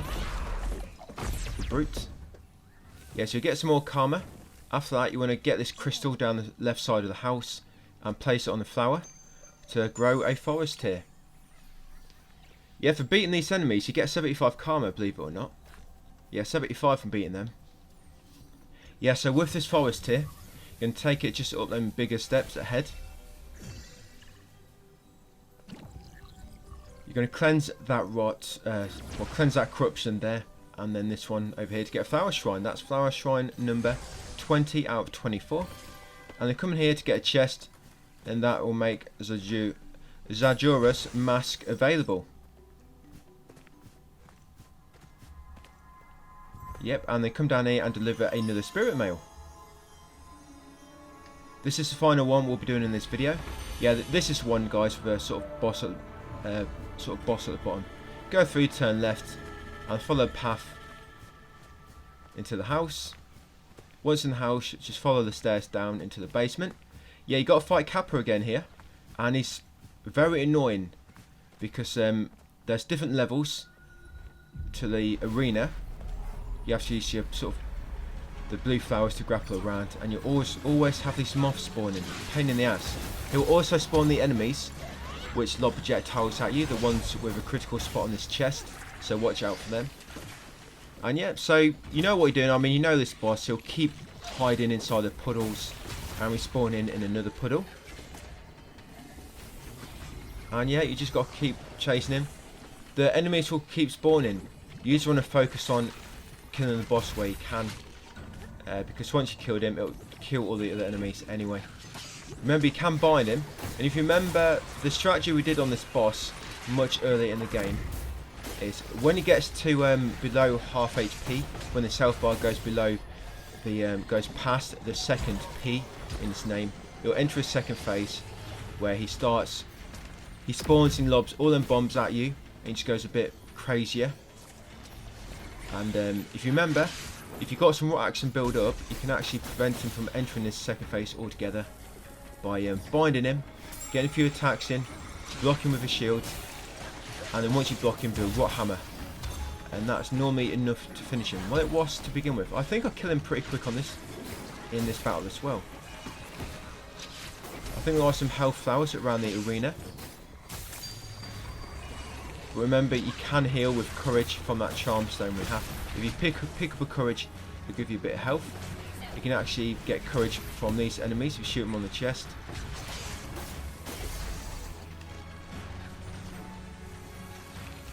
Yeah, you can get distracted to keep killing the little enemies, but you just want to try and focus on this guy really. So he's going to enter a second phase in a minute, so hopefully I can finish him off before he gets to that point. And there we go, I did it again. I wasn't actually expecting to do that. I just grappled over to him and realised his health was almost past halfway, and then I just went to town on him. And yeah, I don't know how I managed to kill him like that. I wasn't expecting to do that, but maybe I'm better than what I think I am. I don't know, or maybe I just got lucky. Yeah, probably the latter. I got lucky. So once you beat him, just come back out the way you entered, and then jump left over the railing once you get out, and there'll be a rot over here. This is rot number 88. Yeah, 12 more to get. And I think 6 of them are story related. No, it might be, no, actually I think 9 are story, or it might be 12. Yeah, they might all be story related actually, guys. Then remaining last rot. Yeah, so come to this warp shrine just down here to the left, and you'll warp to the village centre, guys, ready for the next video. Yes, I'll leave it there. Yeah, quite a long one that, but this next one's hopefully might be a little bit shorter. So thank you for watching, guys, and I'll see you on the next video. What's up, guys? Welcome back to another video. This is part 10 for my Kena Platinum walkthrough. There's one thing I forgot to do. I forgot to get the hat cart near the forge path, so I'm just going to do that now quickly. Yes, I'm just warping to the forge path. You can see there's a hat missing. It says only 9 of 10. You should have got this earlier, so I think I did mention it. For some reason I must have thought I went close enough and I didn't. So I'm just warping to the forge path. Just going to head over to the hat cart. Once we discover it, I will get the sun mask. The sun hat. Yep, hat cart discovered. I think that's the last one as well. We should have that one, but yeah, just in case you haven't, guys, just warp here, go over there and get it. And then you can walk back to the village centre. We're going to get the dash ability next.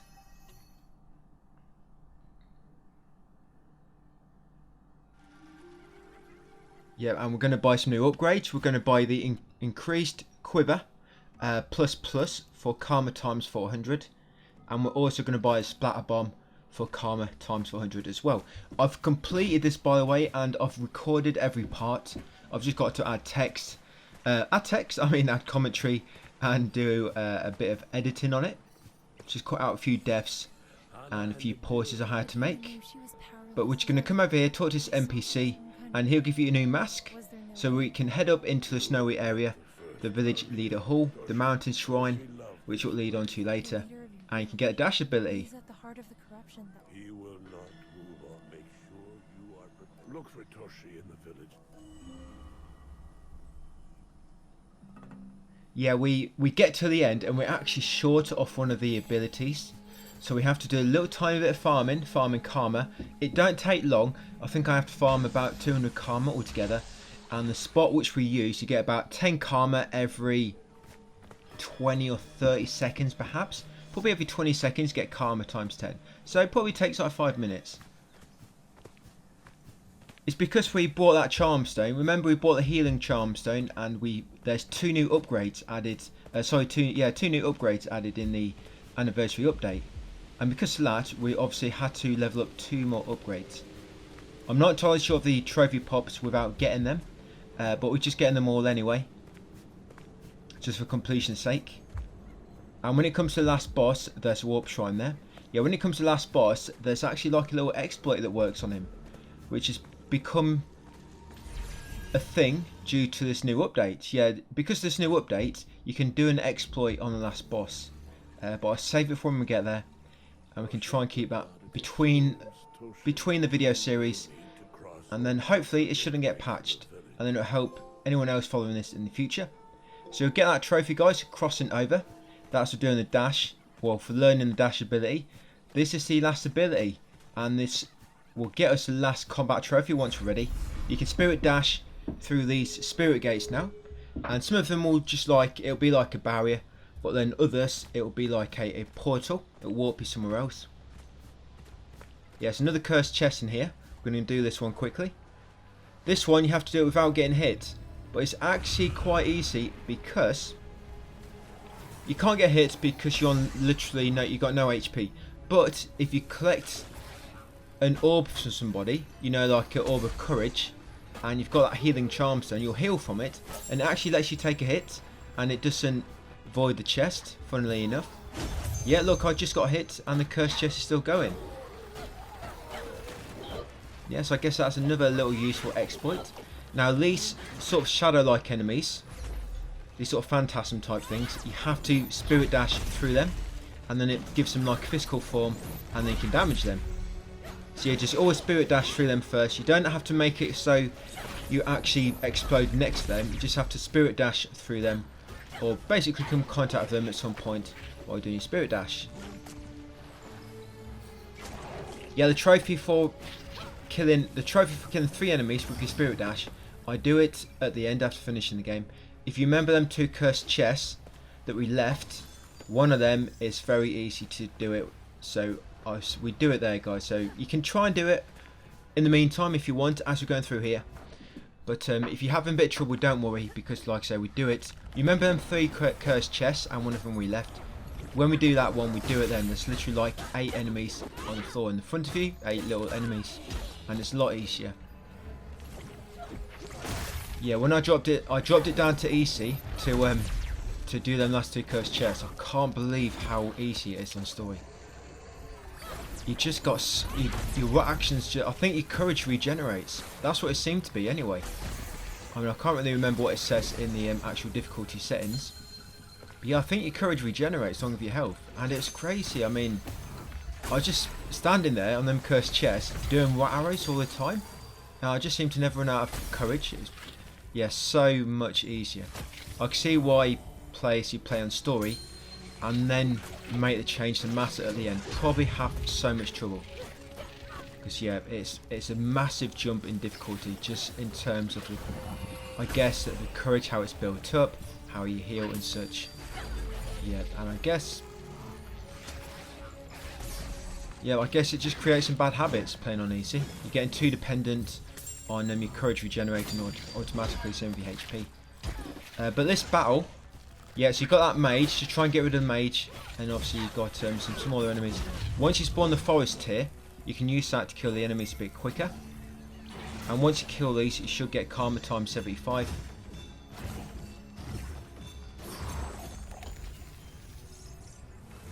Yeah, nice bit of karma there, 75. Then you want to purify the Dead Zone Hearts. And we're going to head upstairs into this house and get a collectible. Yes, 1 boss at the end of this video. The next video will have 2 bosses, and then the final part has the final 2 bosses. And we do that clean up, and we also do the massive difficulty glitch. The master glitch, very, very easy to do, guys. It just takes like maybe 10 minutes. Yeah, probably 10 minutes, but if you've been playing on easy, yeah, it's very simple to do. So up top of this house, you got another spirit mail. This is spirit mail number 9 of 10. Yeah, just make your way back down. And you want to get this plant pot from inside. And we need to take it over to like a slot and slot it in. And it will spawn a spirit gate for us to warp through. Yeah, so just bring that plant pot over to you. These bosses going forward, they are quite difficult. And the second to last boss, that will be in the last video, I actually do parry him quite a lot. I like to think we're probably, I mean, if you've been following me on Master, hopefully we're at that point where we're getting a good firm grasp of the game, its mechanics and how the combat works and such. And parrying, hopefully not too bad, because this second to last boss, it's even hard to dodge as well, because he does a lot of combos and they track really well, and it can be difficult to dodge. So I actually found parrying easier than dodging, if it makes sense, on this second to last boss. All the bosses so far, dodging's been pretty easy on them, but yeah, second to last one, yeah, I had to parry, and I just found parry a lot simpler to beat him. I didn't get to the point where I could parry every single attack, but I could parry most, and that allowed me to kill him quite easy. The thing with parry, and when you parry, you get loads of courage from it as well, so it allows you to keep like using right actions. So you got another battle here.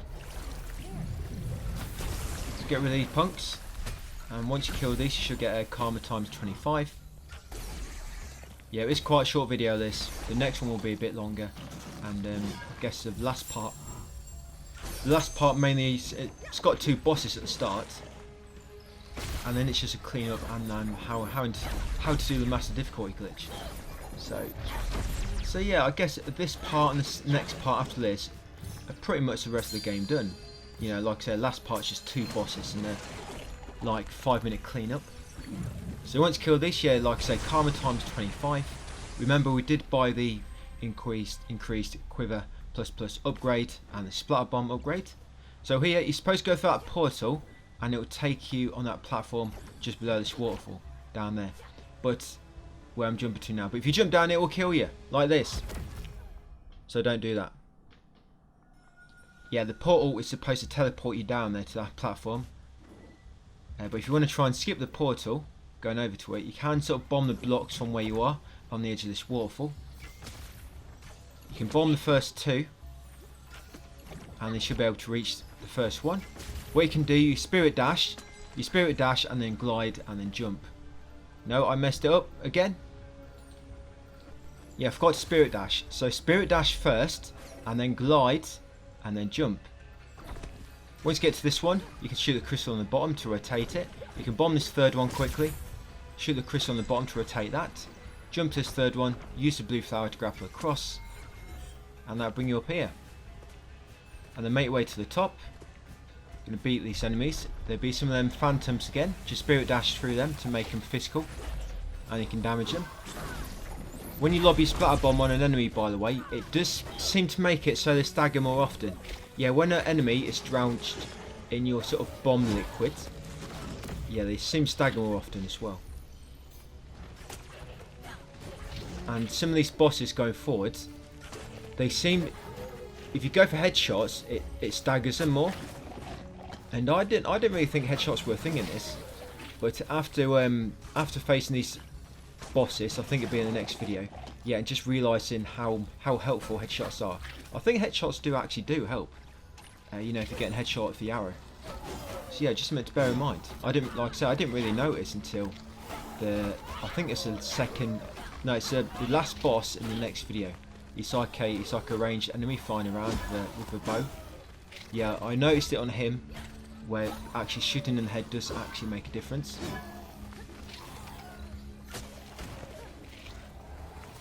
Yeah, that's another phantom. I was actually trying to do that trophy here. You know, where you kill 3 enemies with 1 spirit dash. That's why I slowly bringing their health down, but I gave up. I did it here on my other account, but I couldn't seem to pull it off here. So yeah, we'll save it till we get to Cursed Chest at the end of the game, like I originally mentioned earlier.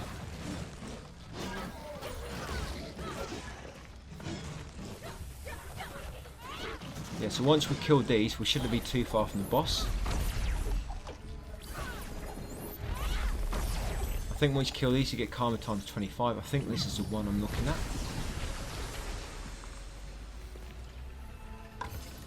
No, these ones are karma times 75. This could have been Yeah, then come into the house afterwards These tools look like the ones and get the chest. From that chest, you'll get the mask hat available, and then you'll find a memory inside if you interact with the table, and then get the memory for karma times 50. Once you get that, a forest tear will spawn nearby as well. We're going to use that forest tear to get a nearby flower shrine. Flower shrine 21 out of 24, just down the steps over here. Let's go, friends. Down here, flower shrine 21. Yeah, then after this we'll go past the house and we're going to bomb the blocks below us. Yeah, there you go. 50 karma, 200 gems, which we're never going to spend.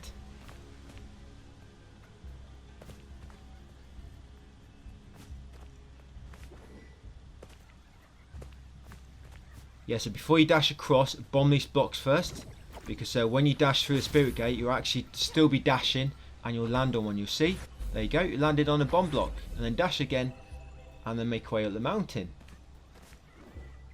Yeah, when we get to this next, we're going to get like to a arena. There's going to be 3 plant pots in the middle, and you've got to put the plant pot in the right slot.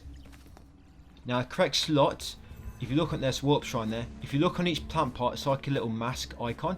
Well, not an icon, and you see each slot has got like a mask above it. The mask on the side of each plant pot indicates what slot they need to go into. Just indicate, just match up the mask plant pot with the mask slot and put them together, and just do that. Once you've done all 3, a mask will appear, and once you interact with it, guys, it will spawn a boss fight. Yeah, this little trick at the end, the last boss, there's like a portal area, like a spirit realm you have to go into. The last boss is it's a long like endurance battle, by the way, and you don't actually get any chance to heal on master other than plants when you're back onto the actual boss himself, or any enemies drop courage. But there's like a spirit realm, and when enemies drop courage in there, you can collect it, but something gets left behind. You can't actually see it, but you'll collect the courage and it disappears, while the actual visual icon of it, the actual item, but it seems to still be there, floating, invisible. And if you use your pulse with the healing charm stone, it just constantly heals you. It's pretty cool. But I'll explain it more once you get there. So yeah, you got this guy, Predator, I guess, Predator ripoff, the Mask Maker. This is probably one of the hardest of the 3 mask bosses, if I'm honest. Yeah, so I try to lobber bomb at him when I can. He will teleport around a bit, and he will sort of try to spawn enemies.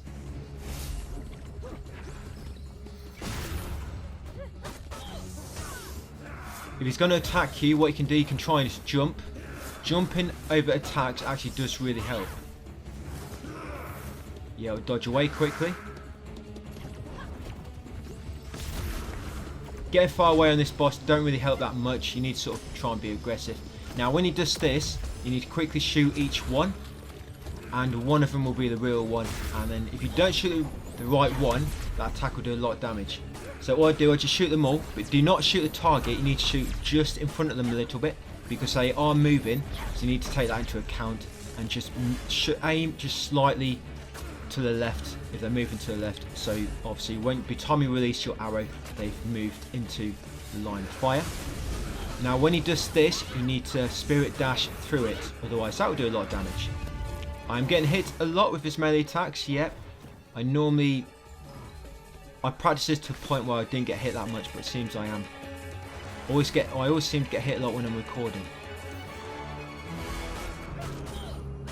Yeah, when he does this teleporting, he'll just teleport around a few times. Sometimes when he stops teleporting, he'll spawn enemies like this, or he might do a combo on you. There you go, he's going to do this combo. Yes, you can dash or jump. Jumping twice does really help. I said that earlier. Yeah, jumping from attacks, it actually really helps dodging bosses. You'll see it on the first boss in the next video. I dodge his attacks by literally just jumping them all the time, and it actually dodges really well. Just double jump.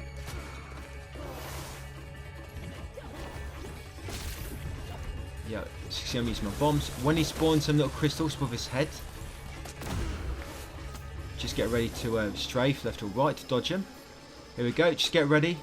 Remember, shoot in front of him a little bit. You'll see me doing it. I'm releasing the arrow just in front of them. That's it. Normally when he lands, I'll lob a bomb at him to make him take more damage. And then just go to town on him. There we go, got him. Yeah, he might take a few attempts. I mean, he did me, I think, out of all three of the mask, like I say, the mask bosses, he probably took, I think he's probably one of the trickiest, if I'm honest. The other two, I did him in less practice, less attempts. But yeah, once you beat him, you'll get Karma times 75, you'll find the Incense Relic, you'll get Rot 89, 90 and 91, you'll get a trophy, Toshi's Fear, and then once you've got that, you'll also make the Mask Make Hat available. Come and get that meditation spot, guys. 9 off 11. Yeah, I've been saying, have I been saying there's been 12 meditation spots altogether? No, it's actually 11. The 12th one doesn't actually count for anything. It's just needed to complete the game. Yeah, so now what we're going to do, we're going to go to this warp shrine, and we're going to warp to the village Onsen, and we're going to hand in the spirit, that spirit mail we've got, spirit mail number 9.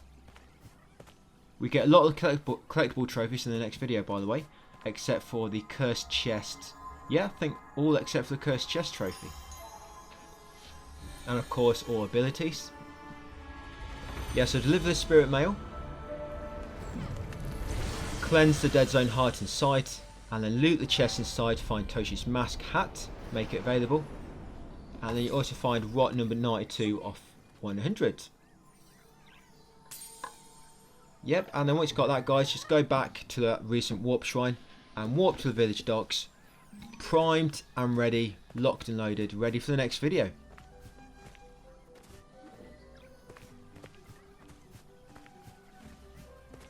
Yeah, I played a little bit of New Game Plus, and yeah, it's a lot more difficult, trust me. A lot more difficult. It's got new enemy types. Even the very first battle in the prologue, it's actually really hard on Master on New Game Plus. But yeah, I'll leave it there for that video, guys. Thank you for watching, and I'll see you on the next one. Hello guys, welcome back. To begin on this one, we're just going to buy some upgrades. The Sprint Attack Light for Karma times 50, and the Sprint Attack Heavy for Karma times 100. And we'll also buy the Air Slam for 150 Karma. And then we're going to go through this Spirit Gate ahead, and it should take us to the Warrior Path. Yeah, so just buy them 3 abilities at the top there, top left. You'll find with this ability as well, if you try running and going into the Rot Hammer skill, the Rot Hammer Rot action, because you've now unlocked the ability to run and attack, you might do a running attack instead. And here, shoot the left crystal, then the right one, and then the middle one. You need to do them in that order. If you look above, this actually is a star formation, and it indicates the order. Now here, you're supposed to take the left path, but if you take this little skip across here, Spirit Dash, Glide, and then Jump, you can actually destroy this Dead Zone heart without having to kill the enemies. So normally you'd have to go around the left side, and that triggers a cutscene which closes the heart, and then you have to kill the enemies. But if you do it that way, it skips that cutscene, so you can defeat the heart straight away. Now here, you need to Spirit Dash through each of the portals, and then you blow up the pillars. Spirit Dash, blow up another pillar, Spirit Dash, blow up another pillar, and eventually, once you get to this blue flower, you should have exploded all 3 pillars, and you need to quickly make way up this sort of middle mountain while all the pillars are still exploded, so the platform's still there. And then once you get to the top, just sprint through this portal to warp to another battle. Yeah, this battle will get you Karma times 25. Perhaps, you know that battle we just skipped, by him skipping that little cutscene and cleansing the Dead Zone heart straight away. Maybe we should have done that, because it would have given us a bit of karma. But never mind. We do have to farm a little bit of karma at the end.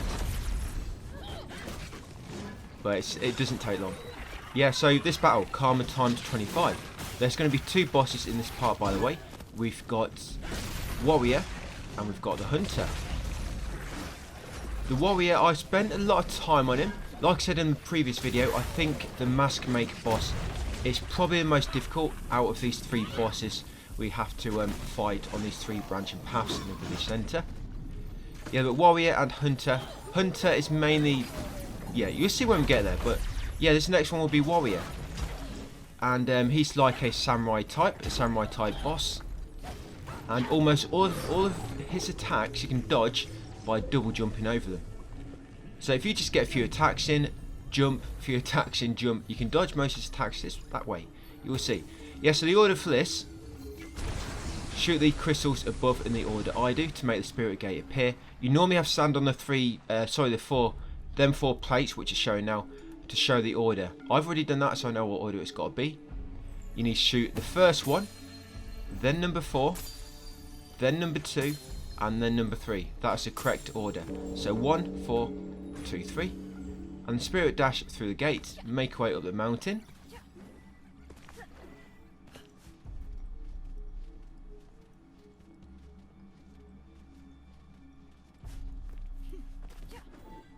And look left, and you see like a massive sort of valley. Now you're supposed to make your way around down through the portals, but if you blow that rock, it'll make a lot of platforms appear. Spirit dash to that one in the middle. That's it, spirit dash, and then glide, and you fall on it, and then spirit dash into that end portal, and that should take you straight to the boss area. Just save you a little bit of platforming. Now here you need to go to the top, use your action on the bell to ring it, and that will make the boss appear, which will take you to the boss battle. Yeah, just interact with that sort of ram at the side of it. Yeah, see that ram at the side? I think I forgot there for a second. There you go. They'll ram it, give it a good ringing, and the mask should follow you down.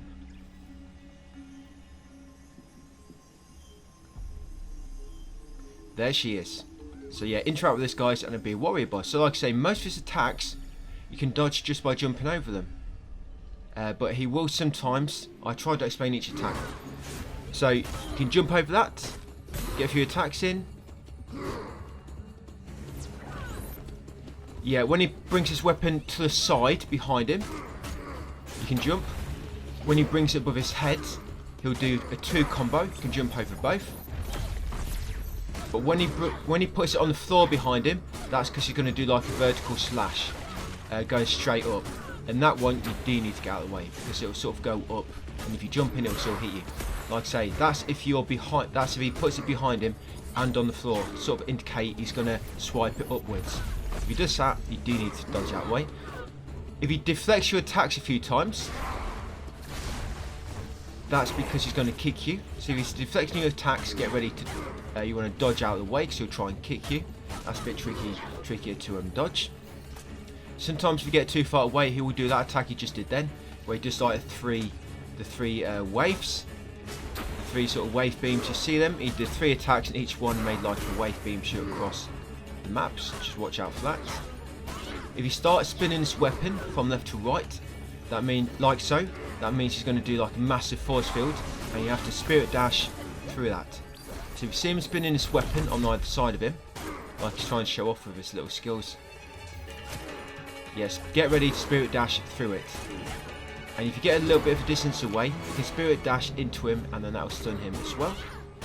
So yeah, as you can see, just most of his attacks, guys. Jump over him, get a few attacks in. The grab, if he looks like he's going to grab you, he'll pull his left hand back. You can double jump that as well. Yeah, there we go, spinning attack, dodge away, get ready to spirit dash through it. Yeah, so I'm just going completely aggressive. There you go. Do you see that? He put a sword behind him, but on the floor. That indicates he will do a sort of like it's 3 waves, and they will hit you if you jump. So you need to sort of get ready to dodge to the side. You don't have to dodge. I think if you just run to the left or to the right, you will miss them if you're far enough away. Spinning attack again. Get ready to spirit dash. There you go, he's just doing a sideways swipe. I can double jump that. Now he's going to do this combo. Double jump again, then start attacking him. Parrying is parry, so get ready to dodge away from his kick. And that's it, yeah. And beating him, guys, you'll get karma times.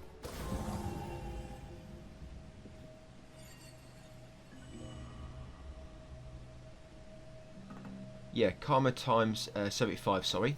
Yeah, you get the village crest relic, you get the warrior hat available, and you get a trophy, 28 out of 42, Toshi's love, found Toshi's village crest relic. You also get a meditation spot. Yeah, make sure you get a meditation spot there before you warp away. I was a little bit quick. Yeah, but just near where you beat him, there's a meditation spot nearby. That would be 10 of 11. And you also get rot number 93, 94 and 95 for beating him. Yeah, so once you've done him, you got a meditation spot as well. Go to the nearby warp shrine and warp to village docks. And that portal's disappeared now and the water has been purified. And you want to make your way across here. Just ignore the forest here for a moment and make your way past it to the other side. Over here, you're going to make your way up the rocks. That sort of cliff wall on the side there. And then you're going to bomb some rocks on the right and make your way across. Yeah, so come up the cliff wall and see them rocks over there, you're going to blow them up.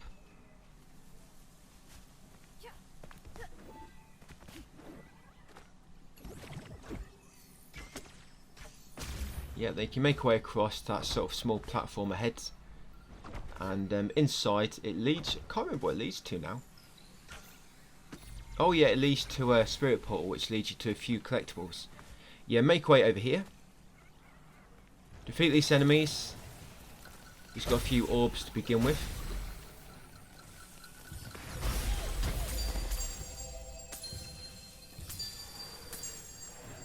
Yeah, you got a spirit, one of them spirit enemies in his spirit dash room, of course, to make him change back to his physical form, come back into my world, the material world. There you go, once you beat them, you should get a karma times 75, I think. Yeah, come through the spirit gates, come over here to this little pond and interact with the sculpture, and it should release a memory.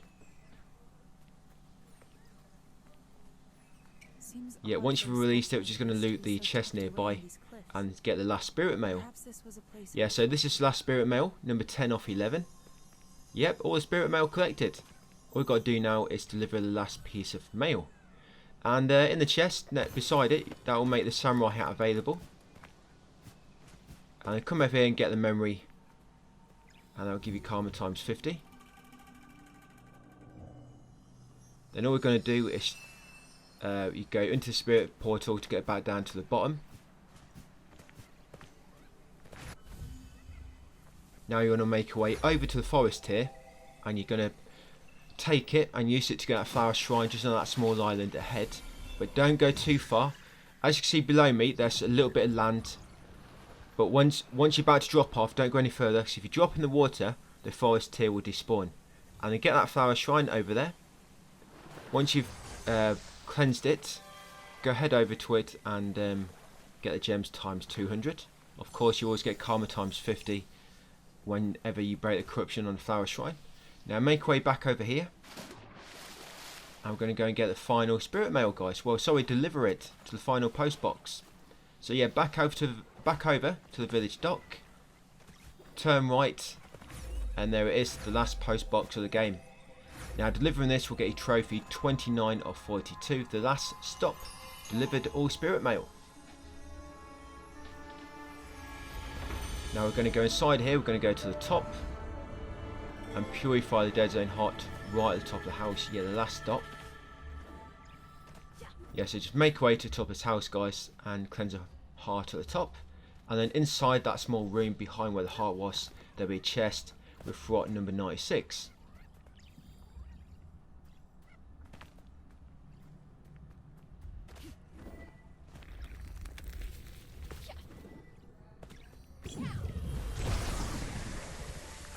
Then you make your way back down the house and you'll find another chest, which you couldn't get his chest before. That's why we're getting it on the way down. It had corruption around it. But once you destroy that dead zone heart, it cleansed it all, of course. And they can access his chest. So just make your way back down and watch out for this chest on the way. There it is. This will make the bunny hat available.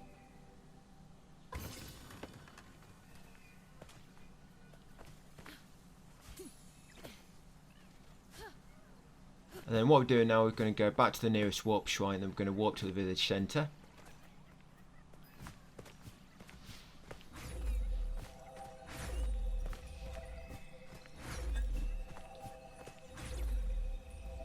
It's got a few more collectibles, and then we'll go down the hunter path.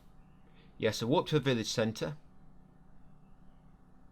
You want to take the path on the right when you spawn in, and then the path on the left. It'll take you to a closed bridge. Shoot the target on the side of it, the back of it, and that should release it.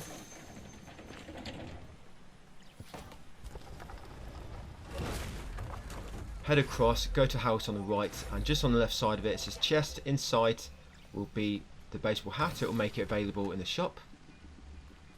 And then head over here and kill the enemies for karma times 75.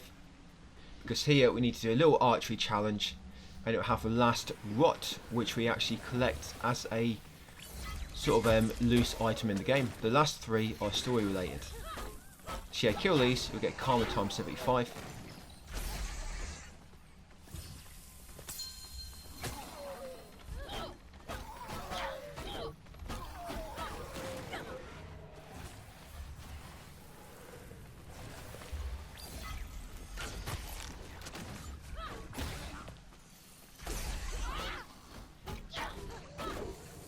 I don't know why some battles give you more karma than others. It doesn't seem to be very balanced.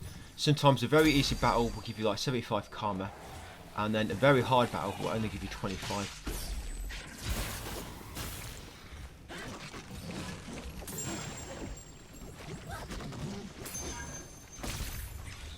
Yeah, so I'm just shooting them so the little bombs which are split into can fly over to the moths.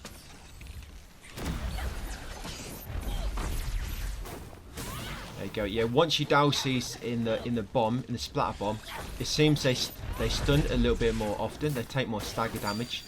Not always, but a lot of the time they will. I think some attacks are still like resistant stagger from the normal attacks, even if they are splattered. I guess that battle is quite a long one actually, isn't it? Yeah, so once you've done that, you want to interact with this lever. Now you've got an archery challenge. There'll be 3 stages. It's very easy. Just do each one. That's the first stage. Second stage. And once you've done this, it'll make the last rot, like I say, the last rot we have to collect, other than the story rot. It'll be rot number 97.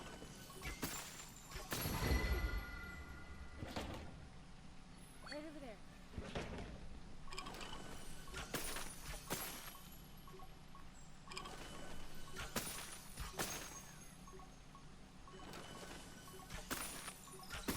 One thing I do need to do before I record the commentary on the last part is I need to check the glitch still works on patch 205 for doing master. Yeah, there you go guys, rot number 97 off 100. It doesn't impact me because I've been playing on master anyway, but for anyone that's been playing on EC, yeah, I need to double check that. So this bridge, another closed bridge, shoot the target on the left to release it, and then come across and we're going to get this flower shrine. Forest tier, and we're going to use that to get the final flower shrine. No, it's not yet actually. There's one more in the hunter path. This is flower shrine number 23. We're actually going to get the next one in it. We're actually going to get a good few trophies in the next path actually. I think we get the hat trophy, the flower shrine trophy, maybe the rot trophy as well. But yeah, bring this forest tier over here guys. There's flower shrine. No, it was left, not right. There you go. Flower shrine number 23, one left. Karma times 50, and then obviously interact with it for gems times 200. And then we're going to go in this nearby spirit gate to go to the hunter path. Oh yeah, by the way, if you're playing on master difficulty, probably not so much so if you're playing on easy, but if you're playing on master, you're going to completely love the last 2 bosses of the game. Yep, I just want to give you something to think about as we go into the last part of the video of the series. Here, we're just going to blow up them rocks which are stacked to make a path ahead to this spirit gate. Come through and destroy the enemies. You got them 2 little punks up there lobbing bombs. You shoot them on their weak point to kill them instantly. And then the spirit guy, dash through and remember to make him become a real thing that you can actually damage. Bring him into the fight. Oh look, they're killing each other. Friendly fire. I guess they're changing sides. They want to be on the winning side. Yeah, once you kill them, you'll get karma times 25. Jump over here. You'll see a little drawing on the wall. Interact with it to make a memory appear, or to release a memory. All we got to do now is remember where the memory's going.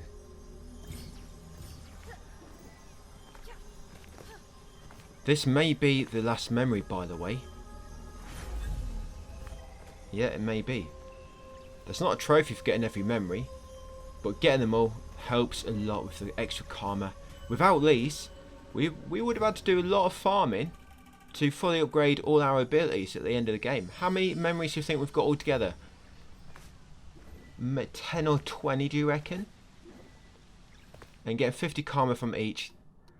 So now I'm going to buy a new upgrade. No, I'm not. I changed my mind. Instead, we're going to carry on along. Yeah, these tripwires, as you can tell. Yeah, this is what they do. If that happens, just dash through it to break it. It's pretty bad booby trap, actually, if you can just spirit dash through it. So here, shoot all the crystals in order on the trees up high. And it will make a crystal appear. Lob it in the plant in the middle to spawn a forest here. And then take out all the enemies which ambush you.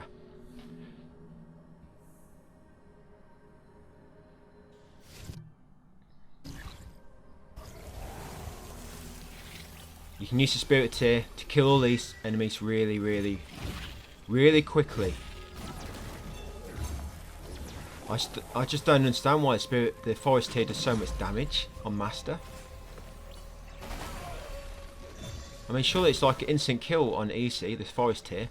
But I'm thinking maybe the damage from forest tiers isn't affected at all by master. They do the same damage no matter the difficulty. I'm not sure. I just don't understand why it does so much damage. Look, it's... Why? I'm a master. Keep things difficult. Yeah, once you kill them, purify dead zone hearts, you get karma times 25 killing them. And then want to take take the forest tier on this path down here.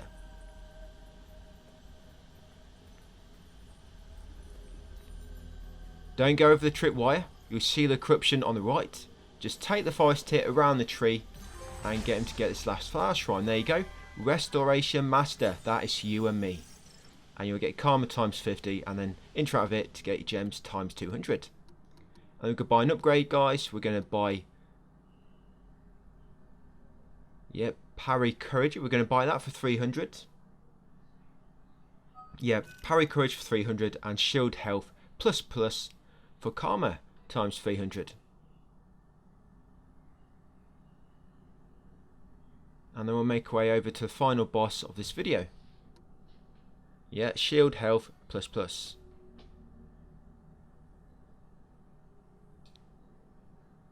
When we kill this boss, we're going to pop about 4 trophies.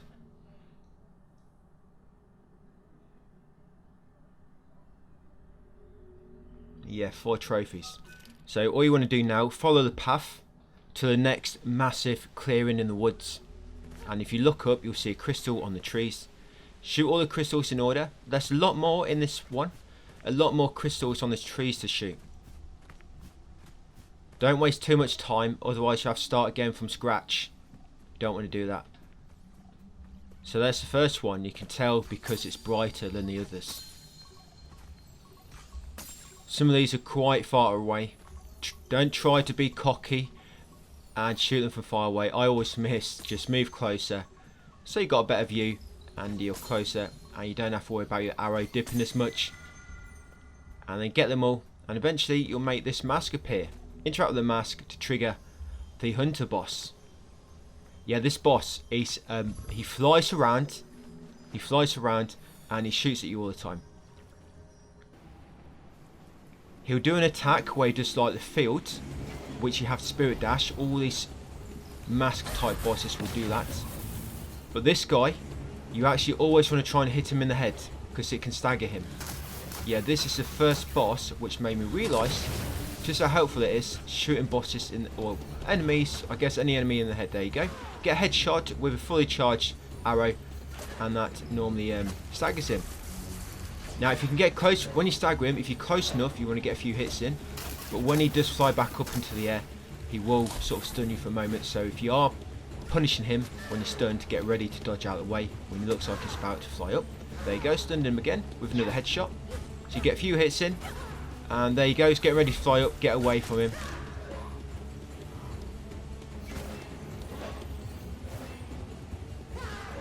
Yeah, if he ever drops down, if you ever see him just suddenly drop down from the sky, right down to ground level, he's likely going to do like a corkscrew torpedo type attack. And so dodge straight away. He won't always do that, but if you just make it a habit, whenever he suddenly drops down to the bottom, get ready to dodge, because he'll probably do that corkscrew. There you go again. Whenever he drops down, dodge out of the way. He won't always do that, but most of the time he will. Sometimes he'll just do that, drop down here. And as you see, he'll sometimes do a single, he'll sometimes do like a single charge shot, which is run and dodge that. Sometimes he'll do like that combo where he'll fire 5 arrows and then another 5 arrows. When he drops down, sometimes he will drop down and he'll pull his sword back, looking like he's going to do like a actual melee combo. You can just jump out of the way of that. You get timing right. You can sort of jump after each attack, shoot him, sort of jump again, shoot him. There you go, a headshot. And you saw that attack he just did. He sort of shoots the floor directly beneath him, and that indicates he's going to do that sort of big force field attack, which you need to spirit dash through. And then just repeat it, guys. Yeah, so now he's going to do his yeah, he's going to do like a rapid flurry, and then this sort of five-fold arrow at the end of it. Just run to the side to dodge them, or jump over them. Yeah, but I don't bother rot hammer on this. I just always use my bow. Yep, he got me there. So yeah, if he goes down and drops on the floor, there you go. He's going to do the force field now. You can either try to stun him with a headshot. If not, make sure you're on the floor so you're ready to spirit dash through it. As you know, you can't spirit dash when you're airborne. You have to have both of your feet firmly on the ground to do a spirit dash. So just make sure you're ready. So he's dropped down, so he's either going to shoot me, like so, or he's going to do some melee attacks. So just be ready to react accordingly. Another headshot. Yeah, once I realised that headshot stagger him, it made this a lot easier. Right, don't know where he's gone now. Oh, he's doing that attack again, you see. There you go, nice, another headshot's done. I normally, when he's flying around, I normally wait for him to do an attack before I shoot him, because he sort of he darts out of the way a lot. Now, force field, dodge through it. I'm going to finish him off with a right arrow.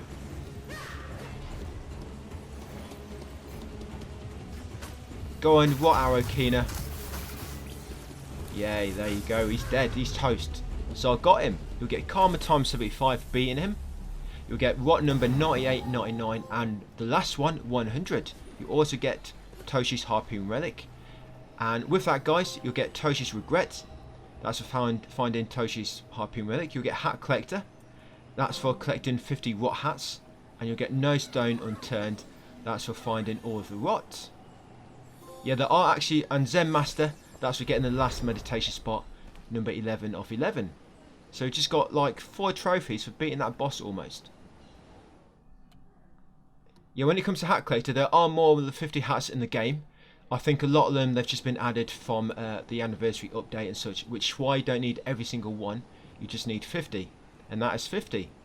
So yeah, that'll be it for that video, guys. Like I say, the next video is going to be a final part, so I can't wait to see you then.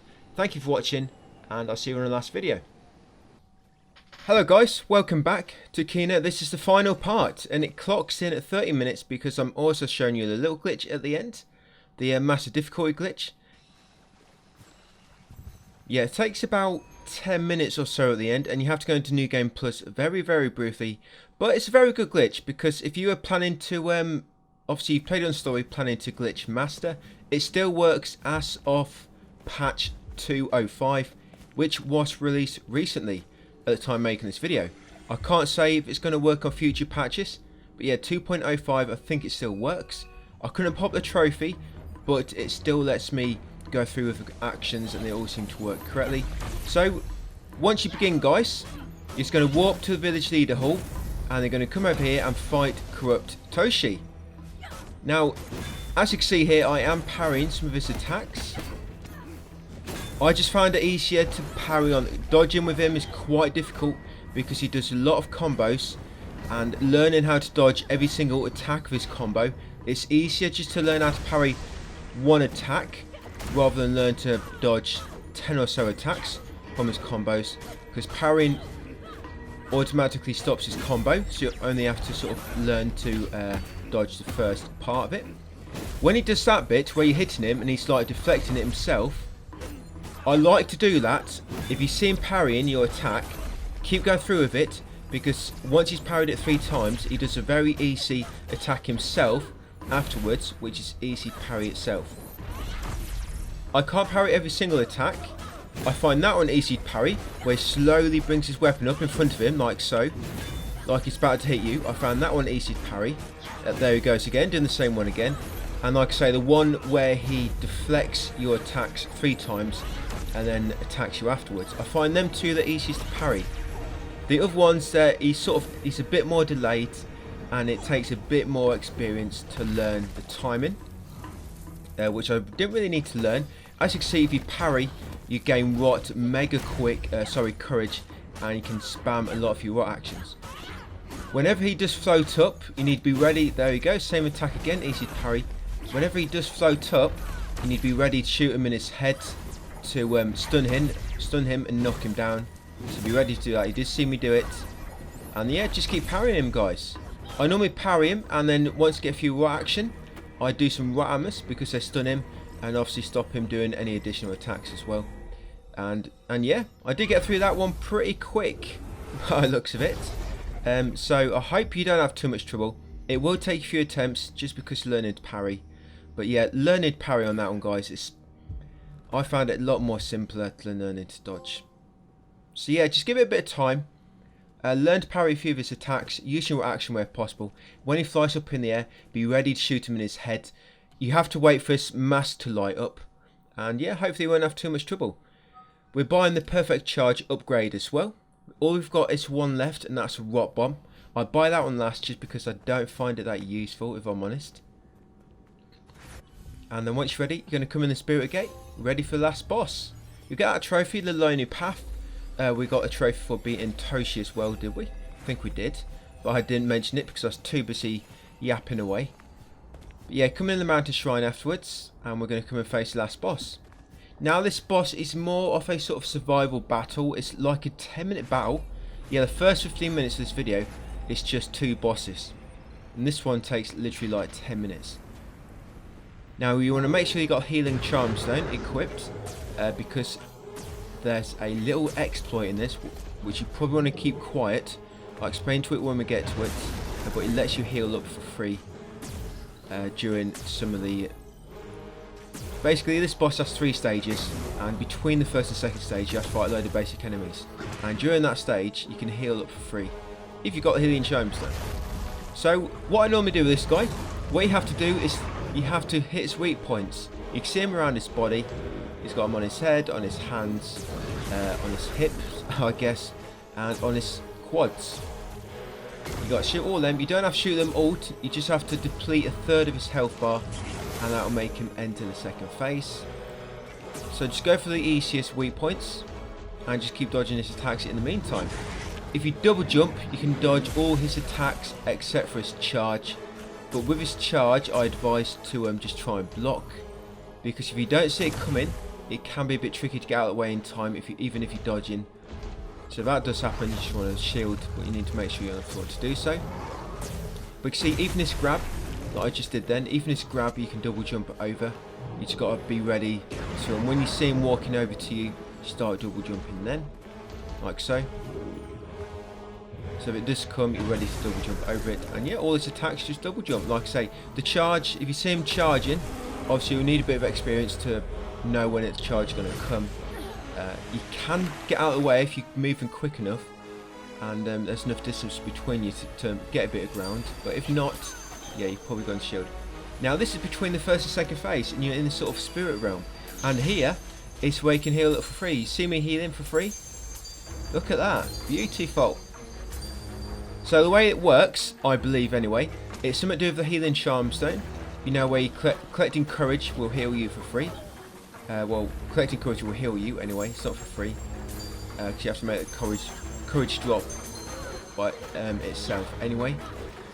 But during the spirit realm, when an enemy drops a courage, you can pick it up and it looks like it's disappeared, but I think part of the courage sticks around, but you can't see it.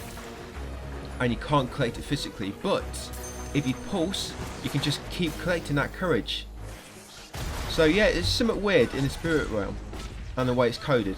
Courage, it sticks around, it's just invisible, and you can only collect it by pulsing. But the thing is, if you die and retry this boss, the courage will still be there from previous deaths. That's why I'm getting okay, I died a few times on this. That's why I'm healing up quite quickly when I use my pulse, because I've died a few times. In them deaths, a lot of courage has dropped, and that's why I'm healing up mega quick. There's probably about 10 courage in this little spirit realm at the moment. Yeah, so on your first attempt, it will seem like you're not healing at all, like it's not working. But just wait until courage drops, and then it will start working. Yeah, so just remember guys, to do this glitch you need a healing charm stone. You need to, courage needs to have dropped in the spirit realm, and then you can permanently collect it like the invisible part of it that hangs behind. And even on deaths, that courage will still be lingering there. And you can do this forever. I'm not sure if it works if you close the game down and boot it up, but if you just keep dying and then retry straight away, it does seem to stick around. Hopefully they don't get patched, we'll see. Because this boss, there's no healing at all. There's not like a grace point where a game gives you a spot to heal up. There's not. The only way to heal is yeah, using your abilities, I guess, your charm stones, the ones that heal you, or collecting health flowers in the actual boss arena. Yeah, those are the only ways to heal. And I know you've got a rot action, so you're probably thinking, how are we going to heal up in the boss arena? We will get some rot actions back throughout the battle. Yep, I can see I'm not being safety at all, because I know I can heal up for free.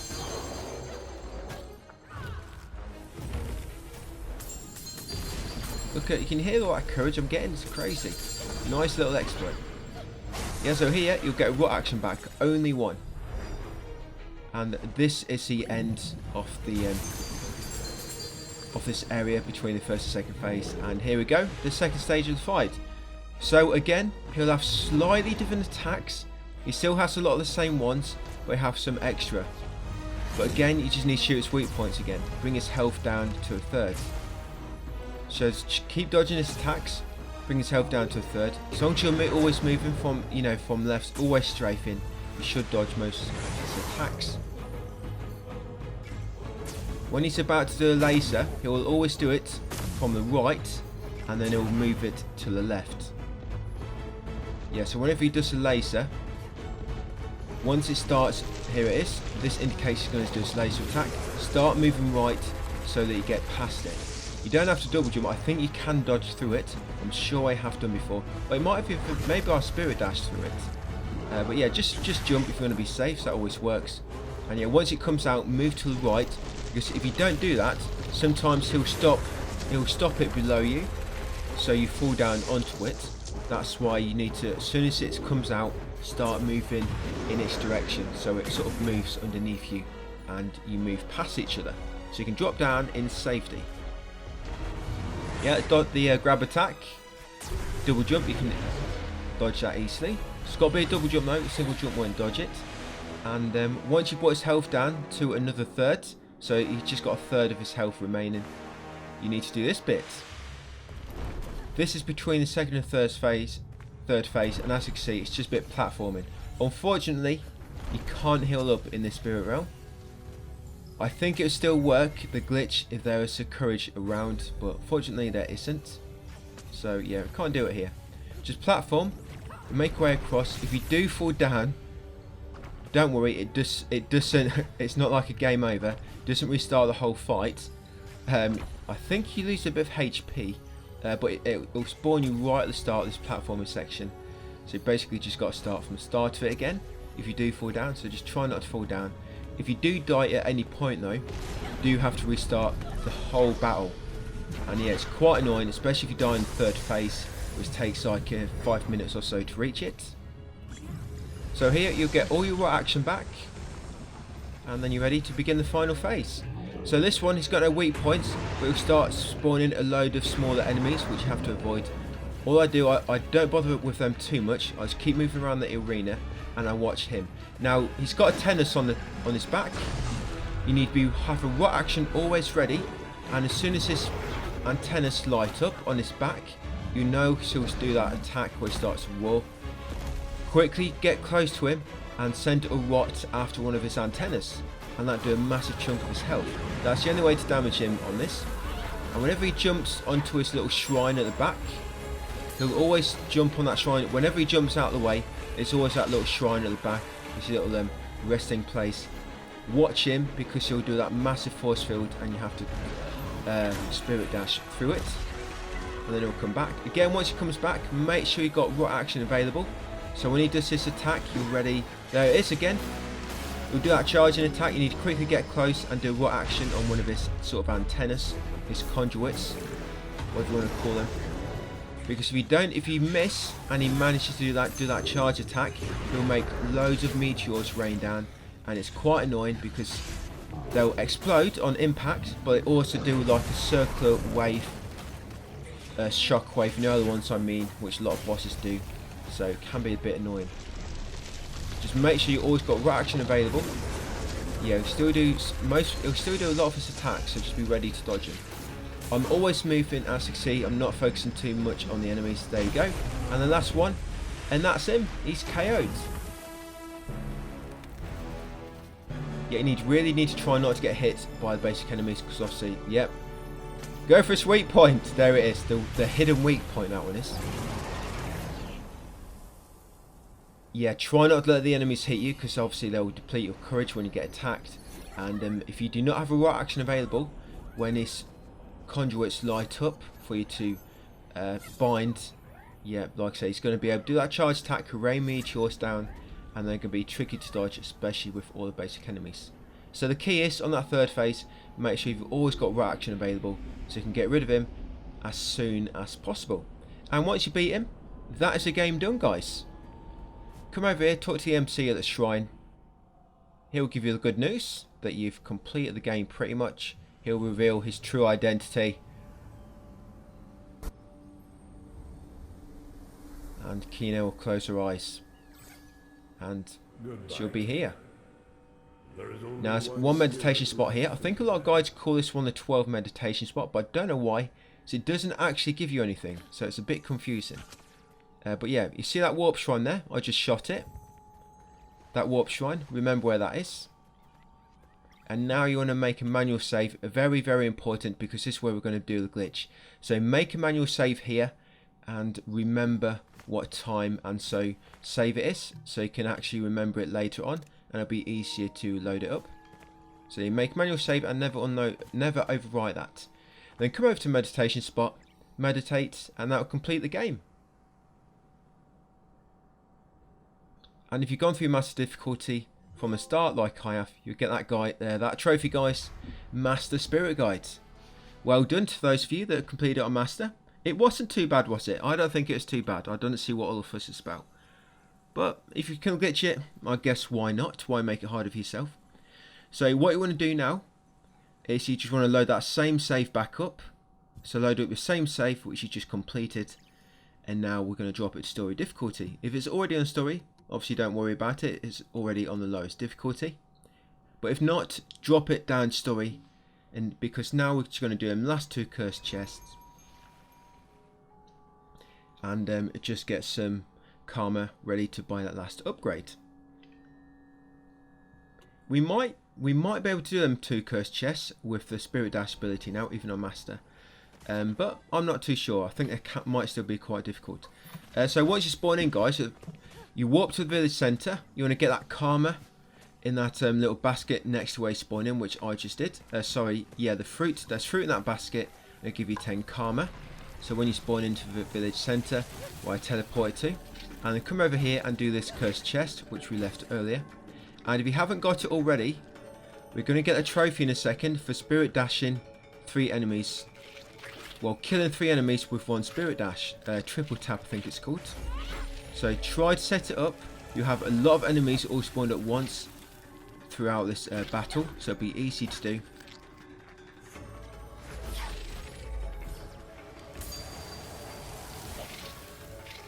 I think I actually failed this cursed chest the first time just because I was taking my time trying to pop this trophy. But yeah, you have to bring the health down, remember, like normal.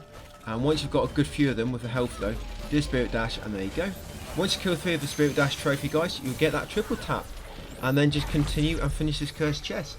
I'm just going to edit this a little bit because I did fail this first time. I'm just going to edit it until I'm at approximately the same amount of time on my second retry, which I did do it. Just having to do that trophy, it obviously just tripped me up a little bit. Well, I couldn't edit it to the same time because I completed it by this time on the second attempt. But yeah, it's crazy how quick your courage refills, doesn't it, on story difficulty? And yeah, get that chest guys, that'll get the rainbow hat. And that's... If you have missed these 12, these cursed chests like I did, that should be chest number 12. Yep, unicorn hat. We've already got a trophy, so don't need to worry too much. I think we've probably got a DLC hat.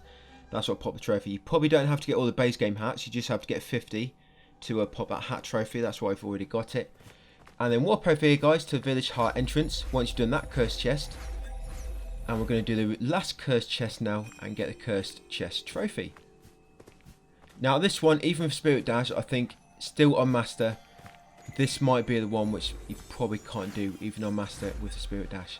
Because the enemies are all spaced out, so Spirit Dash ain't really going to help too much. That last chest, I think it could help, because you're in like a tight arena, so you can damage a lot of the enemies at once with your Spirit Dash. But here, perhaps not so much.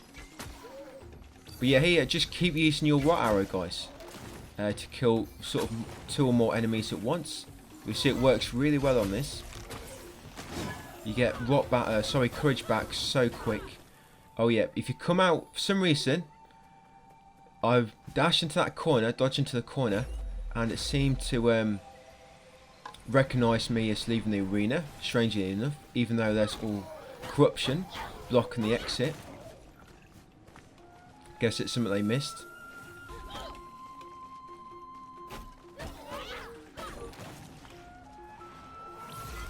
But yeah, just keep using rot arrow.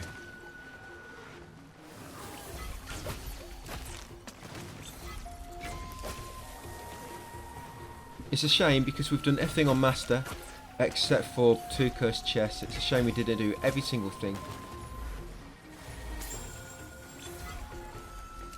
But you know, I'm happy doing it this way. I had a good like 10 or so attempts doing this on Master. I couldn't even get close. I think closest I got was maybe 5 enemies remaining, maybe about that. So I wasn't really that close.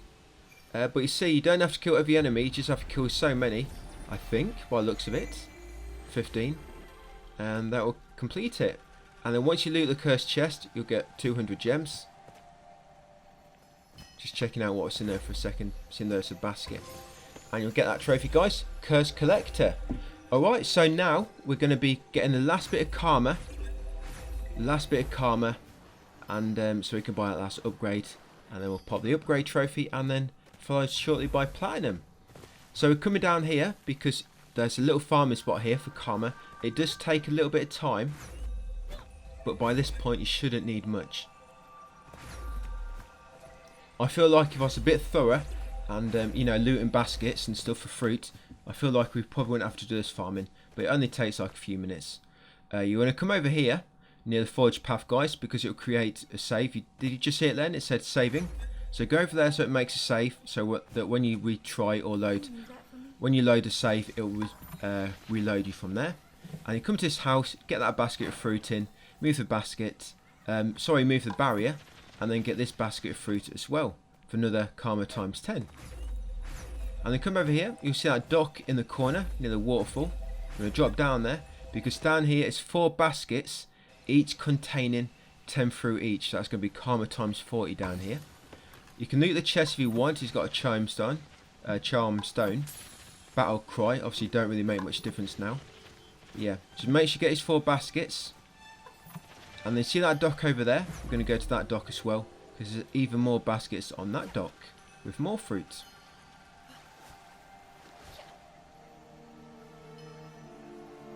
So yeah, make way over here. You got a basket there. Sorry, that one's got gems. This basket's got 10 fruit. Sorry, fruit giving you 10 karma, should I say. And another basket with another 10 fruit. So 20 karma over here, guys. 40 karma at the other one. And then make our way over to the land. We're going to get one more basket of 10 karma. And then I'm going to show you the little farming spot. Yeah, this rock here. If you load your save and then, if you save your game and reload it, that rock will respawn with that little enemy underneath. And over here, guys, it's your last basket we're going to get 10 karma inside. So what we're going to do, we're going to save game and then load it back up. So save your game and load it. You should spawn where I spawn. If you didn't spawn where I spawn, then it's because you didn't go that way, or you didn't get close enough and you didn't see the saving icon on screen. So if you didn't spawn here, just go over here where I am now until you see a saving icon. And then all you're going to do, guys, you're going to dash over here, explode that rock to make that kamikaze enemy appear, kill him, and you'll get 10 karma. And then you save game, load it back up, and he'll be back there. Remember to always save game and load it back up so it saves the karma you just got. And you load it back up, go back, and he's respawned. And you just keep doing that now until you get all the karma that you need. Takes like, I mean, it's what, like a 15-second cycle, so don't take too long. And this is it. This is where I edited it out a little bit, and this is where I get the final 10 karma. Yeah, I think it respawns because you normally get, if you remember, we got rot underneath that earlier in the guide, so I think that's why it respawns. And there you go. Once you got bought that last upgrade, you'll get a skillful spirit guide trophy. And the final one, all trophies obtained. That's for obtaining all the trophies. Yep, so we did it, guys. Platinum. Massive difficulty. And what I'm going to show you now, so if you got all trophies already, guys, and platinum, thanks for watching. I hope you enjoyed it all. But what we're doing now is I'm just going to show you the massive difficulty glitch. So what you want to do, you need to quit game and then you start a new game plus. You can do it new game if you want, but it'll be easier with new game plus just because you've got all your abilities. So new game plus, and you need to load up a completed save. Basically whatever save you load, when you click on new game plus, it will do new game plus on your statistics from that save. That's what I believe it does anyway. And then you want to choose Master Spirit Guide. So remember, this is if you're planning to do a glitch. So yeah, new game plus, Master Spirit Guide, make sure you load a new end game save. And then you want to make your way to the village. As you can see, the battle's a bit different. This battle, you have to fight 3 enemies at once. Once you get here, in this sort of prologue area, you still have to collect this rot and the other 5 rot. You still have to do them. Yes, you still have to collect the hero rot, guys, and the 5 rot afterwards. This battle was really easy in new game, but now it's actually really hard because you've got these annoying enemies, which when you've killed them, they sort of jump at you and explode, and they can be a bit annoying to dodge. It's like a new enemy type. There's quite a few new enemy types in New Game Plus. You got this guy. This guy's actually, that battle you were just in, that's actually more harder than this one. Because this boss, not much different, he's just got a few enemies that spawn with him. So kill him, and then make way here, guys, to the centre, like I said. And once you get here, and get control back, after corrupting, purifying that dead zone in the village, make way over here.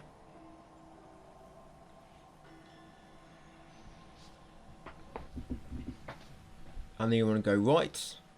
What we're doing now is basically going out of bounds to get to the sort of village leader hall. So once you get here, go right and then right again. Make way up this path. And then you're going to get over here using your abilities. If you don't have your abilities, you can get over that rock. It's a tricky jump. But this is why it's best to come with your abilities, because you can just do it this way. And it's a lot easier to get across. So make way over here. Pass these. Yeah, the samurai enemies are the new enemy type. It's like the warrior, kind of. And you can sort of jump up here. It might take you a few seconds or so, but this isn't that difficult to do. Just keep jumping on the left, you'll land on a basket, and you can jump a bit higher, and eventually you'll get up. There you go. Don't hang around because the enemies can still hit you while you're up here. They like lob bombs at you and such, or some sort of projectiles. And then carefully drop down this mountain. Yeah, we're going out of bounds here. There you go. Once you get to the path, you just want to head to the end until you get to the warp shrine.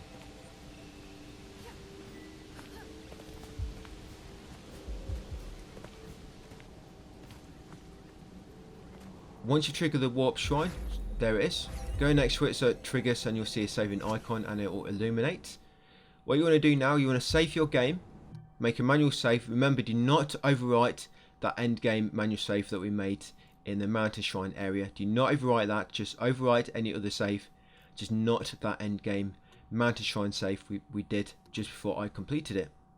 So yeah, make a save game, and then what you want to do, you want to load that end save in the mountain shrine area, which we made at the end of the first playthrough. And then once you're here, you're going to come over to meditation spot. Now once you meditate to complete the game, press options quickly to open this menu, and then you're going to load that save game you just made on New Game Plus in the Village Leader Hall. Load that game up, and what will happen, you'll be back in this cutscene, but it's loaded the other game. It's a bit weird how it works. Yeah, it's sort of loaded that, but you'll know if it's worked because the skip command will come up, but it won't actually skip. So you'll get a skip command when you hold X, but when the bar completely fills, it won't actually skip, and that indicates that this is sort of working. So there you go. See in the bottom right hand corner, it's telling me I can skip, but it's not actually letting me skip. So that indicates that this is working. And then all you do, watch the cutscene, and then once it gets to the credits, the trophy for master should pop. And yeah, that's how you do the master glitch, guys. Like I say, as of patch 2.05, this was still working, so hopefully it keeps working. If not, yeah, what I'll do, if this doesn't work, I'm going to put a note in the comments actually on the first video, just let you guys know. But yeah, that's it guys. Kina, Platinum walkthrough, thank you for watching, and I'll see you on the next video.